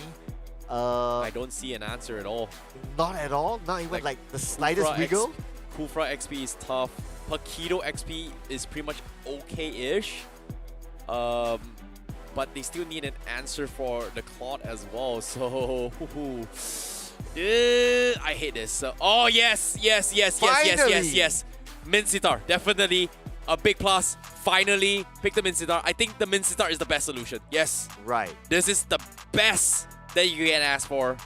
I love it. Finally, first Mincitar off SPS. Did we see a Mincitar yesterday? No, right? No. First ever. And it is going to be on the XP lane. I love it. I want to see how it goes. I want to see how GPX plays this. This is going to be a tough game. But I'm extremely excited to see how it happens. Yeah, glad that they picked the Minsita. It's not only the first time, It's funny but how I've been talking about a Minsita for so long, and suddenly I just completely forgotten about this. I know, right? Because nobody really picks Minsita for It's some broken. reason. The power impression is broken. It's just broken. But with that being said, GPX fighting for their last tournament lives. In the nick of moment, they were able to clutch it out in the drafts. But is it going to be enough for them to tie the series? Ladies and gentlemen, this is the lower brackets. Game number 2, GameLab versus GPX. And right from the get-go, I saw how GameLab tried to freeze the lane with the Grok, and he actually missed the timing. He actually missed the timing. But yeah, at the same time, you know, GameLab, they just want to get an early XP lane for GameLab, whereas GPX, they are going to be in a little bit of trouble. Some form of jungle invasion here, so Fredo QT just behind Takanega. But nothing's going to stop Takanega anyway. And now with the purple buff, of course, will give him a lot more mobility across the map to farm a little bit more efficient. But this is where I'm worried, right? I hope that the Minsita pick is planned, like they really wanted to take the pick instead of being forced, and they haven't been practicing it. It's not that hard to play a Minsita. You just need to land those hooks. And the broken part about the hooks is that you don't really need to aim. You just need to see. Sorry, you still need aim, but the more people you get, the better it is, because you are going to help everyone into your vicinity. And once the King Calling comes in, it all comes down to the wombo combo setup. So I guess, you know, it comes down to the hook here. But speaking of hook, that's exactly what it is. You aim a little bit, but even if there's a minion, it's okay. It's going to go through right there. It's going to pull everyone. So I guess that's the idea that they can play around with. Okay, and that's a little bit of preview of how he will play the Minsita, and it was pretty on point there. But Takanega! Kribu, he needs to get out. He's forced to flicker as well. Takenaga knows he's holding up his cables. And Kribu forced to use the flicker to back out. So that's going to be the disengage coming in. GameLab, however, looking for a position to try and contest this. UTZ in a little awkward position. Mod gets a free value damage. Meanwhile, Dockman still not be able to do too much here, as GPX needs to play this a little bit safe. Orange, the turtle already being contested as well. GameLab stealing it before the purple buff? Okay, now he's gonna try and, you know, bait this out, I guess. So GPX not in position yet, though. Yeah, same goes for GameLab as well. They don't seem to be really interested to go in for it just yet. But they might be interested to go in for the top lane. Siri in position. Ooh. Now, with that being said as well, you can see first turtle, GameLab's being a little bit hesitant to actually contest this, knowing that if they take this fight wrongly, Ziri is going to have the King's Calling and just completely stop Benny from doing his thing. So Takenaga looking for a back flank as well. They are going to go force that countouts are coming from GameLab, and GPX is going to try and fight. They go in for the force, and Ray steals the turtle, and now they're all clumped in. But here comes the snipe down as well, but the King's Calling is not going to do him any good. Already expended by GameLab, finds the right moment to strike, and Fredo QT Kribo will be the casualty. And that small area is the best area for Takenaga, using the Fanny to execute. Just look at how the cables were used. It's like, okay, just back and forth, back and forth, back and forth, dishing a lot of damage towards GPX. Oh, the stolen countouts from Kribo eventually became a setup for Takenaga to snipe them down. Very, very unfortunate. But GameLab now continues with the assault. Here comes Takenaga. GPX needs to protect this, but there's nothing much what can do. And you can see Fredo QT, he's got his shield up, but it doesn't matter. It's a melee. As long as my body touches you, you are taking damage. In this case, GameLab, they have all the space in the world now because of how Takenaga is playing. And GPX playing it a little bit slow for now. Yep, looks like everyone's kind of chilling, but we don't see GameLab really chilling. Just look at the position of Xbox, Habok. Yeah, hopefully I didn't butcher it. But now he's all the way at the back line. Oh, look at this. Ziri forcing in very early King's Calling. Gets a decent amount of damage, but her boss will gladly trade off objectives before recalling his base. Meanwhile, GameLab in position to force another fight down bottom. So here he goes. Here comes the wall. Dockman thinking about the wall charge. He hesitated, baited this out. But GPX wants to kill off UTZ. Blazing Duet expended as well. Needs to back out for the reset. And that's going to be a Here we comes go. Small. Takenaga going for the snipe down. Kribu forces the count outer. Is he going to survive? But he's taking too much damage. The tower will take him out. And GPX finally finds a retaliation. Numenor Blast comes in, but Aizawa with the count outer seems alive. Kribu gets bursted down. But here comes the pause. What happened? GPX actually calling for it as well. When they had the advantage. When they had the advantage. Very, very weird. But GPX, they got a very, very important kill. Yes. I think the Fanny kind of overextended. Yeah. There was a little bit of a overconfidence there. Even jumping the turret. So, I mean, at this stage of the game, for you to solo jump a target and you're a Fanny, it's not a good idea. You know, it came down to the timing where the Lolita coming in from Fredo QT was able to bump the Fanny. And because of that minor stun, he could not extend his next cable to pull him that step out. And that's why he ran into the turret, took 2 hits, and died because of that. So I guess, you know, that was a very, very minor play, but it's still well done for Fredo QT because he was able to bait out that position. So that I would say greediness coming from Takenaga is starting to hurt him. And with him down on this, 10 seconds, I feel like GPX has a little bit more breathing room now to scale a little bit better, not being afraid of what this Fanny is going to be doing, especially with the Fanny without a purple buff, or even with the purple buff, needs about 40 seconds, 50 seconds, 1 minute before this next upcoming fight. Yeah, I think the bigger value for having the Fanny inside that lineup is that when team fights happen, like solo fights, yeah, but team fights. But speaking about fights, we're back in the action. Without further ado, we do see this fight happening as well. Kribu and Watt pretty much dead here. Not exactly sure what happened, but GameLab, they are going to be able to get a couple more fights in as well, pulling back the fight. Fredo QT, taking a little bit too much here. Total already up for contention, and Takenaga already not having the purple buff, doesn't need it, but considering how they have the positional advantage, GameLab says, you know what, it's mine, it's mine. And they're still going to continue down there. Just waiting for Aizawa to come in for the backline, and they might go in for the rush, but nope, because GPX, they went back. Backup is here. Raze will be okay. Yep, and as you can see, GameLab forcing a fight once again. GPX needs to play this a little bit safe. They need to find a way to play around the Mincetar, but every single time, all these objectives has been away from the Mincetar. And it's tough, especially when the Fanny is just fighting across the map, and because of that, now, they're looking for this invades once again. GPX, they're into trouble as well. Counter comes in. Numenor Blast stops them in track. It is going to buy them one more time, but Fredo QT blocking a majority of the damage. He holds on. He doesn't die. The ultimate defense. And now the stolen counter is going to keep him alive, but momentarily. But eventually, they will trade 2 for 2. Kribu now dropping a little bit too low, and it's going to be Yukizi that steals the kill, and GameLab will still come up on top. There was nowhere for Kribu to go at some point, but at least they traded back by taking a turret in the middle. And it seems like, so far, Ziri playing the Mincetar totally ignored. But let's check out the highlights again. Yep, great Numenor Blast coming from Ziri as well. That looked like a lost cause, but because of that shield, it blocks so much damage coming from Yukizi, allowing Kribu to salvage the fight. But eventually, the biggest problem was still the Fanny, right? Look at Takenaga getting freebies after freebies, and they need a fight where Takenaga needs to fight against the Mincetar known as Ziri, and every single time this fight happens, you can see GPX, they're not in a position to do so because he's so busy pushing up the lanes. And now, even here, Kribu got a stolen Fanny out. Not exactly sure what's that gonna do, but pay attention to this. Whenever they see Mincetar on the map and he's in the other side of the map, GameLab decides to pick a fight away from the Mincetar. They're just so smart, just selectively choosing when and where they want to fight. Yeah, and Mincetar during the late game is pretty much more like a tank initiator sort of hero, so it's not going to deal that much of damage. So they might as well focus onto those that's going to be on the late game side. But GameLab now GPX trying to get that buff, but can they?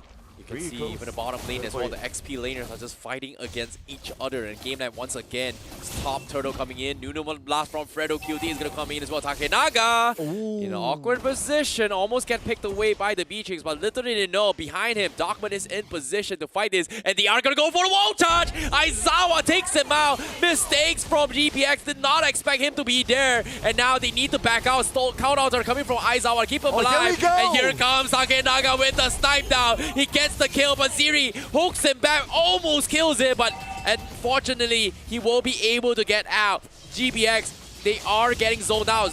Voss drops the Electro final blow. Not exactly sure what's gonna contribute, but GameLab will settle with a tier mid one in the middle lane. But Takenaga, he continues to go for kills. He finds one now, looking for even more in these fights. And we can see the best value of Takenaga is that he works best in this kind of composition together with his teammates rather than him fighting alone. And he's very, very smart at doing that as well. His teammates buy time for him, just stall the opponents. He comes in, snipes, goes back, resets himself, come back into the fight to snipe again. It is just great teamwork in and out for Takenaga. Yup, GameLab's getting a very, very quick Lord as well. GPX finally has no choice but to concede this fight as well. Fredo QT blocking river shots as well. Numenon Blast comes in, not gonna do much. Instantly cancels his way through.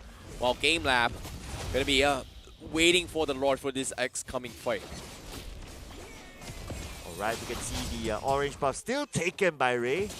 So as much as they try to steal it away, but overall you can see the dominance from GameLab. They are just overtaking the jungle of GPS, not allowing them to come out at all. The dreams of Indonesia making it to the grand final slowly crumbling away with GameLab with a dominating lead once again in game number 2. Can they fight for their lives? Because as of now, it seems like chances are slim as they try to hold on. Tier 2's exposed. Ray pulling his body here. Aizawa going to clear his way through. Fredo QT blocks a couple of shots in, but it is not going to be committing his way through as the Lord is going to be pushing in from the bottom lane. GPX goes for the snipes there. What? Almost getting taken down as well. Takenaga getting a little bit angsty with his energy charges, but he is going to be recalling back. He is going to back off, and now GPX might be able to get a very, very nice hook if they get one at all. Ziri needs to find it, but they will somehow defend against this. Ooh, okay, yes, defense in the sense of like they cleared off the minion waves, but not really defending against GameLab because GameLab, just look at this.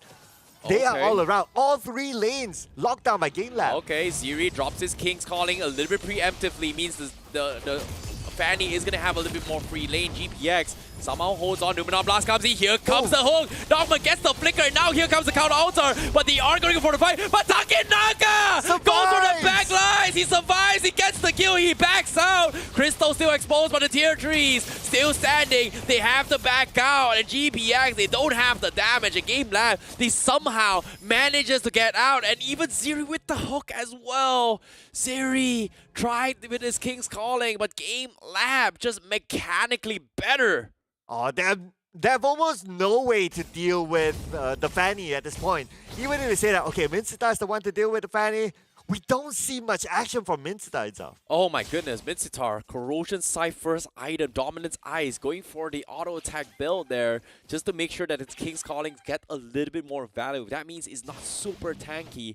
So that means GPX needs to buy more time. In this case, the King's Calling needs to be so precise to actually punish this. But we do see a fleeting time up on the Faramis. So that is going to be a little bit interesting fact there, where we are going to see a lot of Ghostbusters to actually shut down GPX potentially.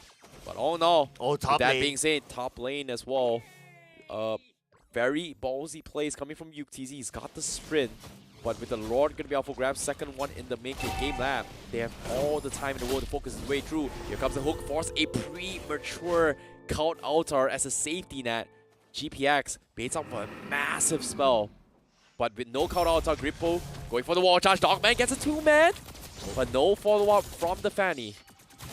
Yeah, keep your eye on to Taken. I wouldn't be surprised if they go for a solo Lord at this point, and the rest of them just buy time, opening up space. But GPX, they know that they cannot let this Lord go, so they're going to try to challenge it. They have to go. They really have to go here. No count altar yet. They have to force a fight. But if they die, that means Aizawa gets a very quick one as well. GPX can't seem to find one as well. Here comes a snipe! Takenaga gets scouted out as well. That's huge. But GPX, they're not getting any value out of this, even though they're doing damage. And GameLab, they're just baiting them out to make a mistake. And this is hurting GPX at every front. And they can't really do anything about this. And look at how much time Dogman is buying them. It's like at the forefront and GPS cannot start onto him, but now they try onto Dogman, but Dogman, he has Aizawa together with him. It's not going to be an issue. Oh no, it's a problem as well. Numenon Blast as when the Cold Altar also been used as well.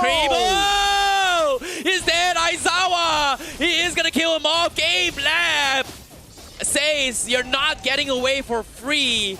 What a play from Aizawa. What a play indeed. Creepo, no way home. In this case, Lord getting taken down as well. GPX once again, backs against the wall for Indonesia. It's the defend against this. And Ray now holding on for their lives, secures his purple buff. But GameLab, do they let them off the hook? Yes, they do. Play it safe, play it slow, play it patiently. And GPX still got a lot to work around with here. 11k net worth advantage in favor of GameLabs. I mean, even at this point, you can see that they have time to play recall in front of their base. So you can see the confidence flowing on the side of GameLab. And they're just waiting for the lot to arrive. But at the same time, they still got to put pressure on the other lanes. Top lane, bottom lane as well. Aizawa getting a little bit of harassments in. He does have the Count Altar in this next upcoming fight. But here comes the wall. Ziri, he's stuck as well. He's forced to go up the King's Garland. They go in for the fight. Lord finishes the bomb as well. Count Altar keeps him alive for GameLab momentarily, but they have to back up. But Aizawa, he survives once again. Ray forced to back out. They lose a tier 3. Now the final inhibitor on the bottom side as well. GPX still holding on, but Takenaga looking for a snipe. Ray down towards 1 HP. Can they get the kill? He dodges his way through. Havas could not finish the kill, but Fredo Guilty was settled with Aizawa. Now Havas in a stuck predicament, could not get out, and GPX finally finds a moment of brilliance to fight back, and it's not over. GameLab, they lose 3. However, Aizawa is out. Takenaga saves the day once again, stops Kribu in his track, and he's down for the count once again. Wow, Takenaga coming in just in time, man. Aizawa is still there. He can bail Dogman out though. Takenaga coming into the backline straight away. Oh, wall charge comes in. They're all clumped in. Takenaga focuses on regular creativity. Count Altar coming from Aizawa, keeps him alive. Numenon Blast, disengage, no flicker as they need to back out. GPX. Play it safe. However, look at Ray. Oh, he close. needs his purple buff. No. He might die. He steals it. He gets pulled back. He might be dead. No. But the save from Ziri is not going to do him good. And that's going to be the jungler down. Ziri trapped in the wall. Gets pulled back. Wall spams coming from Takenaga. He's waiting for it as well. Ziri, does he have the King's Calling? No, he doesn't. And he just doesn't want to take the risk. And now GPX, they will be settling down with Aizawa instead, as Takenaga needs to back off. Dogman with the wall charge.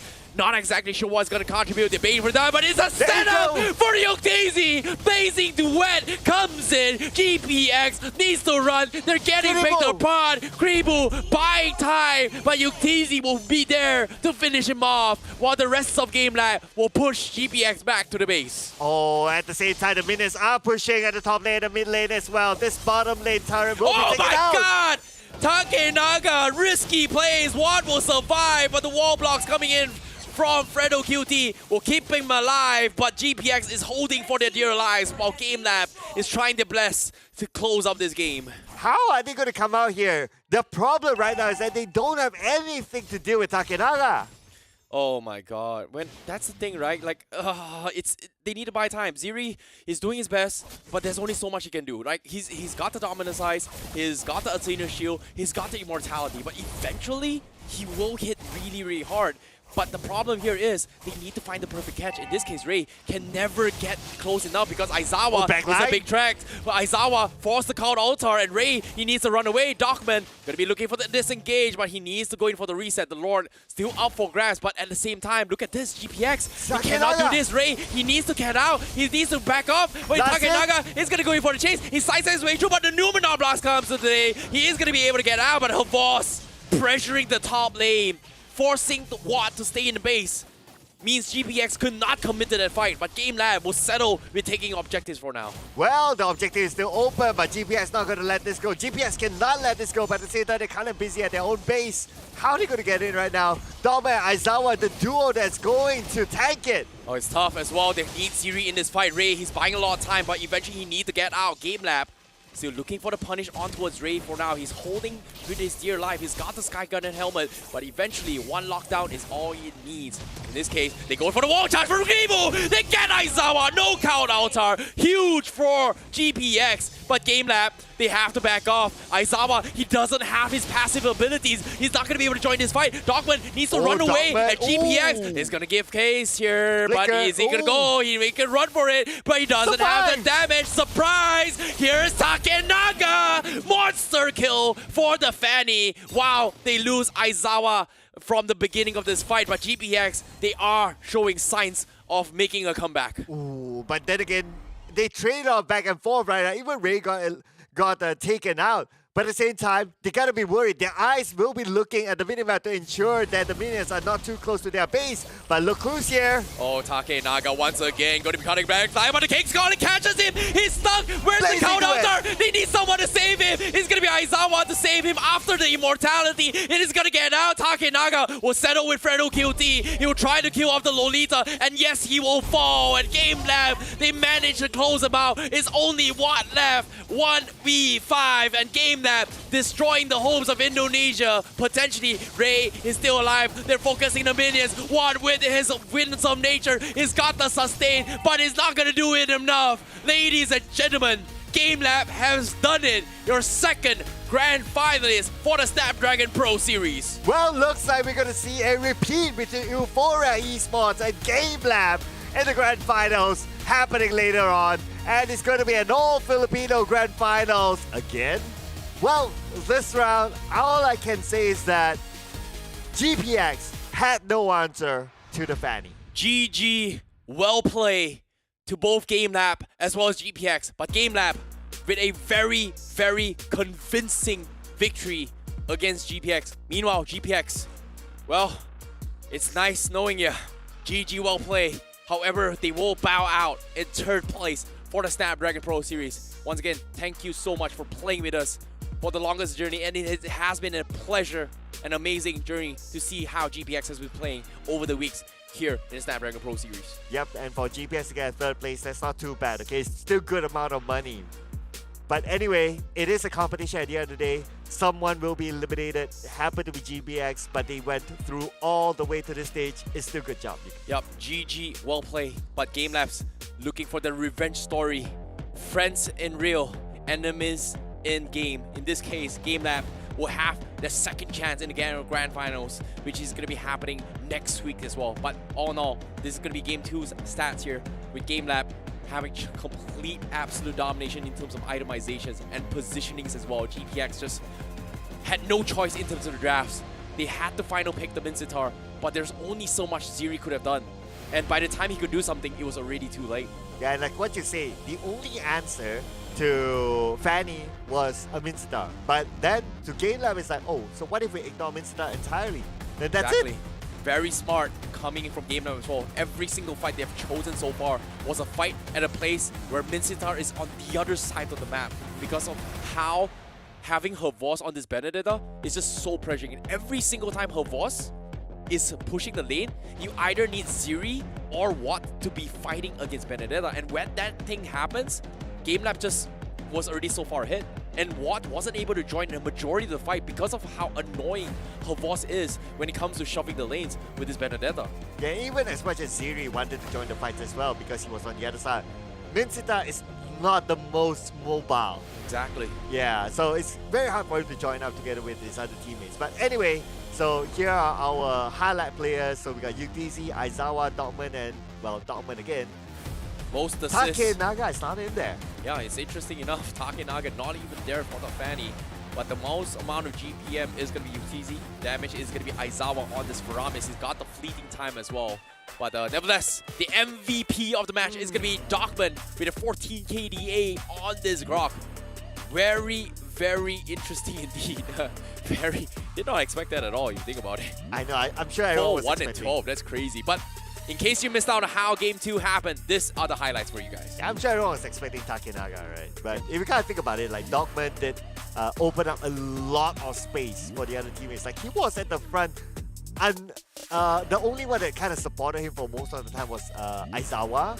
So he had Aizawa to hold his hands, but for the most part, it was him being at the front, opening out a lot of space, especially when they want to get their objectives, buying time for Takenaga to come back in. Exactly, and even here as well, that you have to give credit to Aizawa, right? He's been dying a little bit too much, he's getting a little bit overconfident, but when they needed him the most, his counter altar was just so on point. And surprised enough, Takenaga was able to survive that immortality to take the counter altar in order to extend the fight. That seemed like a little bit of hope for GPX, but unfortunately, that pretty much sums it up. But with that being said, ladies and gentlemen, your second grand finalist, GameLab, all the way from the Philippines. And GPX will be bowing out on third place. Indonesia's final hope down in the gutter. But nevertheless, GG well played. Thank you for GPX for participating. But we are going to be expecting a Filipino Grand Finals happening next week. Yes, next week it is, ladies and gentlemen, and it's going to be a best of 5 series next week. And besides that, we have a treat for all of you as well. We're going to have a show match, but not just any show match. Rumor has it, in the Grand Finals, there is a professional team show match. I heard one of the teams starts with a B, and one of the teams starts with an A. So it's going to be a treat for all of you out there. And they come from a really interesting region as well. A lot of action, a lot of aggressive gameplays. So it's going to be a very interesting show match. Show match itself, you guys shouldn't miss. Agreed. However, with that being said here, I'm extremely excited to see, because we are jumping into the call with an interview with GameLab up on screen now, and to take us through what has been happening in today's playoffs. Hello, Havos. How are you? Hello guys. We're good. Yeah, we got the win. You know, a lot of things has been happening here, Havos. It's nice to actually see GameLab, bouncing back, being the undefeated team here so far. What happened in the upper bracket finals? What do you think happened, Coach? Actually, for me as their coach, I think we lack of preparation. Like they are really prepared for us. They really come prepared. So we didn't get the win that we expected against Euphoria, but expect us to bounce back and 3-0 them in the grand finals. That's right. I like the confidence. That's right, Havos. Now, I've got a little bit more question here. What do you think, was GPX lacking here? Because it feels like you guys was able to win this a little bit too easy compared to your upper brackets. What do you think, Coach? I think, Coach, it's because they don't get along if they're going to fight us in objectives. Okay, and we noticed that during the second game, when you picked the Fanny, when we were analyzing the game, we felt that there was no counter to the Fanny. Was that like the feeling that you had when you had the opportunity to pick the Fanny?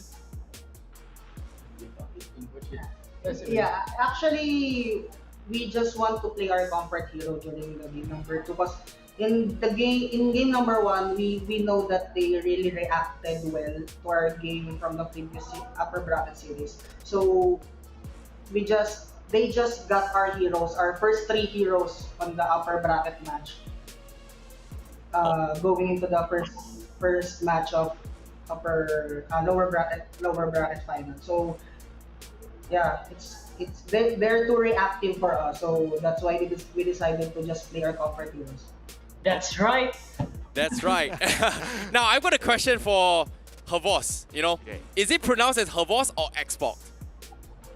It's pronounced as Havos. It's from Dota 2 player, the TI1 champion from Novi. Their carry, their +1. Okay, I was right.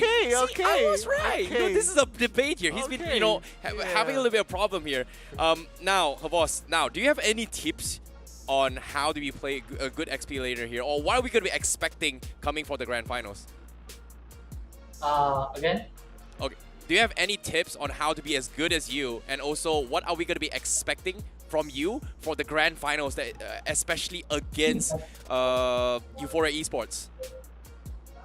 I think the tip that I'm going to give for the explainers is just participate in objective fights and make sure that you control your lane very well and you don't die easily. Then my you guys, patience. You guys expect me to play my. You guys expect me to play my game really good because I'm gonna be prepared in the finals because I lack preparation myself earlier against Euphoria, but yeah, I'm gonna be prepared in the grand finals and play more better. Okay. Last question. Okay, this is our last question. So, in the trash talk video, you said that you're going to use Euphoria as a training ground, and that was the previous game. So we can consider that as a training ground. So what do you have to say to Euphoria in the grand finals next week? What can I say? You're welcome. I'm gonna say that I think they were really prepared. But yeah, in the grand finals, I think we're gonna get the W because we're gonna be more prepared than them than earlier. Yep, last one. Anything you want to say to the fans that is going to be looking forward to see you guys in the grand finals for next week? Thank you guys for supporting us. Please support us in the SPS next week for the grand finals. We're not gonna what you think? We're not gonna prove you wrong. We're gonna win the grand finals. And yeah, expect us to win and be more consistent and we have a very clean game against Euphoria in the grand finals. All right, thank you so much, Havos, for that amazing interview here. And that pretty much sums up for GameLab's journey from the upper bracket finals in towards the grand finals. Good luck to you guys. We hope to see you guys in next week here. Thank you so much for this interview. And we are going to be jumping into our segment. Thank you so much, guys. Oh my goodness. I like the energy. Despite playing, a very, very long day, it's like, yeah, come on, man. Yeah, good luck. Yeah, I love that, man. I love him, man. I love the swag. I love the swag for sure. Havos, definitely a legendary name to be recognized in esports history. Now, taking the banner of his name is going to be Havos from GameLabs, representative from the Philippines. Now, currently in the grand finals, this is the brackets from the Snapdragon Pro Series, and Euphoria Esports, as well as GameLab, are your grand finalists for next week's match. And it's going to be a repeat of the upper bracket finals, whereby Euphoria Esports won 2-0. But like what was said during the interview, it's like, yeah, they had more preparation, but we'll be even more prepared tomorrow. So it doesn't matter who wins at the upper bracket finals. It matters who wins at the grand finals. Exactly. Based on their journey as well, Euphoria Esports' GameLab, they were able to win their upper brackets match here. 2-0 against MHRLK as well as GPX, and then finally making it towards the grand upper brackets, but eventually GameLab fell off a little bit short,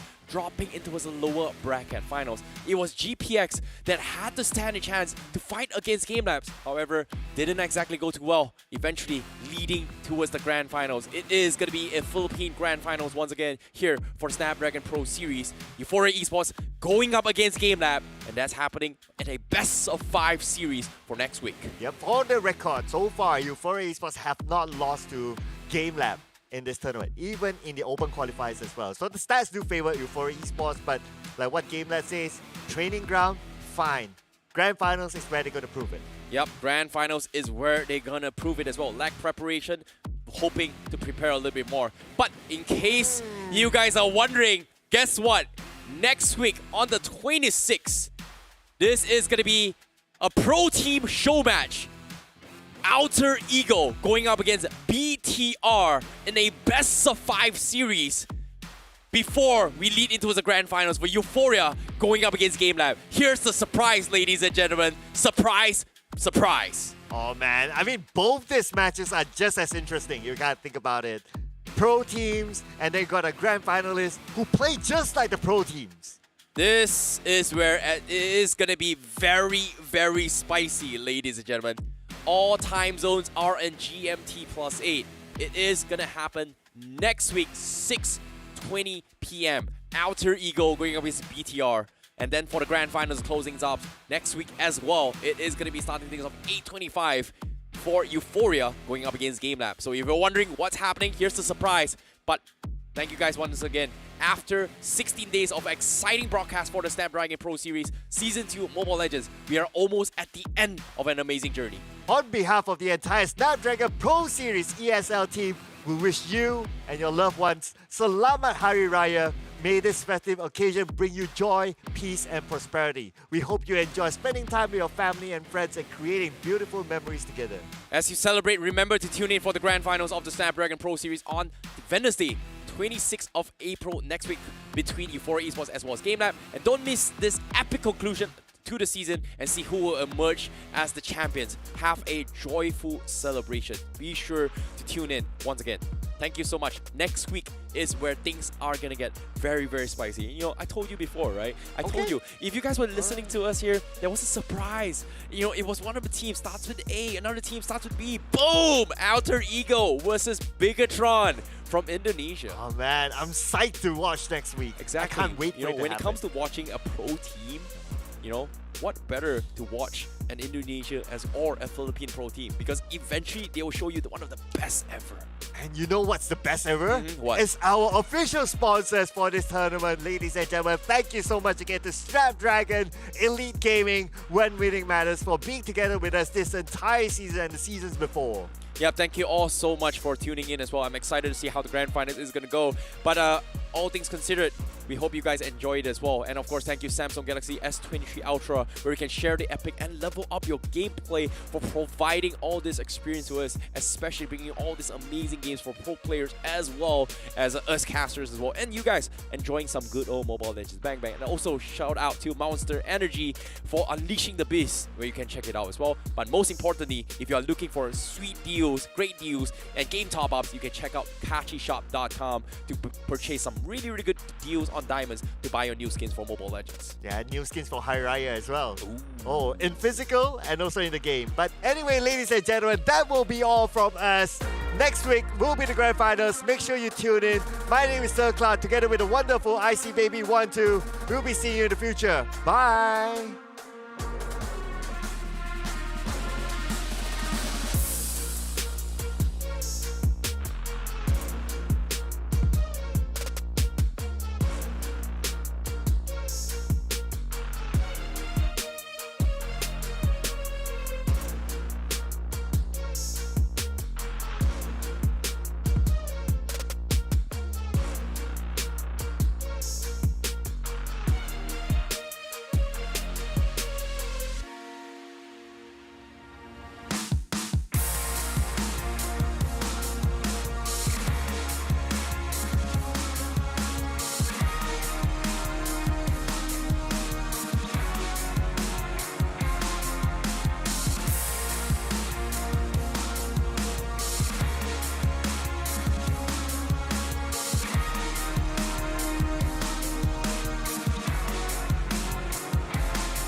The Snapdragon Pro Series powered by Samsung Galaxy is brought to you by Snapdragon Elite Gaming, Samsung Galaxy S23 Ultra, Monster Energy, and Kachi Shop.